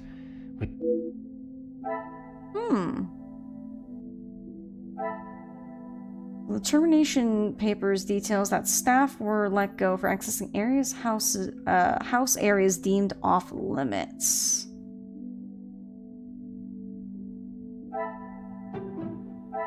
Is there something? Oh my god.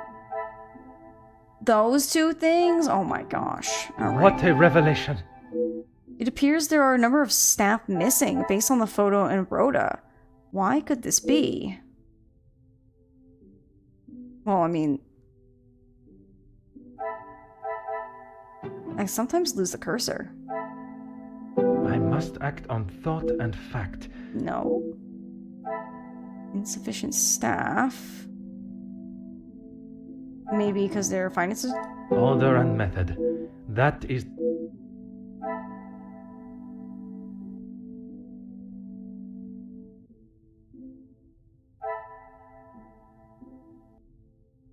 Based on the photo and rota, why could this be?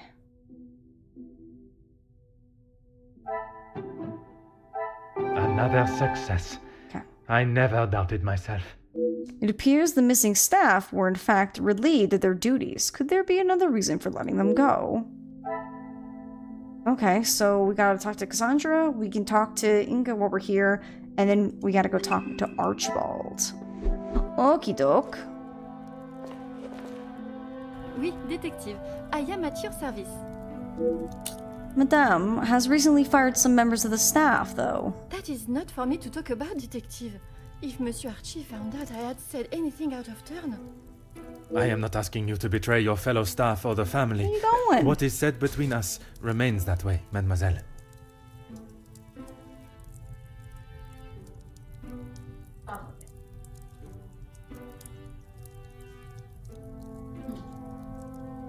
She's like, this mystery already solved. Need to leave. It's only whispers, but the last servant was caught in areas of the house they shouldn't be. Apparently, they saw something they shouldn't have. Please, detective, if Monsieur Archibald found out I was talking like this with a guest... My lips are sealed, mademoiselle. Merci, mademoiselle.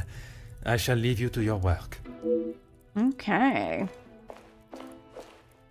Very interesting indeed.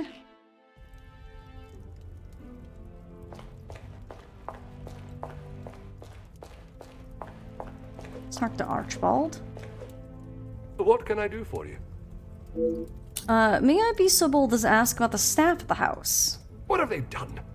If I have to... No, monsieur. There is not a complaint to be made. It is more the recent layoffs and extra work pressure you all seem to be under I am inquiring about. We've had to let some of them go. Let's just say their standards didn't live up to what was expected. Not exactly what the termination papers stated. Merci. You have been most helpful. Still thinking affair? Me too. There's definitely something very, very suspicious going on.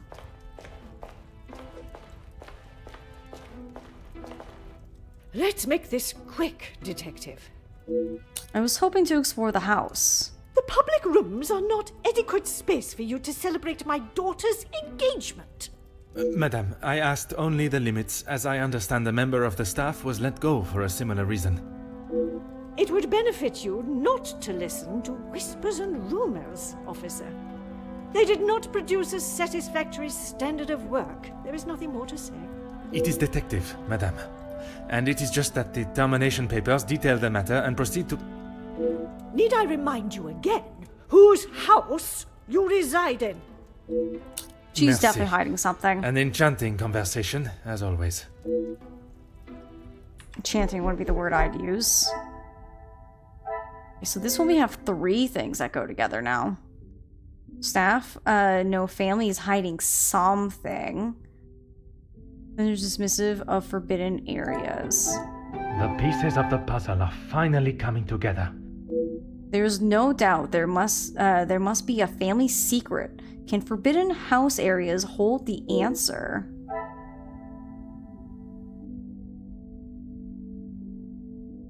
Archibald claims unsatisfactory work. Order and method. Okay. That is the way to solve...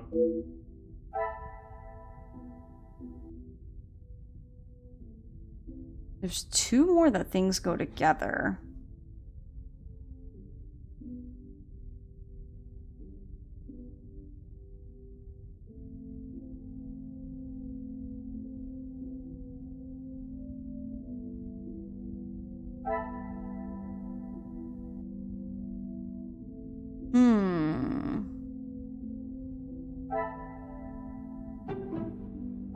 I must take a different approach it was if worth I a am shot. to... I think the strings work in a very specific way. Magnifique. If the family are being more cautious with their money, maybe staff were let go for that reason. Let's see, layoffs related to money issues.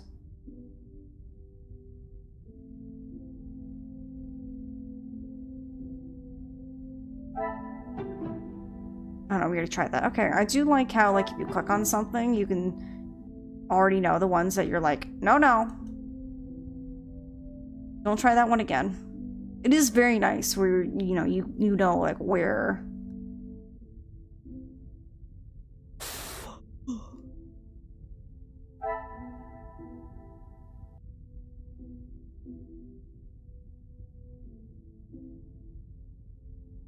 So we know forbidden areas hold secrets.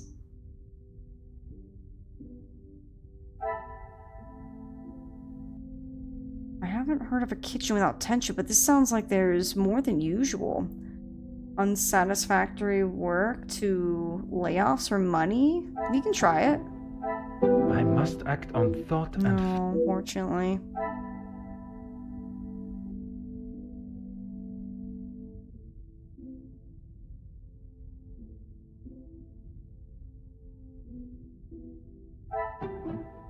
This will not get me any close. Try one to the left of that one. Wait, which one? Just because I kind of moved before the message, so I want to make sure that I know what you're on about.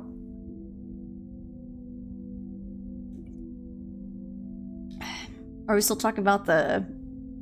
You just did it and it failed? Oh, okay, then never mind.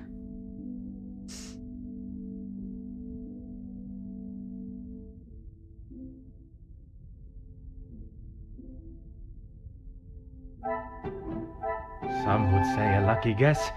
I would say a moment of genius. Alright. The paperwork conflicts with Archibald's account. Only one can be telling the true story. There's something that does not feel right about the staff dismissals. The contradicting stories of why only make me question its virility further. Ooh, objective complete. Okay.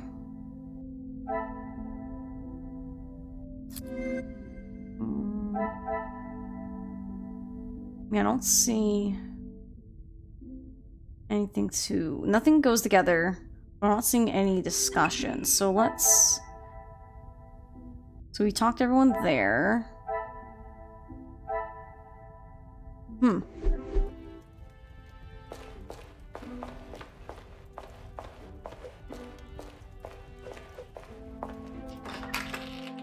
It doesn't say to talk to anyone specifically. Yeah, because if I look at it... And meet the other guests and uncover the connections to the family. We talked to everyone. And all the talks and investigating have been done. Oh, there's a connection we can make. That's what we're missing. I completely forgot we had a connection here. Didn't it say we had 0? Maybe I just didn't pay attention. So this is what we're missing. We're missing that last connection. So, layoffs related to issues.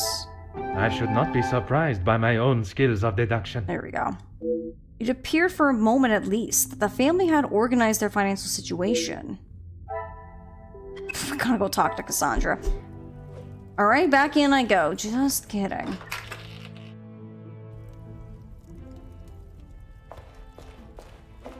Hey, remember me? I have more things to discuss. Let's make this quick, detective. You did not seem surprised in Monsieur Demire's payment of the blackmail. Why would I? He is to be Angeline's new husband and my new son-in-law. If he is taking that position seriously, he will do what he must to keep his new family happy. And to you that means paying ransom money? It means doing what he must to protect his wife and his family name. It has nothing to do with your own financial standing. I understand Monsieur de Silva has been of help.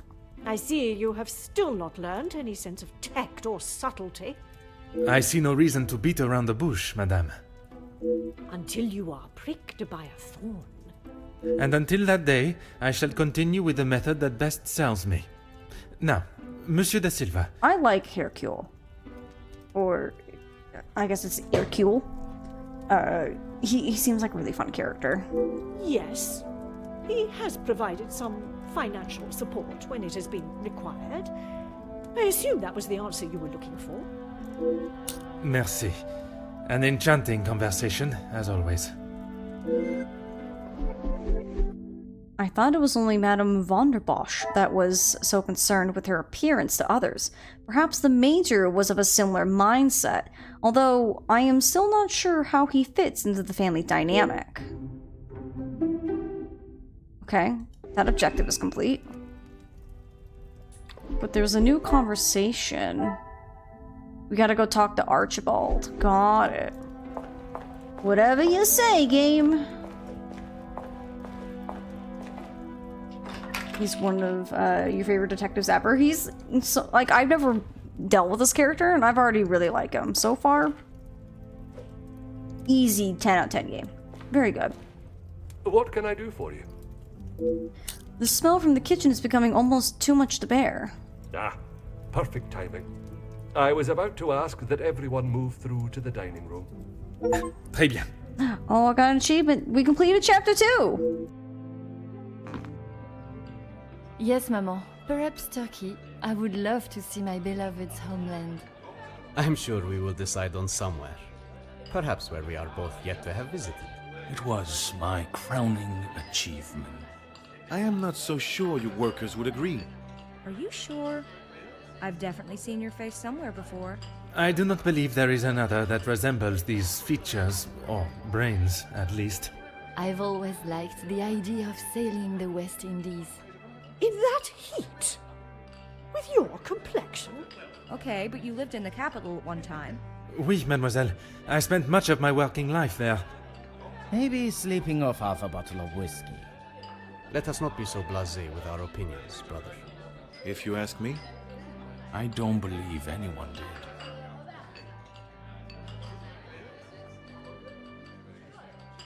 I want food. Like, no one's eating anything. That officer! The shootout on the rooftop! Your face was all over our front page! It seems it is not only I that possesses great skills of deduction. You... Please, come quick! The Major has been murdered in his study! Messieurs et Mesdames, I am Detective Hercule Poirot of the Belgian Police Force.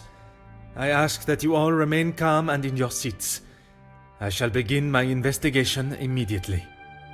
Monsieur Sterling, please, lead the way.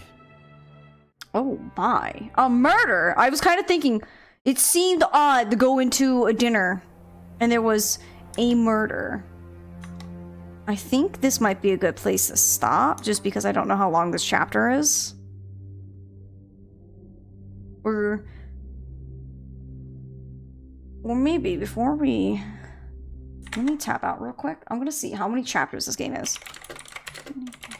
Chapters is...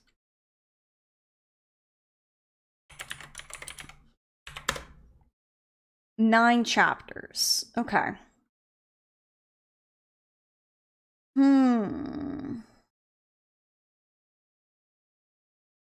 I'm trying to think on how to judge our time here.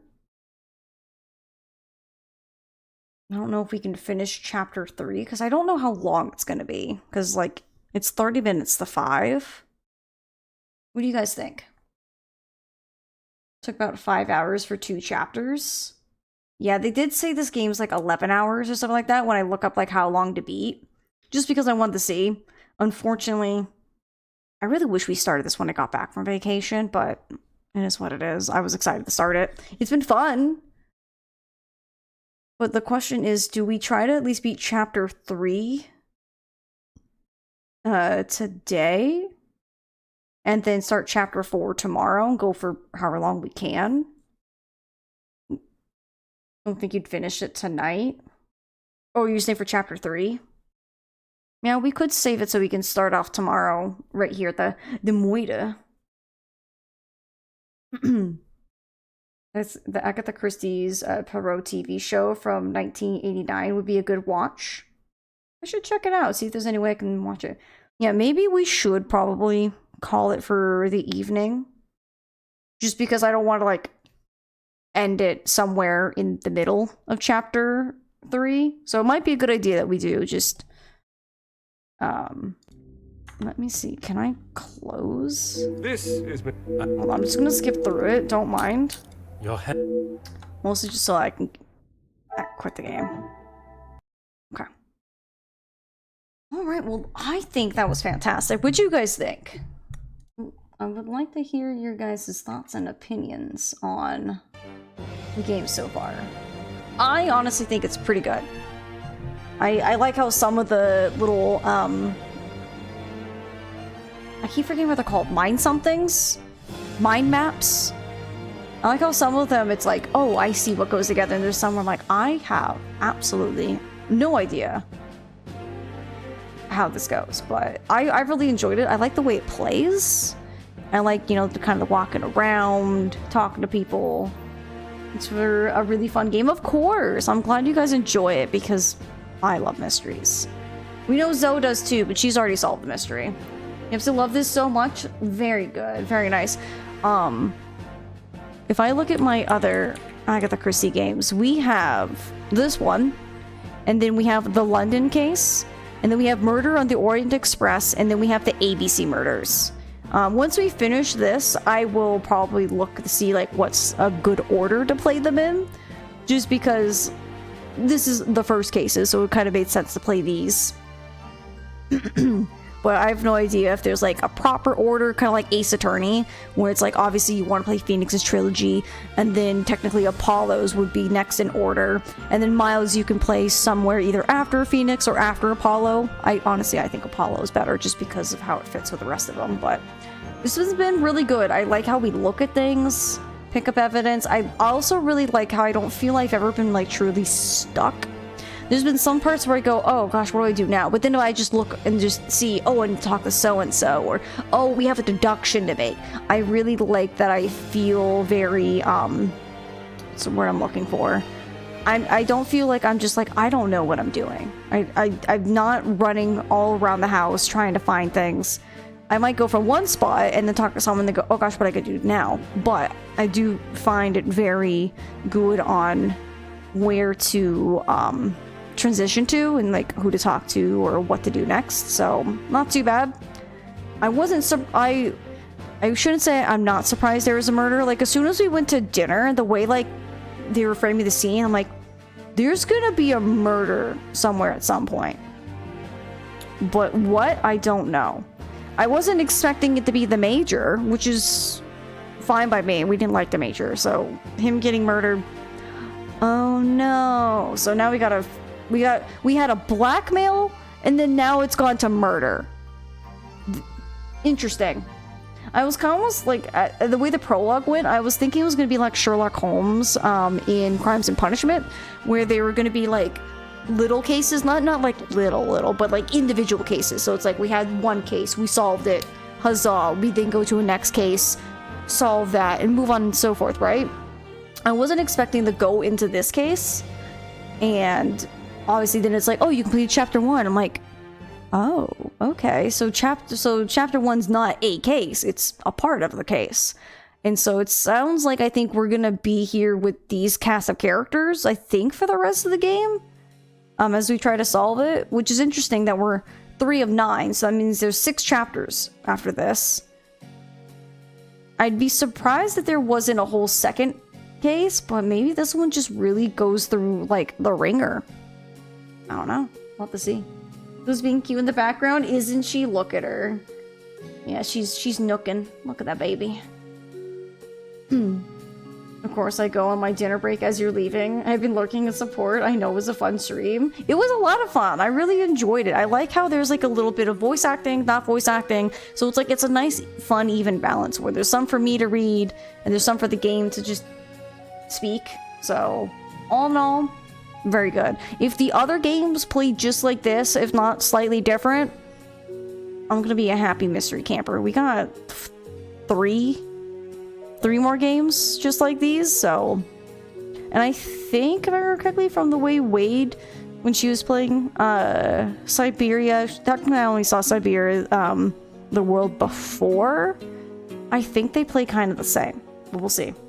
Be more active come Tuesday, which is unfortunate, Jacob, because then I'm gone after Wednesday, but that's okay. You do what you gotta do. No worries or big deals. But yeah, so tomorrow we're gonna play more. We'll just play as much as we can, and then we'll just I'll make sure I'll save these so that way if anyone needs to rewatch them or anything for when I come back for the next weekend, I'll keep these maintained. But yeah, so tomorrow we'll play some more. We'll just go as far and as long as we can. No rush or anything like that. And then I'll make my schedule tomorrow, but I'm pretty sure Monday I'm gonna come on just to finish Jack 2, however long that takes. And then Tuesday and Wednesday is gonna be it's gonna just be Daxter. And hopefully we can beat it. I think I saw it was like 8 hours. And if we stream like 5-ish hours one day, and then maybe 4 the next day, give us 9 hours of streaming, should be able to beat it. So it's like how life has postponed my major things until so late in the semester. Oh yeah, I'm sure it's quite stressful. That's okay, Jacob. Once you're on the other side of it, you'll be that much better. I'm sure of it. But let's see. Let's go rate this person. They're playing Nancy. I've rated them a couple times. Oh, they're near the end of Last Train in Blue Moon Canyon.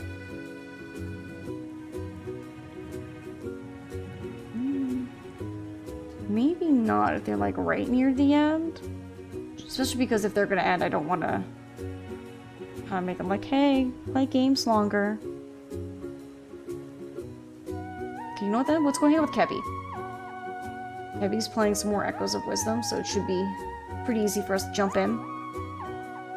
Gotta go for dinner, but I'll catch you on Discord. For sure, Jacob, I'm hopping off too. I'm gonna have to go procure my own food, because my tummy's been growling while we've been streaming. But friends, I'm gonna get you on that raid. Copy one of the raid messages, whether you have my emotes or not. Just copy whichever one you can, so you can say hi to good friend Kebby. I will be hopping off for the night, but like I said, I'll be back again tomorrow. I probably will watch Arcane tonight, so be ready for me to talk about how amazingly good it is tomorrow at some point. I don't know if I'll finish it. We'll just see, because they're quite long episodes, but I probably will at least watch 1 or 2. But for that, friends, have a good night, get some good sleep, and I'll see you tomorrow for some more, what am I gonna call it? Hercule Poirot? The first cases? Whichever. We're coming back to play this more again tomorrow. I'll see you then. Have a good night, my friends.